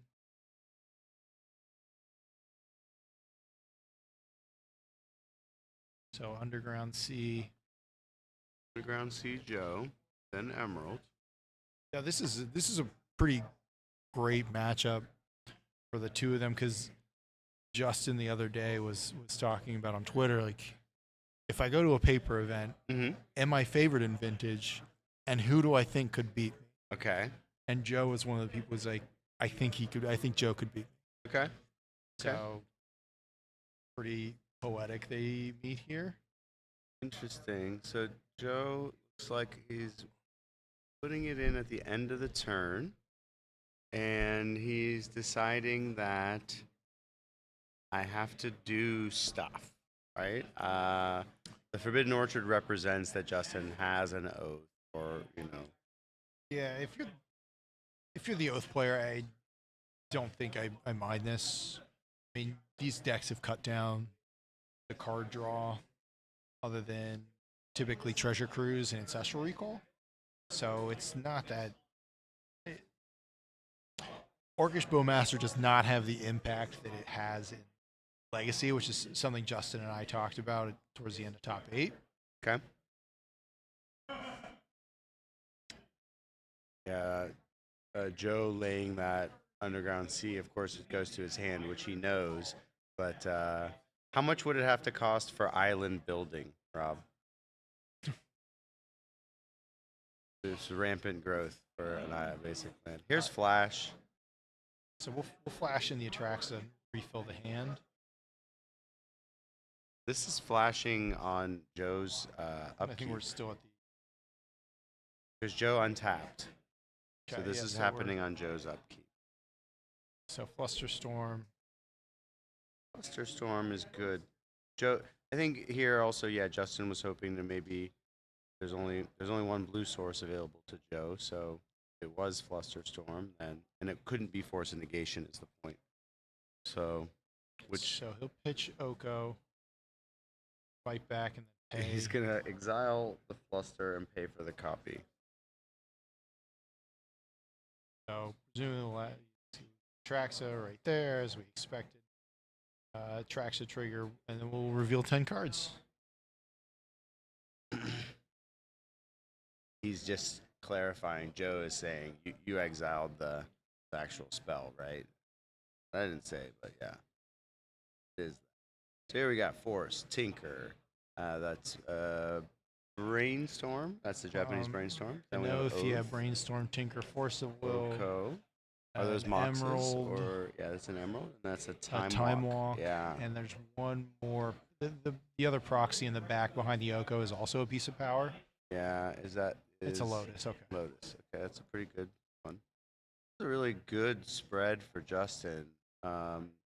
It's every type except sort. No, he gets he gets all the types.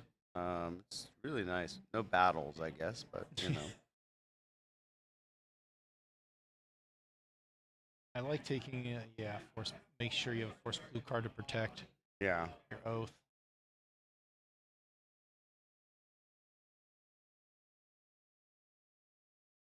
Okay. So we didn't get an Attrax off of it. But we got an Oath.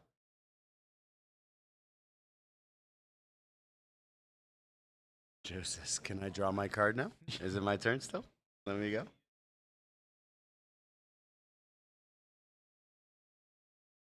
Here he comes with the Bowmaster and the Orc Army.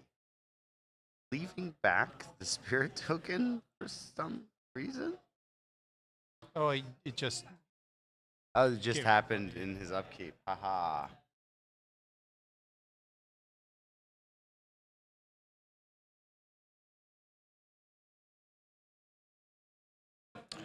I enjoy these facial expressions by Justin. Yeah. Very emotive. You know, he has the stream, so his practice for his entertaining his audience is high. So it's probably hard for him to turn off, even when he's not specifically entertaining his stream.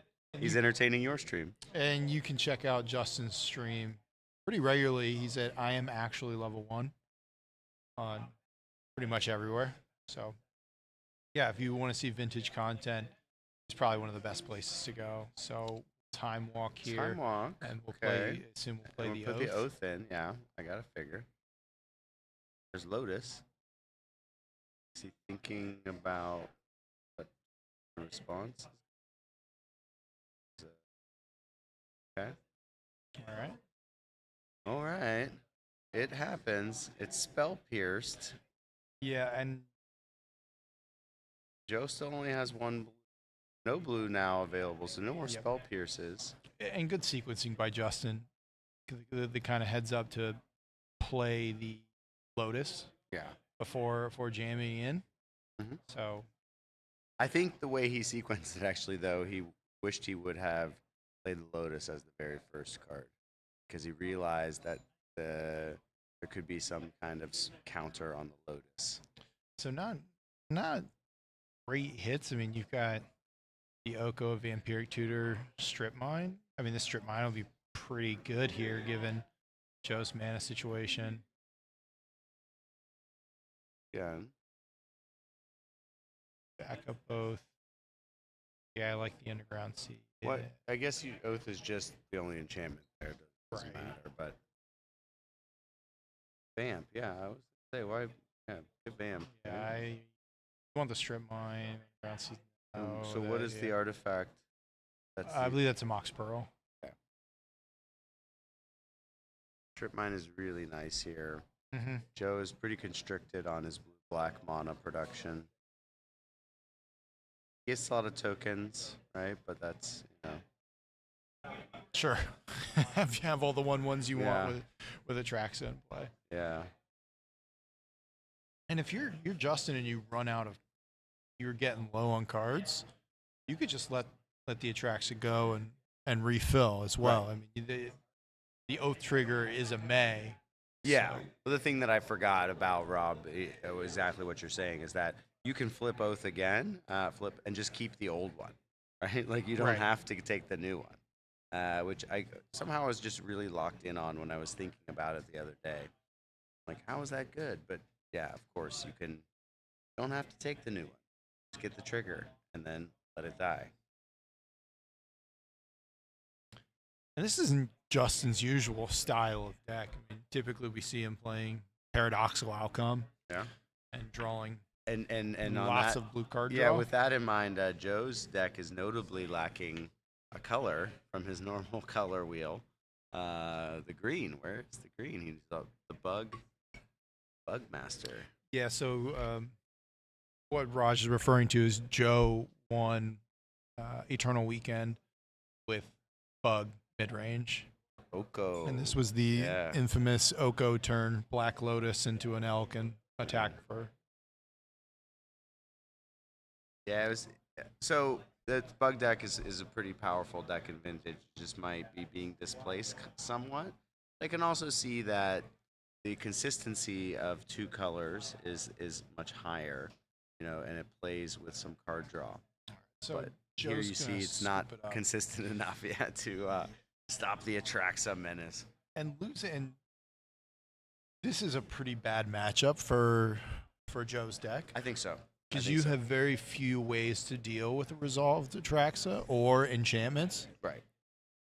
So basically, Joe's line, looking at his deck list, comes down to get Grafdigger's Cage and then So try to in protect this- it. So in And then this match, Pithing too, Needle yeah. Beseiju.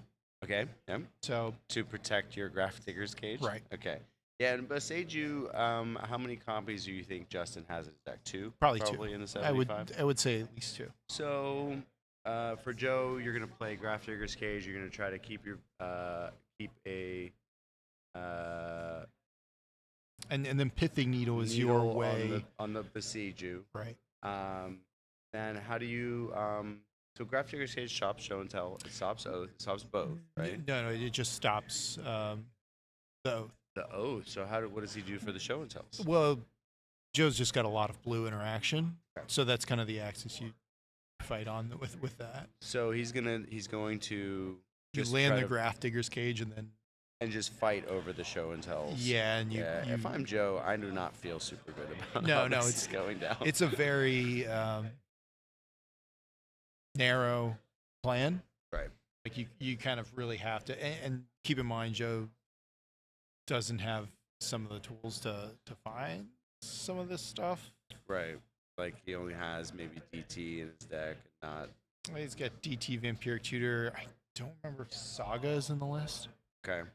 Has to be playing Saga. Yeah, he's probably playing Saga. Yeah. So he can get the Needle, Yeah. get the Grafdigger's Cage, but it's slow.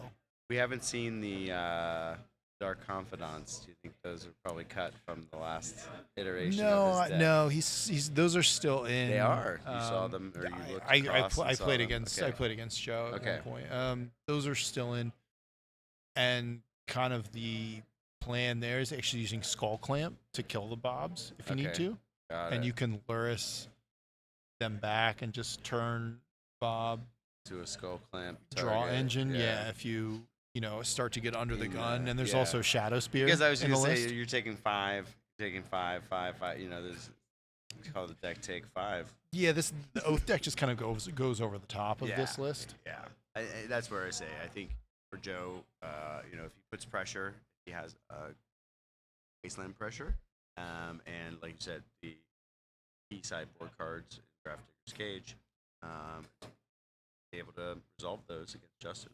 Yep. Those are pretty kind of good match in like what the game plan is for Justin.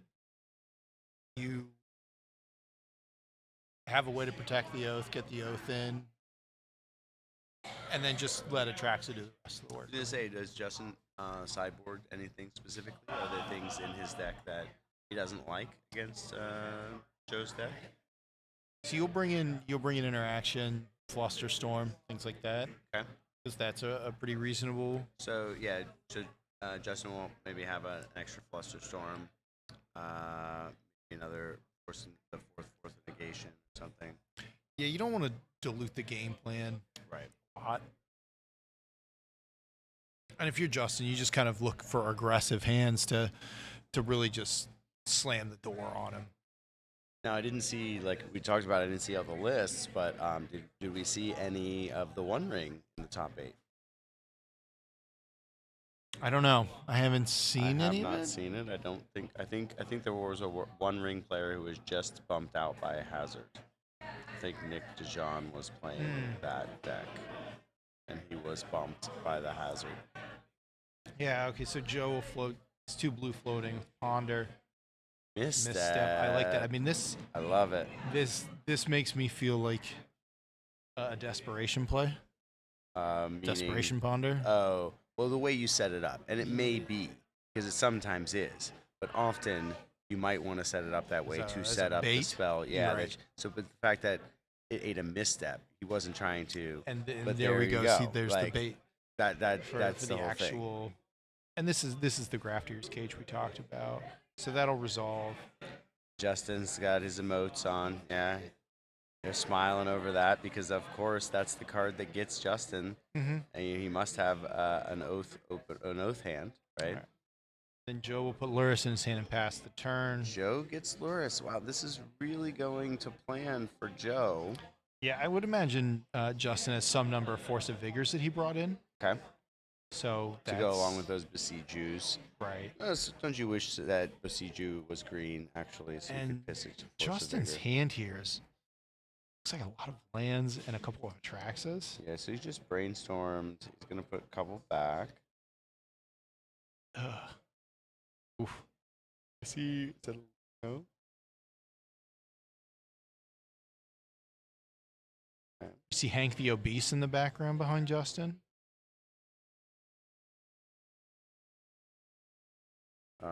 We're gonna that's an ancestral recall. Force of will on our ancestral. Wow. Okay, Joe just seems to have it all this game.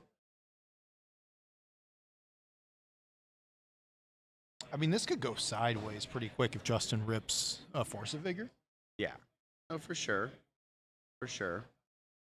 But and the good thing Joe's got the Luris, but wow. Okay, well we know that Justin has a bunch of land. Strip mine. We know that he has a bunch of land. Yeah, this bunch of land Dirtle hand may actually end up being good pretty good. Because Joe's not casting this Luris anytime soon. No, it's at least 2 turns away. Joe has his Lotus in the yard. Yeah. Upkeep he'll hit Justin. Justin opts not to make a guy, not to do anything. Doesn't take the bait. Justin's like, I'm going to still make mana. I'm going to keep going. Yeah, you're not pressuring in any meaningful nothing happening way. here. Yeah. And this is all right. This is so really Justin good. Draws show and tell. Oh, he did. Yeah. Okay. And he's got 2 Atraxas in hand. Got an Atraxa. There's no tax. Graft So he's Digger's looking Cage. at like how many cards you got. Wouldn't Do you have Graft Digger's Force blue Cage card? prevent it? No, he's just jamming here. What is the wording of Graft Digger? Can't enter from the library or Can't the cast. graveyard. Can't enter from. Yeah, and you can't cast spells from. So yeah, that's where I was wondering about the graft, and this is maybe was part of the discussion Jake and I were having. And if this resolves, this game is effectively over. I think Joe's so. not coming There's back. no way. I mean, Joe, no colorless mono, no Lotus access. It's in the yard. Yeah. And you see, so he doesn't have Force of Will in hand.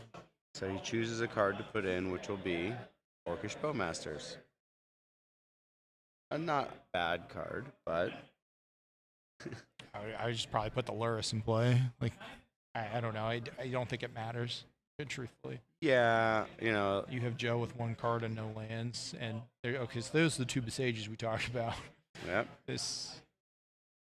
Okay. Joe extends the hand. Joe gives him the shake of the hand here. So Justin Gennari takes down Joe Brennan, and Justin will take his Oath deck to the finals. Yeah, that was a really nicely played game. I don't think Joe did anything incorrectly. I think the cards just don't line up very well, like you said at the top. He had a plan like we talked about, Yeah. and he drew that plan, and it just wasn't good enough Right. because the backup plan of the show and tell, like we talked about. Right.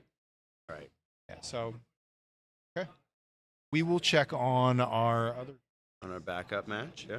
Oh, okay. So we're about ready for our finals. Oh, amazing. Yeah. Yeah. Let's So we will have Dredge players. versus Oath. Huh? Yeah. Okay, so we'll take a quick break. We'll set up the finals. This is great, folks. This is one of my favorite decks to see, and it's one you don't always see in the finals, especially. Often thought of as a villainous deck, but we'll see. He's Rob. talking about Dredge. Yeah, we'll take a quick break and we'll be right back. All right, thanks.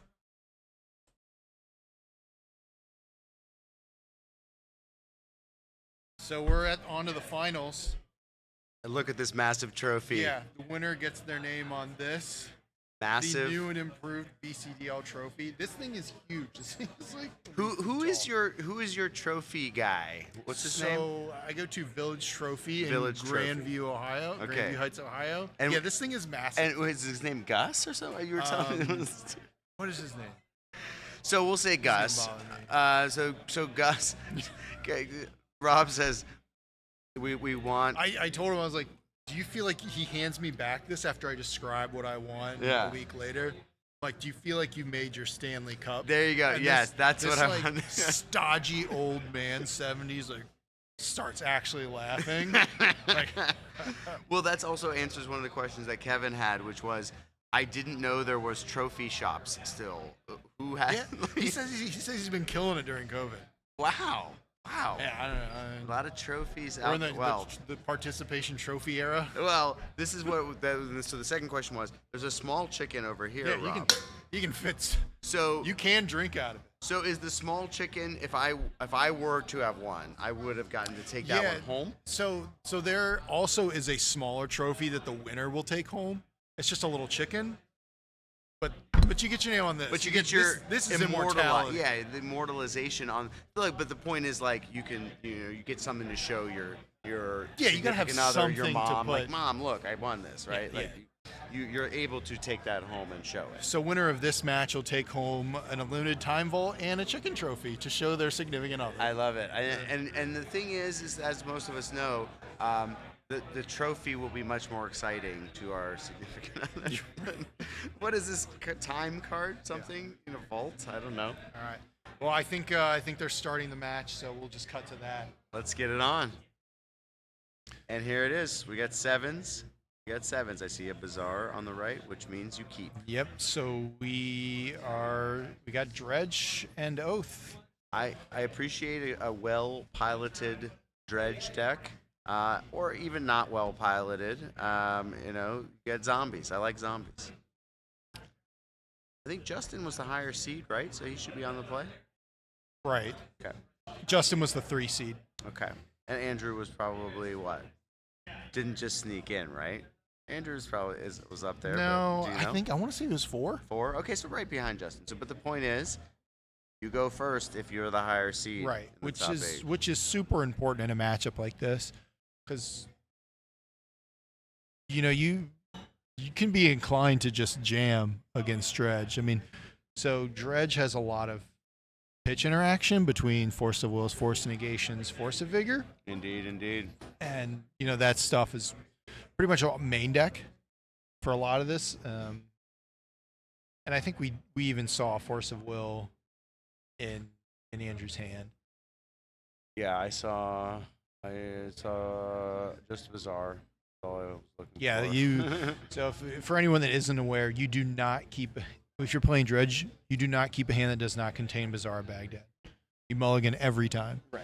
Yeah, and then you have ways to do that, and we didn't see that Andrew had to do it, but maybe in the next games, as is the way, you use a serum powder to exile your hand, and then get to draw that many cards. Yeah, so Justin's actually going down to 5 here. And, in game 1 for Justin, you can't just play Oath. He really wants to show and tell. And that's because Dredge doesn't necessarily have to play guys. It might accidentally flip a guy, like a Narcomoeba, right? Yeah, so we got a question from chat here. Is Dredge better positioned than Squee? What are your thoughts? Yeah, for sure. And the reason is Icarid. Icarid is the reason because Icarid allows you, and also Creeping Chill, but really Icarid is the thing that allows you to not play guys and not leave creatures in play. So if you look at, I would have been inclined to say the Squee decks, but now that I think about it, more like you're seeing Deathrite Shaman drop out of these decks with the blue-black controls. Yeah, I being more guess if popular you're than saying Bug. Squee, I assume you were saying like the Squee Master of Death. Like the Hollow Vine. Still monoliths, yeah. Justin on Spew. 4 now? I think 1-5. Yeah, so I think the reason is, again, Creeping Chill allows you to drain your opponent. If you can, Dredge can take out everything that comes into play automatically. Well, and it has Force of Vigor. They both have Force of Vigor, right? So and it has easier time normally casting that Force of Vigor than Squee Vine. Well, the Squee's got the Venge Vines and the Root Walls. Sure, definitely does. And typically you see Gaia's Cradle to fight the Tabernacles. A lot of times you'll see the Cradle against, but again, it's not about being better against Tabernacle. It's about being able to not have creatures in play for your opponent's oath, right? So Dredge deck is able to not put creatures in play after they can take out the Narcomoebas, the Silver Smoke, etc. And so Justin leads off here with a Tarn. He was the higher seed, so he started. He comes out with Black Lotus Scalding Tarn. See, Lotus Scalding Tarn out of Justin's 5. Andrew, again, this is game 1, so of course the Chalice will still be in the deck. Chalice is still going to be good. We're going to spin the Bazaar. Bazaar Baghdad often comes into play tapped. Okay, interesting placement of the graveyard. I enjoy various graveyard placements of Dredge players. We have a hollow one.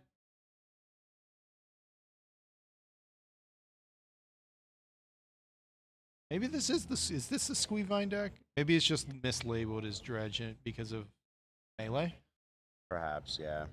All So, right, so I would say, or maybe it's a weird like hybrid that I don't understand. Yeah, we'll take a look at the deck list here in a second for Andrew. We'll be able to tell pretty quick what it is. Oh, we see in the background chicken. The background of Justin's head cam. Vegetarian chicken. Yeah, fellow chicken. Yeah. Yes, Kevin is vegetarian. If you haven't seen on Twitter, there were several members of Team Serious dressed up in chicken costumes, and it looks fantastic. I haven't really been on Twitter today. Oh, I got a picture of you like having a nap and posted that on Twitter. Total passed out sitting there between rounds. That's hilarious. Yeah, it was great. I think Andrew's trying to maybe have their own stream. The emotes, I like their facial expressions here. Oh no. See, yeah. Are we in trouble? Andrew says, oh no. So I believe the hollow one's still on the stack.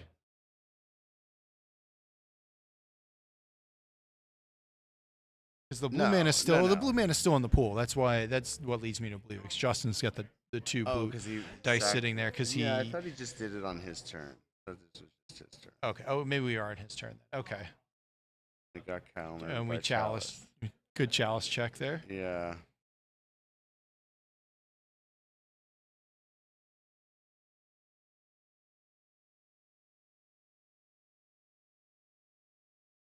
And that's all, yeah. And it was on Justin's main phase. So Justin, his mulligan was unkind overall. He didn't have much action beyond that brainstorm, obviously.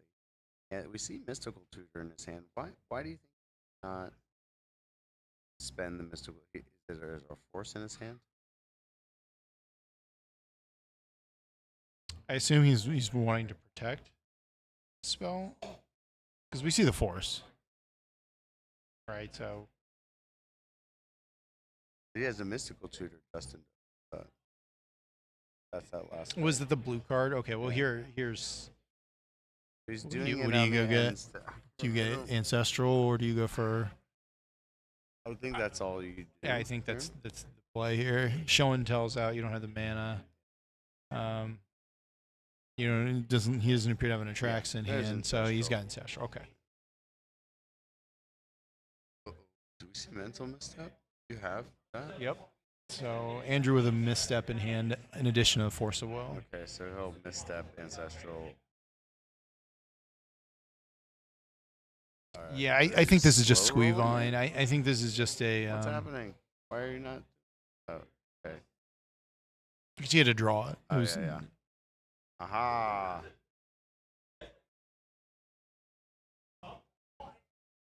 And you see Justin with internal screaming, and he forces back. My goodness. All right, so Justin will draw 3 here. I mean, you kind of have to do that because you're stuck with the force of will. You need to do something. Yeah. Oh, nice bricks. So Justin, 2 lands Justin and draws. what was the last card? I couldn't see.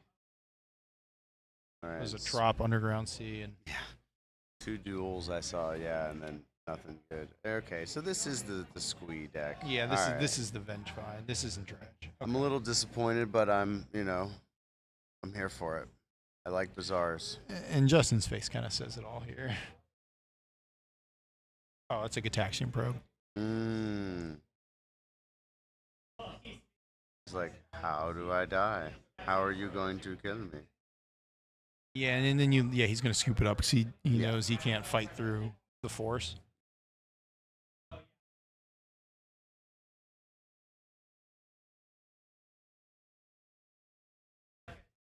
Yeah, so quick game 1. Quick. I was just noticing that they actually put up the stream on the TVs in here. Yes. So I don't know if that's going to provide some unfair advantage to our players. So the crowd in here is following along, but they seem to be delayed. Yeah, okay, so I think it's enough. all right. All Plus, right. the sound isn't on, so they can't hear us talking, and neither can the players over in the feature match area. That was pretty quick one. So this is the Squee Hollow Vine deck. We would expect maybe some Cradles. Here's the list. It did come in through as Dredge, but it is the Master and Squee deck. We have 1 Fury in the main. So what do we do? We have Oath. Yeah, the best plan is just to not let Oath or Show and Tell resolve, because if it does, you're dead. You can put in your 1 Caracas. Yeah, that's. I like that. I mean, I like Surgical Extraction too, because part of the power of the Atraxa deck is the resiliency and the number of Atraxas you play, right? So I like and what you're talking about here, at Justin's sideboard, 2 Sarah's Emissary. Right. Sphinx's Steelin will come in as a target. Yeah. I think it's fine and good to have those other targets for your bombs, and especially in this, right? Like, I like the Sarah's Emissary because you're always going to activate that. Yeah, you're always going to activate. We didn't see in the other sideboard. We did not see Sickening Shoal or anything like that, right? No, so there's basically, other than Fury, Double Fury, there's no way to get rid of Double Fury. Yeah, that resolved. Yeah. Any resolved creature. Yeah, but Sarah's Emissary is really good here. I guess I haven't been honestly following these as Oath decks evolution recently too much, and I recall that Sarah's Emissary was a really nice addition with Grizzlebrand. I like the fact that we have that still in the deck, right? And normally you just pick the thing that's going to kill you as the first name, right? Like in this case, creature. Right? And they probably, like you said, they don't have a way to remove it once it's in play. Once you flip the second one, but what else would you name in the Dredge deck even? Just named creature again, I You guess. just, that's the only name. Yeah. Yeah. So I think we'll see. The plan for Justin is obviously he has to win the next two, but this isn't often a pattern with these. Well, again, going back to Dredge, often the pattern was you lose game one, right, and you get dumpstered, and then everyone has 13 cards for Dredge or Bazaar, right? So Yeah, I mean, it doesn't look like there's a lot in there for Justin against this deck. I mean, he did mull to 5, and I see why he was going so hard on it, because Andrew had the interaction there, but if he does, I mean, there's just so little of it, and you're looting with Bazaar and you're discarding stuff. why are we calling it Dredge? Because the deck was registered. Yeah, the deck was registered as Dredge, but it's squeeze. And I was excited to see Dredge deck, so I just keep talking about Dredge also because I was excited. A lot of my commentary was around. Yeah, okay. It being a Dredge deck. Yeah, snapback is an answer to emissary. So you can name instant first. Then if you think they have snapback, name instant first, and then good. Yeah, I'm still naming creature and just going to force the snapback. You could, yeah. You're a blue deck with interaction. Right. And Justin's not going to dump all of his interaction. Right. you hate them both equally. You have to hate one a little more. Ancestral, I mean, aren't you rooting for the blue deck at least? Yeah, Ancestral. Yeah, come on. This is the finals.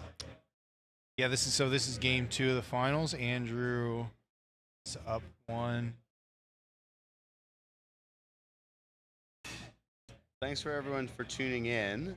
I'm not rooting for either player. I'm rooting for a 3-game match. So at this point, that means I'm rooting for Justin to win this game. Yeah, we've had a great day of vintage here. And thanks to everyone for tuning in. Thanks to everyone who helps make these events happen. Yeah, it's Rob basically. There's several other key folks that are with Rob. We have our judge, our esteemed That's what I'm judge, saying. Several other Ann key Hammer, folks. our Yeah. BrewDog staff, our producer Quinn, anyone Quinn. that helps me tear down after. We after got a the dinner event. reservation, Rob. It's in now. It's like in 15 minutes now. So Rude. So Justin leads off with Mox. Okay, and then Oath here. Tutor, okay. Tutor. Okay. He has the proper configuration of cards to do an oath play. So we see that back to 6. Yeah, so no. That's a force. Force attracts a Sphinx of the Steel Wind. Those are his cards in hand. Yeah. So he's going for and show there's and one tell. more. No, he's going to go for he's going to go for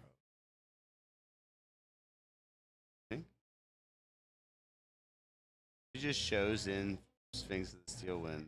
Game over, right? Why would you get oath if you have those in your hand? Does he? I don't know if he has another land to cast it. Oh. All right, what did he grab? Now I missed it. Darn it. No, there's no legacy tomorrow. This is just a 1 day, but one of the things I've gotten, probably the request more than any other, is do Double a 2-day event. Legacy, though. That's what your poll came out. Yeah, it did. So I'll tease that I would stay a 2-day BCDL is in the works for 24. That's pretty sick. Because you can have different other things on day 2 also, right? Arkin, we'll this is the first non-legacy event. This is the first one. Yeah, we had a legacy open 2 months ago here. Yeah. But I appreciate you tuning in, Arkin. The hollow one. So we have a hollow one and we have a blazing root walla. Here's the 3rd mana. Was it show and tell? Yeah, we'll see what Justin grabbed here. Flash. So Flash puts in Atraxa, Right. refills the hand. So Flash. And he has to fight back. So he goes Sphinx, pitch Sphinx, Force. Then Andrew says, So he went "Okay," and got the Flash. Flash. And the reason he wanted Flash over Show and Tell is because he didn't have them on. He top decked the land. He only had 2. So that was the plan from the beginning. All right. So now we see the plan, right? Show and Tell Sarah's Emissary, protect it. Yeah. Yeah. That's great. And then we grab the force. Yeah. Will Vintage be recurring like the Legacy events? Probably not. Vintage will probably be like a once a year thing. Annual Yeah. recurrence. Yeah. Yeah. So that's about how long we can handle. No, we're gonna do Legacy's our thing. That's what we love. That's what we focus on. So no, this is the first time in 5 years I've done a non-Legacy event. Yeah. So if you are familiar with Vintage at all, you might have heard of the Team Serious, and we in Ohio have events that are open Magic tournaments that are normally held at comic shops or similar. And in the before times, we did a lot of those. Then we didn't for a while, and we kind of tried to show up as much as possible to support Rob, and felt like it was kind of like a Team Serious Open in that it's open to the public, except this is for like a real prize, right, Rob? They're taking home some cool prizes. Yeah, today. we've got some great prizes. So the winner of this match in the event will take home an unlimited time vault. Second place gets a volcanic island. Third and fourth took home an underground sea, and fifth through eighth place took home savannas. So That's amazing. pretty great prizes. Yeah. We had lunch. Everyone was fed. The beef brisket, Tacos, and then and also buffalo a chicken dip. vegetarian option was available as well, so that was awesome.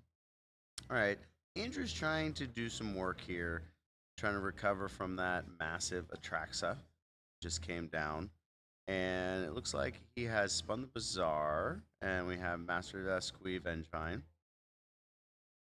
Yeah, Andrew's kind of going through the motions here, knowing that Justin What's has coming Sarah's is gonna Emissary be, Show and Tell Yeah. backed up by force, and he's thinking, how do I win from How here? do I win? Yeah. Is there a way that I don't just scoop it up here? You take your turn, you draw your card, you spin your Bazaar, see a few more cards, and maybe. Yeah, at the time I got these, Volks were more than Underground Seas by like $100. It was like 500, 400. Yeah. So again, I think Justin has upper hand here, and I think Andrew's seeing if there's some way that he can do something. Yeah, and right, Arkin, this is the fun part of having the face cams. You can really get into the heads of the players and see what's going on. And Yeah. Sure.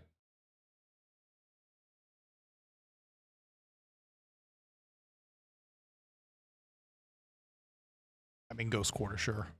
Ghost Quarter, yeah. Okay. I mean, you probably just fire this off anyway, Yeah. hoping he doesn't have an island or another mana source. Didn't he pick up on a land from that Atraxa?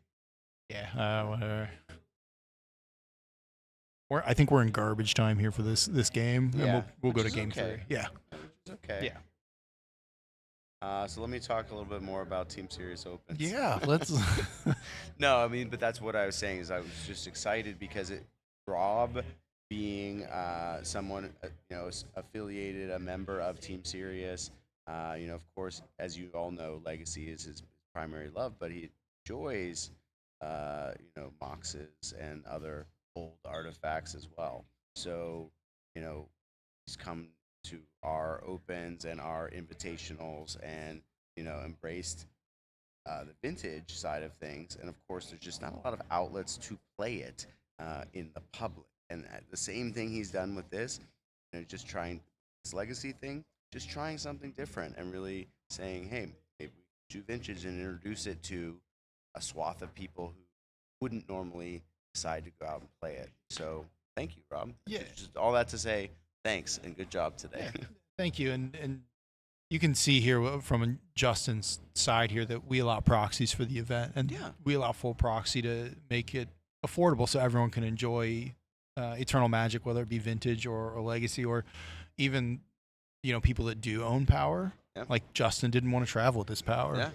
Pretty reasonable. And this is the idea to say, again, if you enjoy what you're seeing, there's no reason you should not do the same thing at your local scene, right? Wherever you are, if you want to play Vintage, Sharpie on some cards and start playing Vintage. It does not matter. Yeah, you don't need to spend $40,000 on power. Yeah, and I was really happy when Rob announced that it was full proxy because that meant everyone's bringing the best deck that they put together.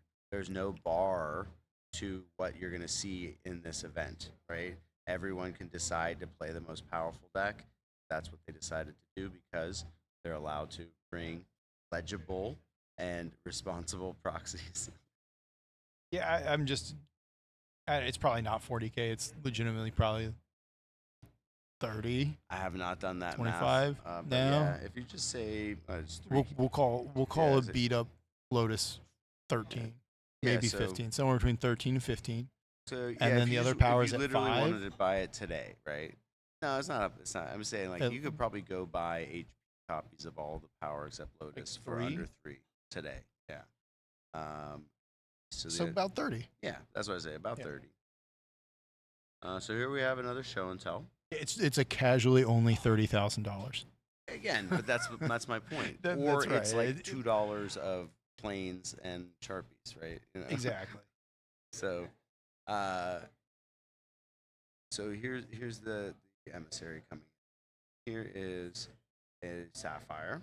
We're gonna fetch and time walk, I assume. Okay, so if you have it all, you have it all. This is the oath, right? This is a card we know. yeah, we're gonna right? sage you the I bizarre. was gonna say we knew what the card was from his flip. I'm just yapping too much. Right, and the reason to do that, he might look like, oh, he's dead, but the bar could, or the bizarre could get you into the snapback Yes, exactly. to bounce the Sarah's Emissary. And Justin and being lose from there. cognizant of that, and this is not an open list as far as I know. Is it? no, BCL doesn't do open deck lists Okay. because no GP would do that. I mean, or large events. Right.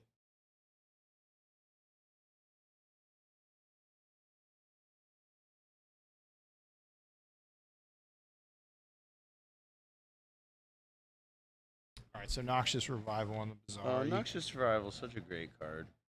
It's just great. Well used by Andrew. Justin's life total happened. Did we hit some buttons? So the life totals are controlled by the players on the stream deck sitting next to them. Okay, so we're set back. So the players actually have total control of the life totals and game wins at the table. all right, here's that bizarre again. 1, 2.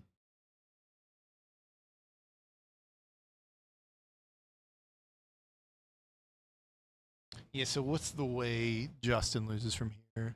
The snapback, Like- really. I mean, he's cognizant of it. He understands that Yeah. he wanted to stop his opponent from drawing Not- cards. Not maybe playing too loose and not having a blue card to pitch to force. Yeah, and I Maybe find think a snapback. A Yeah. Swarm of Vengeance. Well, Sarah's Emissary is named creature, so it, should be fine. yeah, I mean these creatures are doing nothing on Andrew's side. Right. And in fact, like, if it is naming creature, then could just block with. Doesn't Sarah's Emissary say you and things you control? Yeah. Right? Yeah, so you just block. The creatures are going to die on Andrew's side. Well, I mean Justin's just gonna swing out. Right. He has protection from Right. creatures. I don't believe there is an edict I don't effect. think- no, I don't think there is one.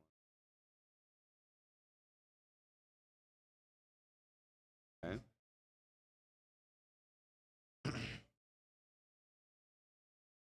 Okay. All right, so Justin takes a draw. Draw coming in for 5. Oath. Nice. Very nice. All right, we'll speed. Just we'll trying to speed close the clock game up, out. Yeah, like there's no reason to not do that.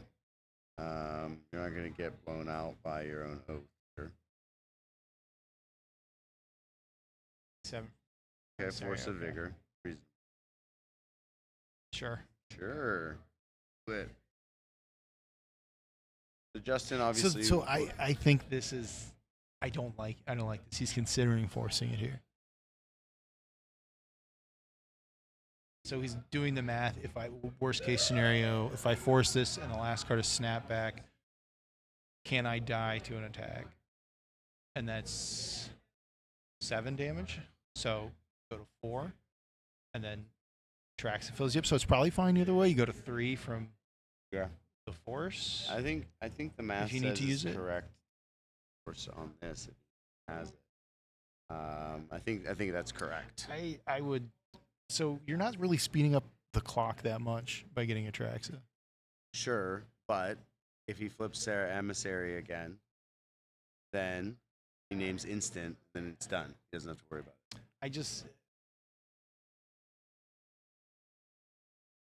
Yeah, I just see no benefit in. No, but you're not going to die. The whole point But of the math is no- that you should not die.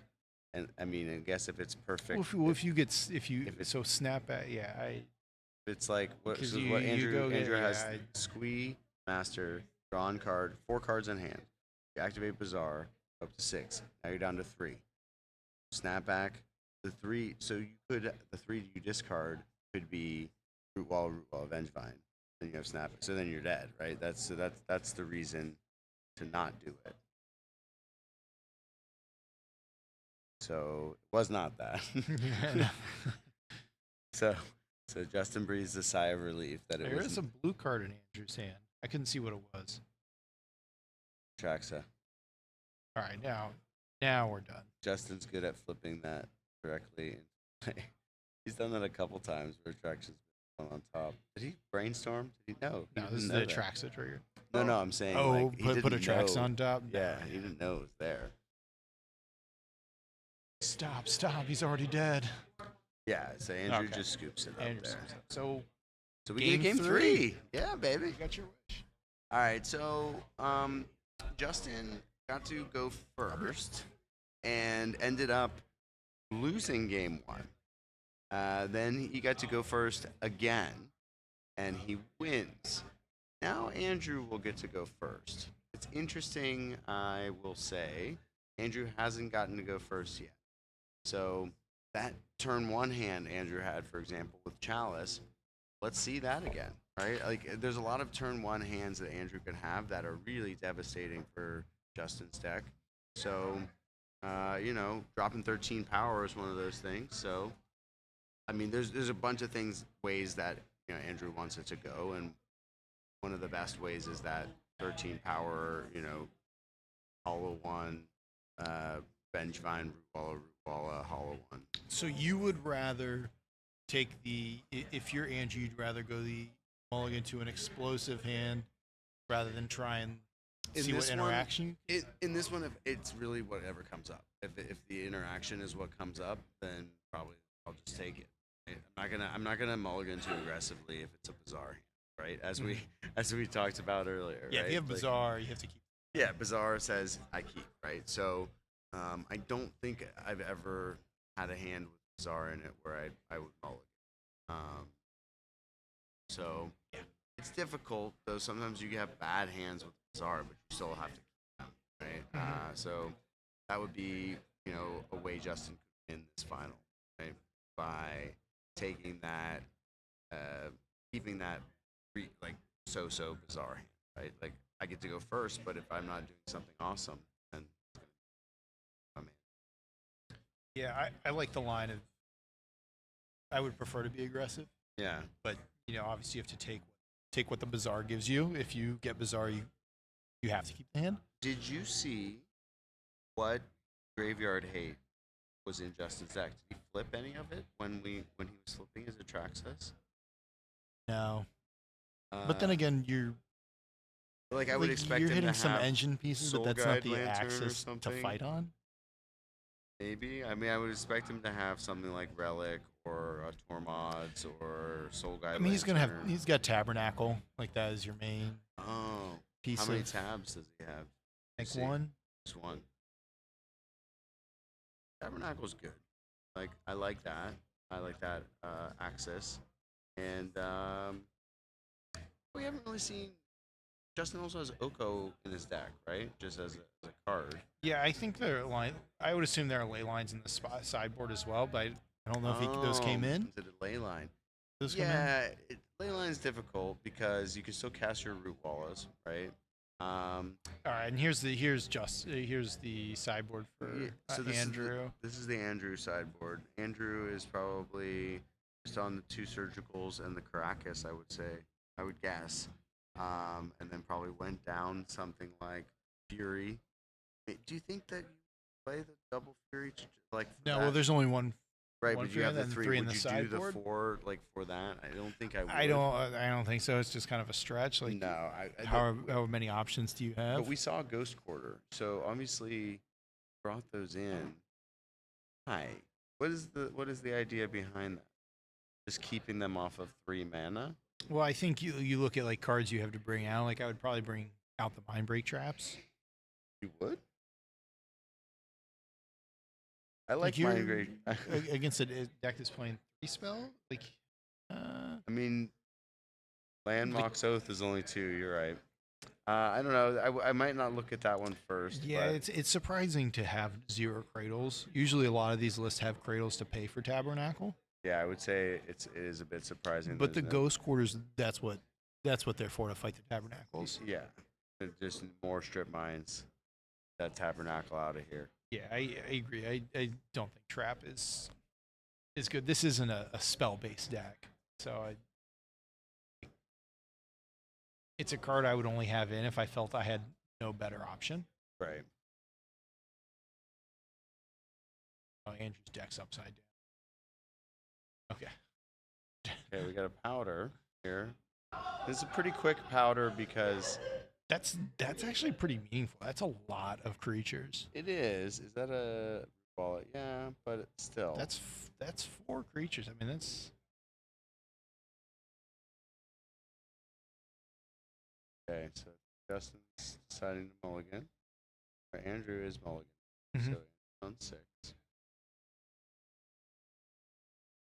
I mean, this is where Bizarre deck, you just, you hope that you have properly, developed your relationship with your deck, and that the Bizarres really like you and want to appear here. This is the type of situation where your deck can just not show up. You're Bizarre, right? And I've done this dance a lot of times. so. Do you know what the odds of not getting a Bizarre at all if you mulligan all the way down to 0 with a London Mulligan are? I don't. 99.7% Right. that you're gonna find a Bizarre. Sure. But in this deck again, it has synergy with the other cards you're bidding, right? So if the other cards are like Squee, Master of Death, that's probably the best thing at this point. All right, we found a Bizarre in this one. Sorry, and Ghost Quarter. Yeah, this is the finals. This is game 3. Phil. So Phil in Jersey. So yeah, I would say even then. So what if you get a take out the turn, the 3-card Bizarre hands or the no card Bizarre hands, right? But you're Andrew, you have to mulligan down that low. You want those cards to be squeezed, right? So you can grind, find. Oh, what did I talk about? I said this is the interactive hand this is the game 1 that he had on the draw. He had the Chalice. Now the Chalice is way better. Yeah, and this is significant because you're not in danger of being turn 1 oathed.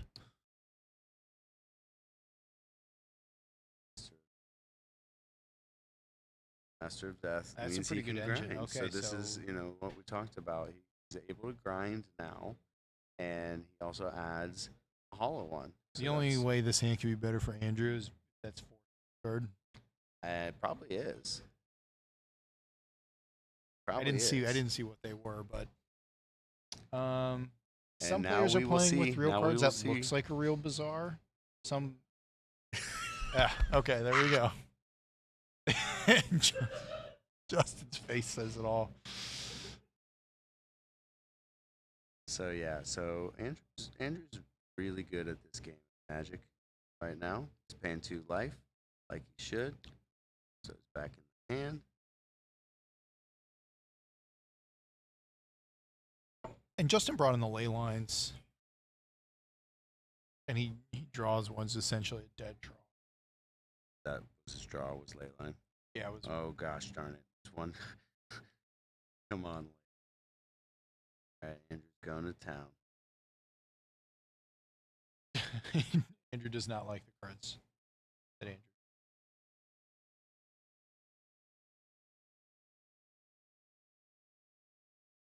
Well, he'll still have force blue card here because of the Master of Deaths.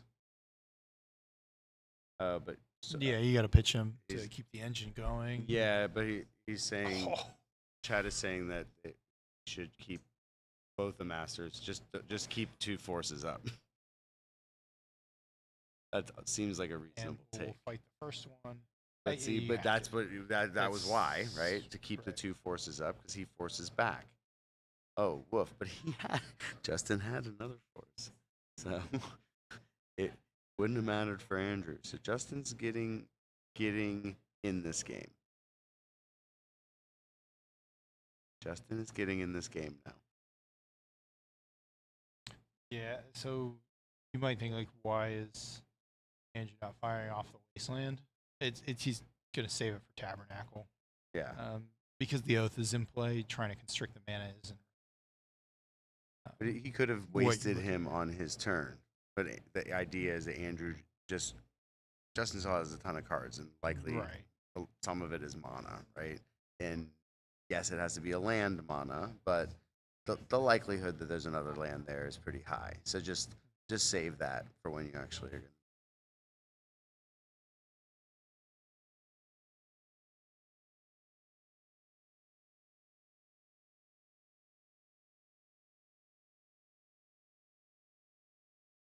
All right, so we've kept a master in hand, so that just screams force blue card. Right.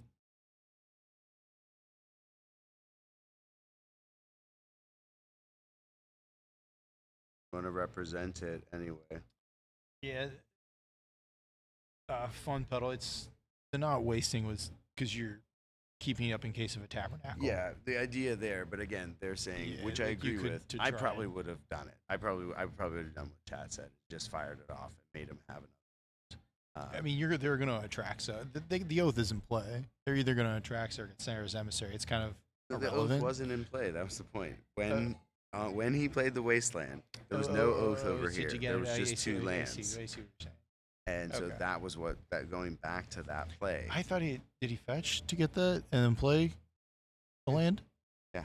So he fetched and got a land, or he had the land in play and then played the fetch. There was no fetching. I don't think there was any fetching. I think he okay. just had 2 duels. So that's what Chad is saying. Why didn't you just waste and make him have another land, basically? Yeah. And I probably would have done that only because you can't beat resolved oath. So you have to try to keep 2 mana if you already have made 2 duels.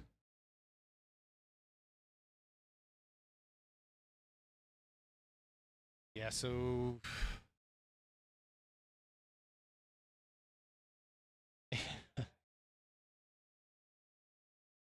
you can see in Justin's demeanor that he feels a lot better than his position 2 minutes ago. Yeah, indeed.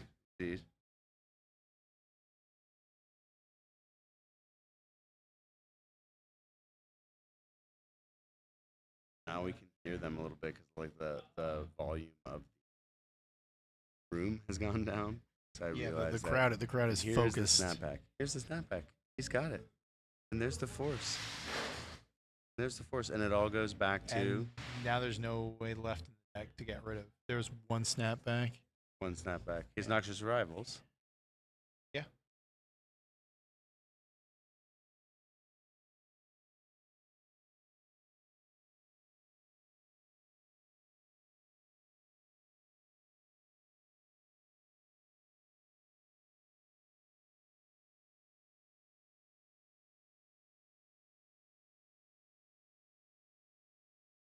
Okay. Getting back our master. And you see what you're talking about there was how do I lose from here? The Noxious Revival, snapback. are in your hand, so, which is why Justin attacked, especially knowing you're getting another Atraxa trigger right here. All right.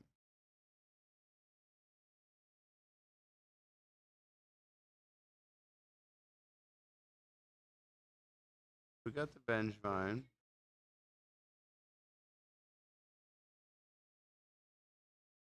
Players talking it out right now. We can kind of overhear a little saying. It sounds like it's kind of Andrew's gonna let it go and just kind of see maybe. And once the Atraxa comes to play, pretty much game's over. Maybe it's the last card in the deck. Maybe it's all the bottom cards. There's Sarah's Emissary. Andrew, I think, will probably scoop it up to that, but we'll see. Sure, twice. Yeah. I think we're scooping it And up. that's it. And it. Justin Gennari takes it down. Takes it down. That's pretty cool. Pretty cool. Yeah, we'll get Justin over for a winner's interview in just a second. Awesome. Yeah. Thanks for tuning in, Congrats. everyone. Hang out if you want to hear about the deck, you want to hear about the match, tournament. Definitely hang out and listen. You know, Justin has a ton of, top finishes online and in paper, and he's a great player. So it was really cool to watch. I enjoyed it. Yeah, it was fantastic, and just the amount of effort he puts into Vintage is great to see that. I want to know if he boarded out Flash. Okay, we can ask. I'll probably jump out of here and Justin can sit Yeah, in this go spot. grab him for Yeah.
All right, so we got our BCDL Vintage Open 1 champion, Cheers, chat.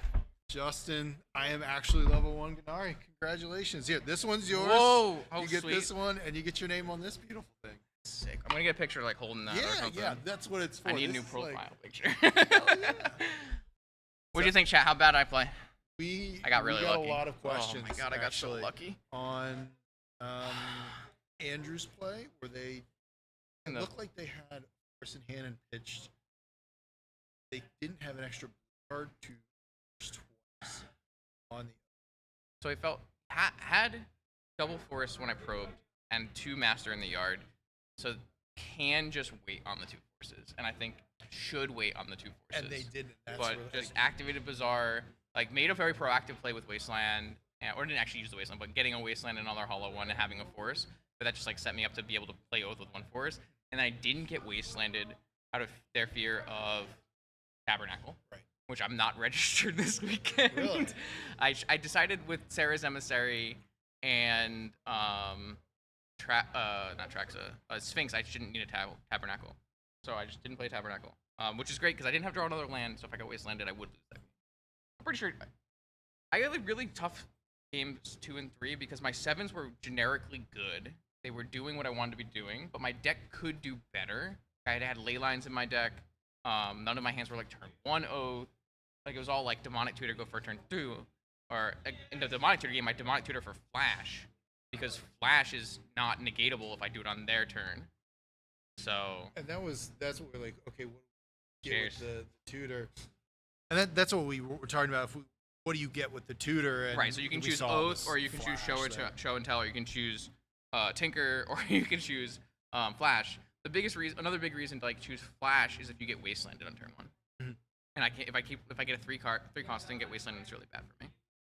Chat asked, did I board out of Traxa? No, I kept in all 7 creatures because I'm a Show and Tell deck and an Oath deck. If I Oath resolves, any of those creatures win the game, and if I Show and Tell any of those creatures into play, they all win the game.